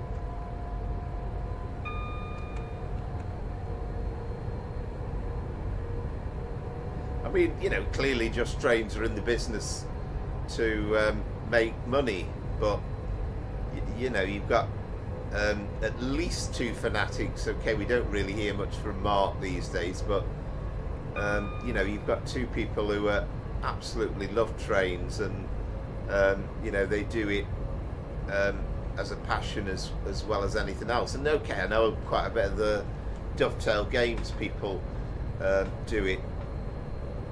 Are absolutely mad on trains as well. Probably most of them really, but the Just Trains crew, they've just been allowed a bit more breathing space time. I don't know whether they've just been a bit more kind of like, look, we've got our reputation on the line. We want to. We're not just going to churn out any old rubbish. It's got to be of the Just Trains quality.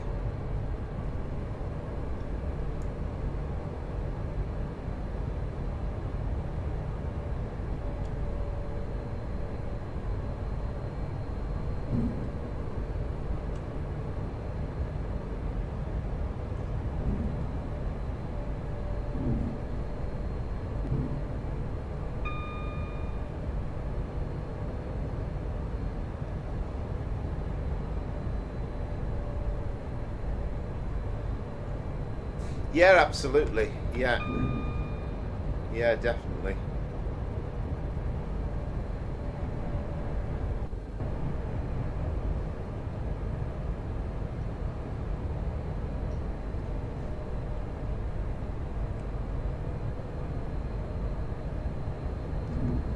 I hate it when, and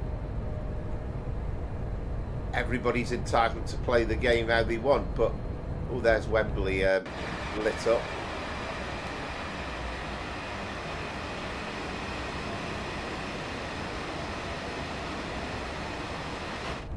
But I hate it when you can actually see you have that thing here, right about here, saying how far off the station is and all that sort of stuff. And even dovetail games tend to put that in on their streams. Well, I'm so glad you can get rid of stuff like that.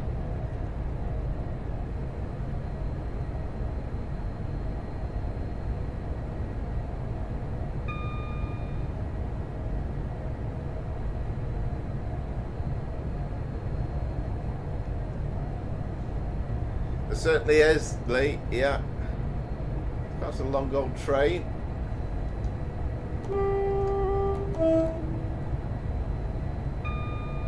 So again, for ferrying those Manchester City supporters home, I'm sure they wouldn't necessarily have been looking forward to seeing Wembley again as they hurtle through this part of North London.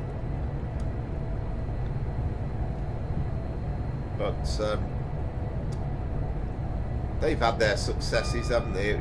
I think it was just lovely to see somebody new and to see just the joy, the excitement of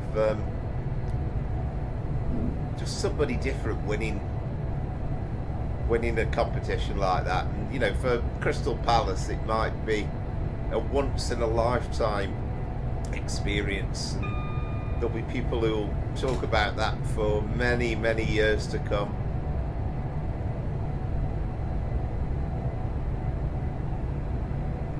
And I kind of clearly remember as well 1990 and 2016, and they were kind of on both occasions on the verge of winning it and had victory snatched away from them. So just nice for once to see it kind of going the other way. Similar with Newcastle as well. It's funny how both have done it in the same year.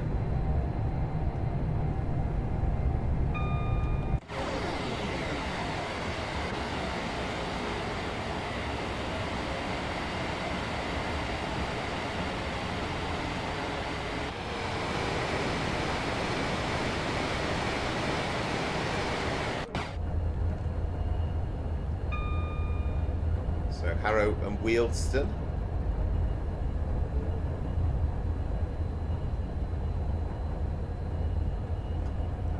I'll have to put my light on so as I can see me where my speed set thing is in a minute.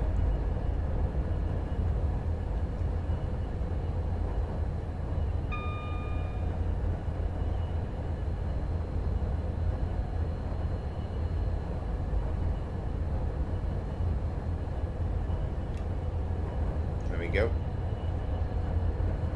I can't remember whether there's a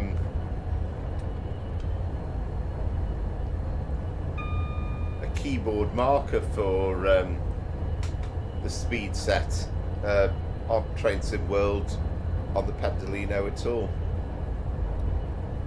But it's kind of massively different, the speed set on the Pendolino, than say some of the other trains that have got cruise control. I don't know about in Train Sim World, but certainly thinking like driving the Class 90 on Train Sim Classic, and you can set the cruise control in advance, and then just kind of let the train do its own thing. But of course with this, speed set only basically just holds the speed once you've set it.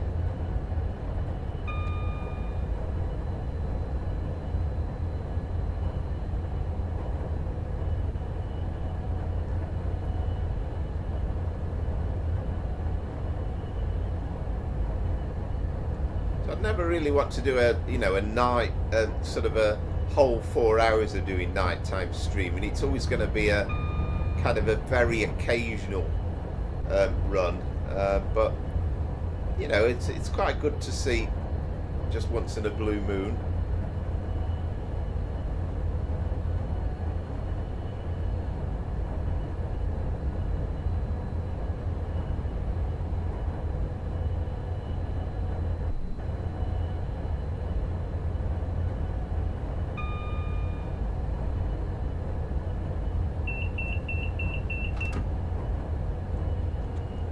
Ooh, should be 110 there. Ooh, there you go. You see, I've told you this final run, I'm always going a bit off.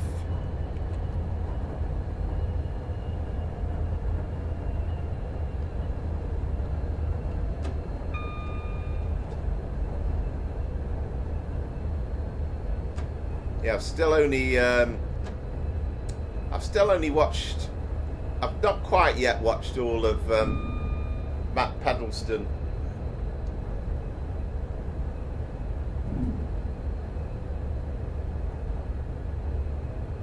Yeah, absolutely, yeah. And that's kind of, again, it's sort of something that's really, really useful. Yeah, that's a very, very good comparison. I mean, in some ways, I kind of feel as though what the Pendolino has is, it's slightly archaic, really, for a modern train. Bear in mind that the 90s were built, sort of way before the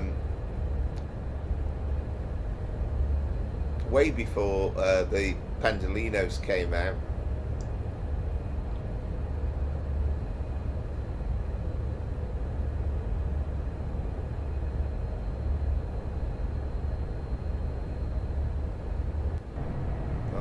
I seem to remember somebody saying somewhere it's called like bacon sandwich mode or something, where it means they haven't got to do too much.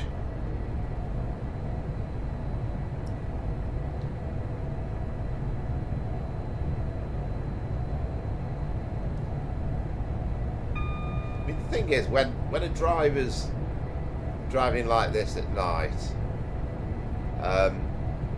how on earth do you know where you are and kind of still understand and recognise everything?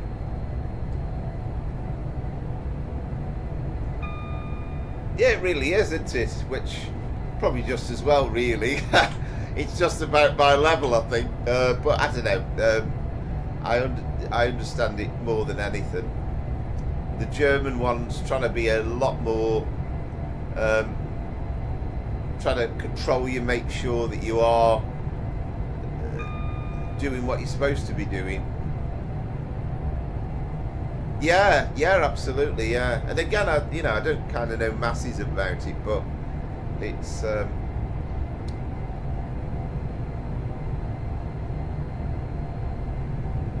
mean, I suppose it's not inconceivable that eventually we could have driverless trains, but I I'd be quite sad to see that. I know, you know, we talked about the tube line. I mean, even the tube trains that are ATO, you still have got a driver sitting in there in case something goes wrong. But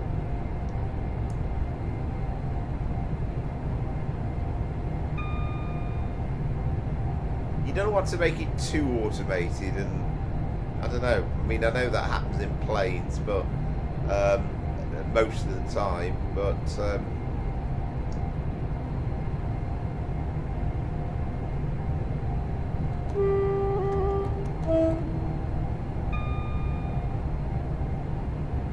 yeah, and well, I suppose it's just a further extension. I mean, you think back to the APT and that CAPT thing, that CAPT, that was kind of the first of its type, I guess.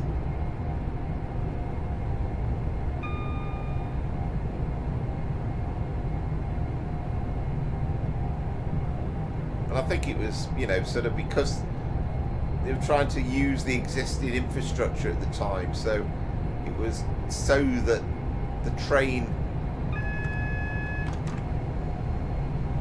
that you were driving, you know, you're still trying to use the old signalling system, the old signage, so it's just to give you that extra warning because you're going faster.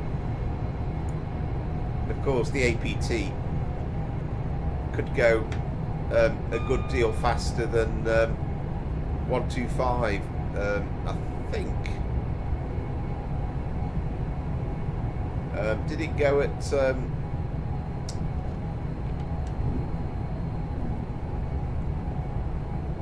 Snowbreak? Never seen that before.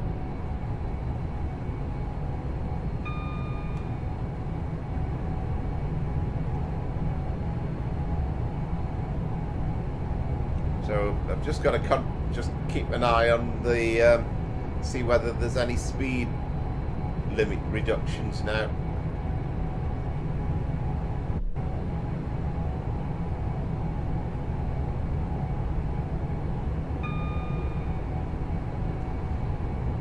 Yeah, absolutely, and of course that's, you know, a huge issue on the West Coast Main Line, and that's kind of, you know, all the people campaigning against like HS2 and stuff like that, they're not kind of aware of such stuff.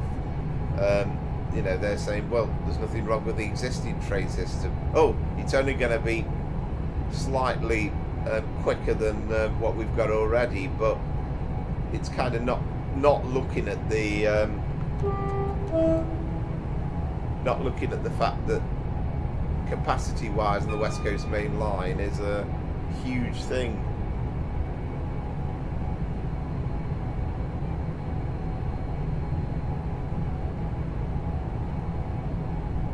Yeah, that's interesting, and yet, you know, the Victoria line has been ATO for years and years and years, hasn't it?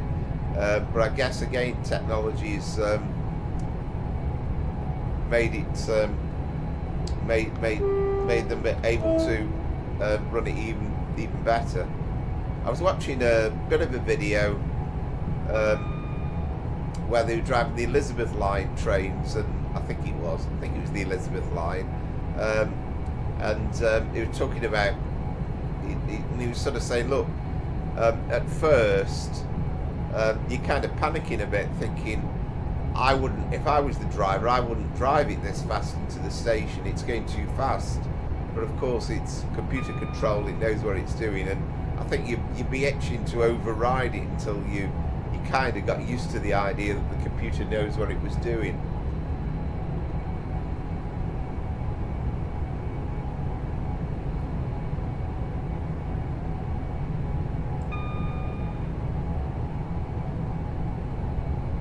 And again, similar thing about that. I mean, that Just Trains Met line. I mean, that was set in the period just before it went ATO. So you've got all those approach control things, which driving it into Baker Street, absolute nightmare. You have to kind of like, right, now it's this, now it's that, and you have to be absolutely spot on. Otherwise, you've got alarms going off all over the shop. And of course now, he leaves Finchley Road, presses the ATO button, and he lets it drive itself.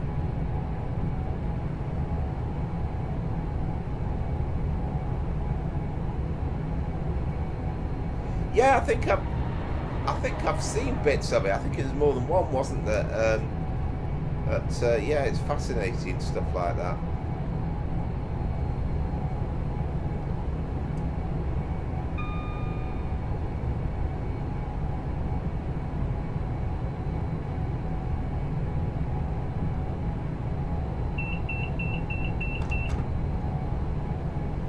And you know, if you're not a train geek, and you travel on the trains, all you want them to do is to run on time and preferably with seats available and as many of them as possible.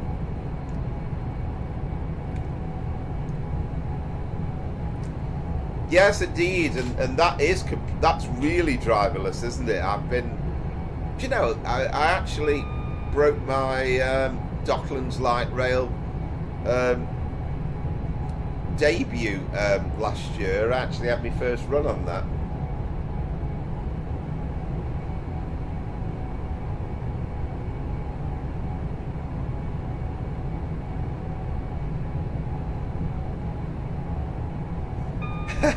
Yeah, absolutely. It's like, do I trust it? I wouldn't have drove it like that. Does it know what it's doing? I can kind of get that, yeah.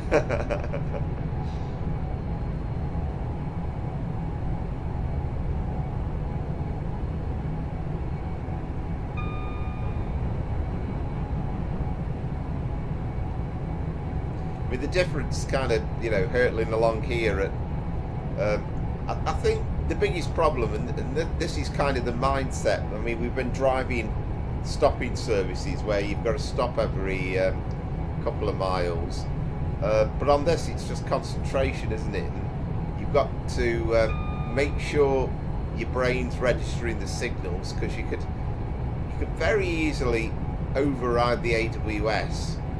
And okay, I know it's got that thingy tasks on it, hasn't it? But I don't think that works with the signals, does it necessarily? But you've got the signals to think about. You could override them by just pressing the Q button by, well, you know, pressing the AWS button in real life. But it's those changes in the speed limits, very, very easy to just forget about it and go hurtling through 110 section at 125, which you know, you're gonna get a serious telling off for that.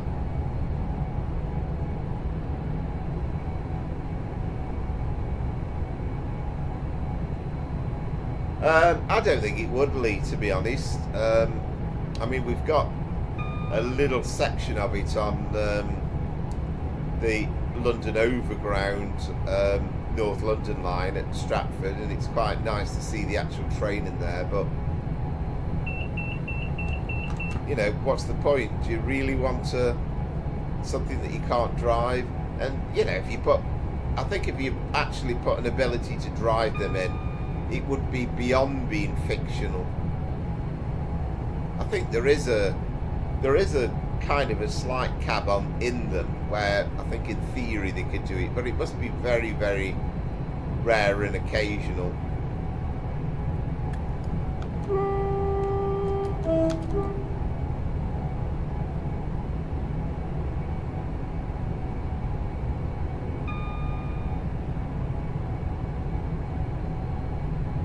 Yeah, and you know, do we really want routes and trains in world like passenger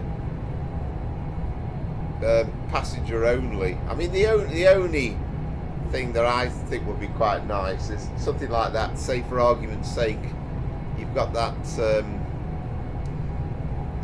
section on the North London line. It'd be good if you could actually just climb on board as a passenger It then transports you a couple of stops to somewhere else, where you then disembark to drive another train on another line, and something like that would be quite good, I think.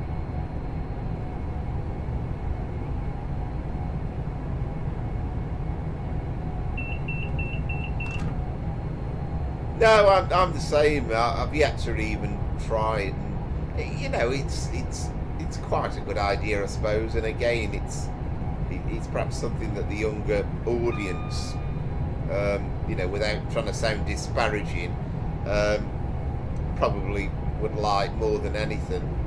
But yeah, I'm the same.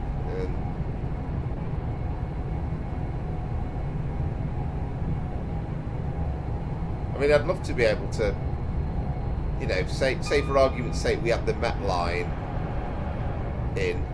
I'd love to be able to walk out of Euston Station and walk on foot in the game for a few hundred yards, and then actually join Euston Square, and you know, sort of have route hopping where it works. But you know, you're probably in the realms of needing a mega computer to do something like that.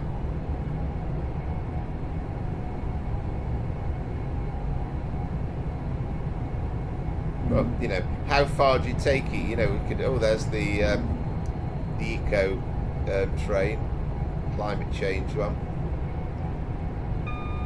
How far do you take it? You know, to the extent that, oh, wait a minute, there's a pub outside the station. Let's go in. We want to see a bar there where you can order a pint. I mean, at least we've got things like Gospel Oak, I suppose, where you know, you've got the cafe and stuff, and which is quite nice to see. This is Bletchley.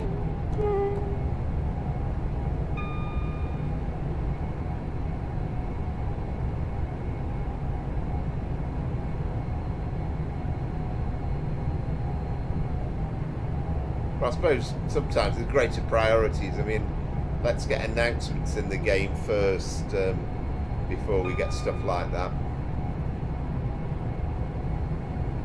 I'd love to see it, and again, it's probably, I think the thing that's holding it back is this console business. Obviously the game's struggling for console users, but it'd be lovely to have just announcements at stations, and you know, if they could do a sort of a deal with and Jeremy, and they could use a network rail, and they could use her announcements, just how realistic that would sound.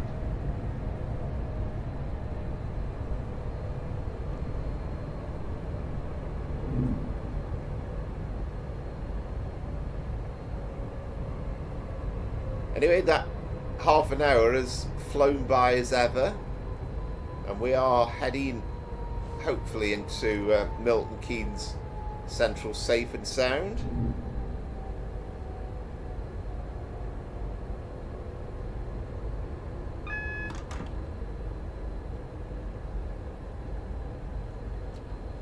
Right, so that's okay. We've got a green signal.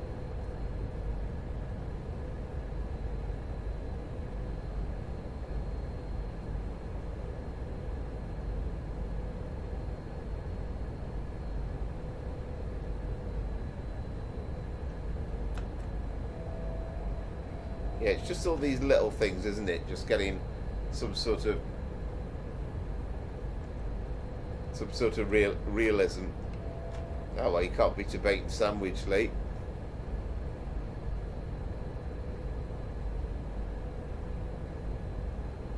Oh, well done, N8 Scooby. Yeah, do you know, for a minute I'd completely forgotten. I was so in my train of thought about what I was talking about. Well done. Well done. I'm very glad to hear that, and from my point of view, perfect timing, because we are coming into Milton Keynes Central Station.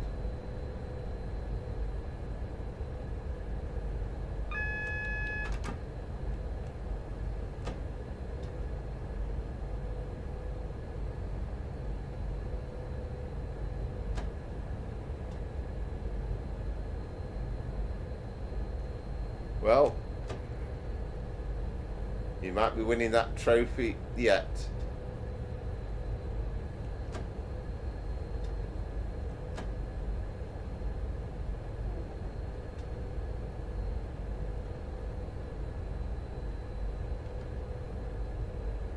Yeah, I enjoyed that actually. Again,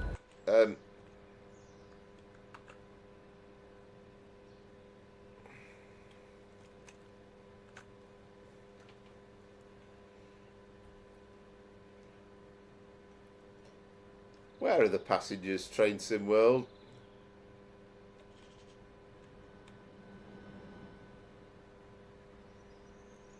Nobody wants to get off at Milton Keynes.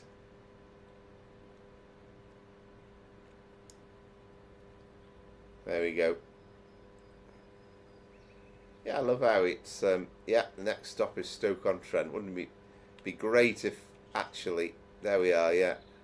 So the 22:10, on time, calling it Stoke-on-Trent, Macclesfield, Stockport, and Manchester Piccadilly.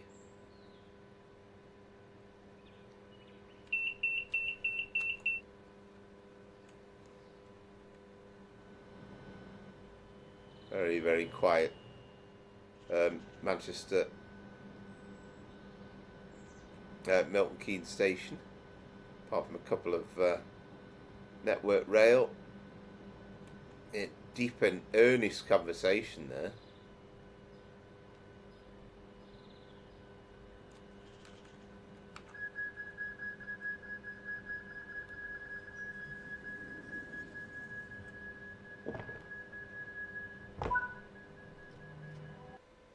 Right, so that is the end of the run. Yeah, well, good luck, N8 Scooby, and hopefully, well, you can't do any better than me leading the championship at this stage, can you? So that's good to know.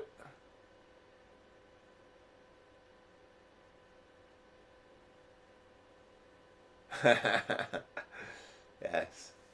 Yes, indeed.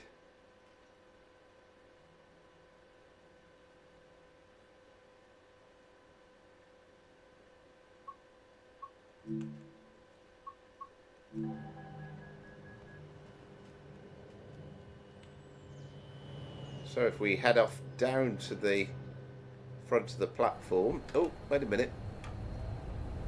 I actually wasn't going to do that. I was going to get out the train. Have we got time? No. We're on the move, aren't we?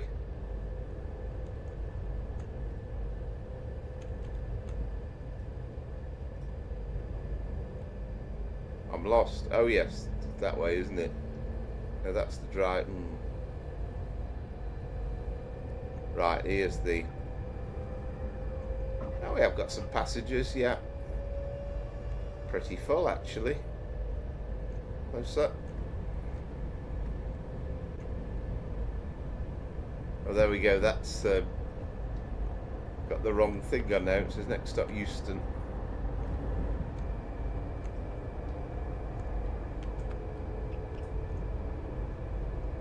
There seem to be many seats available. I found one.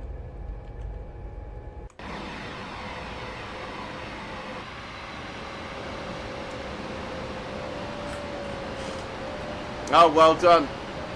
Well done, Amaze. That's good.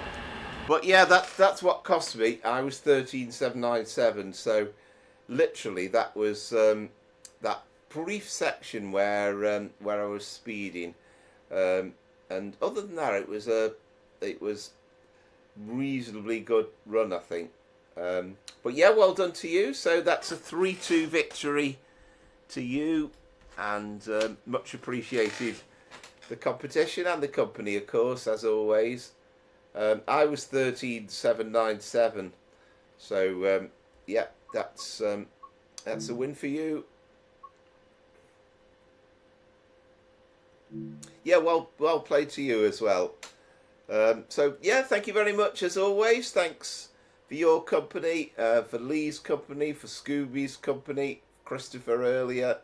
and all the very all the people that have chatted all the way through. We've had quite a range, haven't we? We had Lawrence, I think, earlier on as well. And there's been plenty as well, I'm sure, lurking behind the scenes that have watched at various stages. And yeah, thank you very much. I will. Yeah.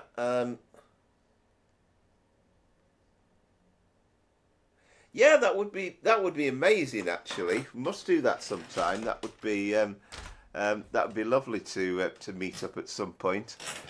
We definitely must do that. That would be fantastic. Yeah, there you go. You'll be able to see. Well, you've seen me ugly mug, haven't you? At some point on the video. Yeah, thank you very much, Amazed Tays, and to everybody else, and to Lee. Yeah, thank you very much to everybody. Really enjoyed the stream as ever. So we'll see you next Sunday, and to you, Scooby. And we'll be back 5 o'clock next Sunday. And just one last time to say it, but if you've really enjoyed the stream tonight and you haven't subscribed already, I'd be really grateful if you would consider liking and subscribing as ever. But until next time, until next week, next Sunday, from Powerflower, Trains and Planes, it's good night.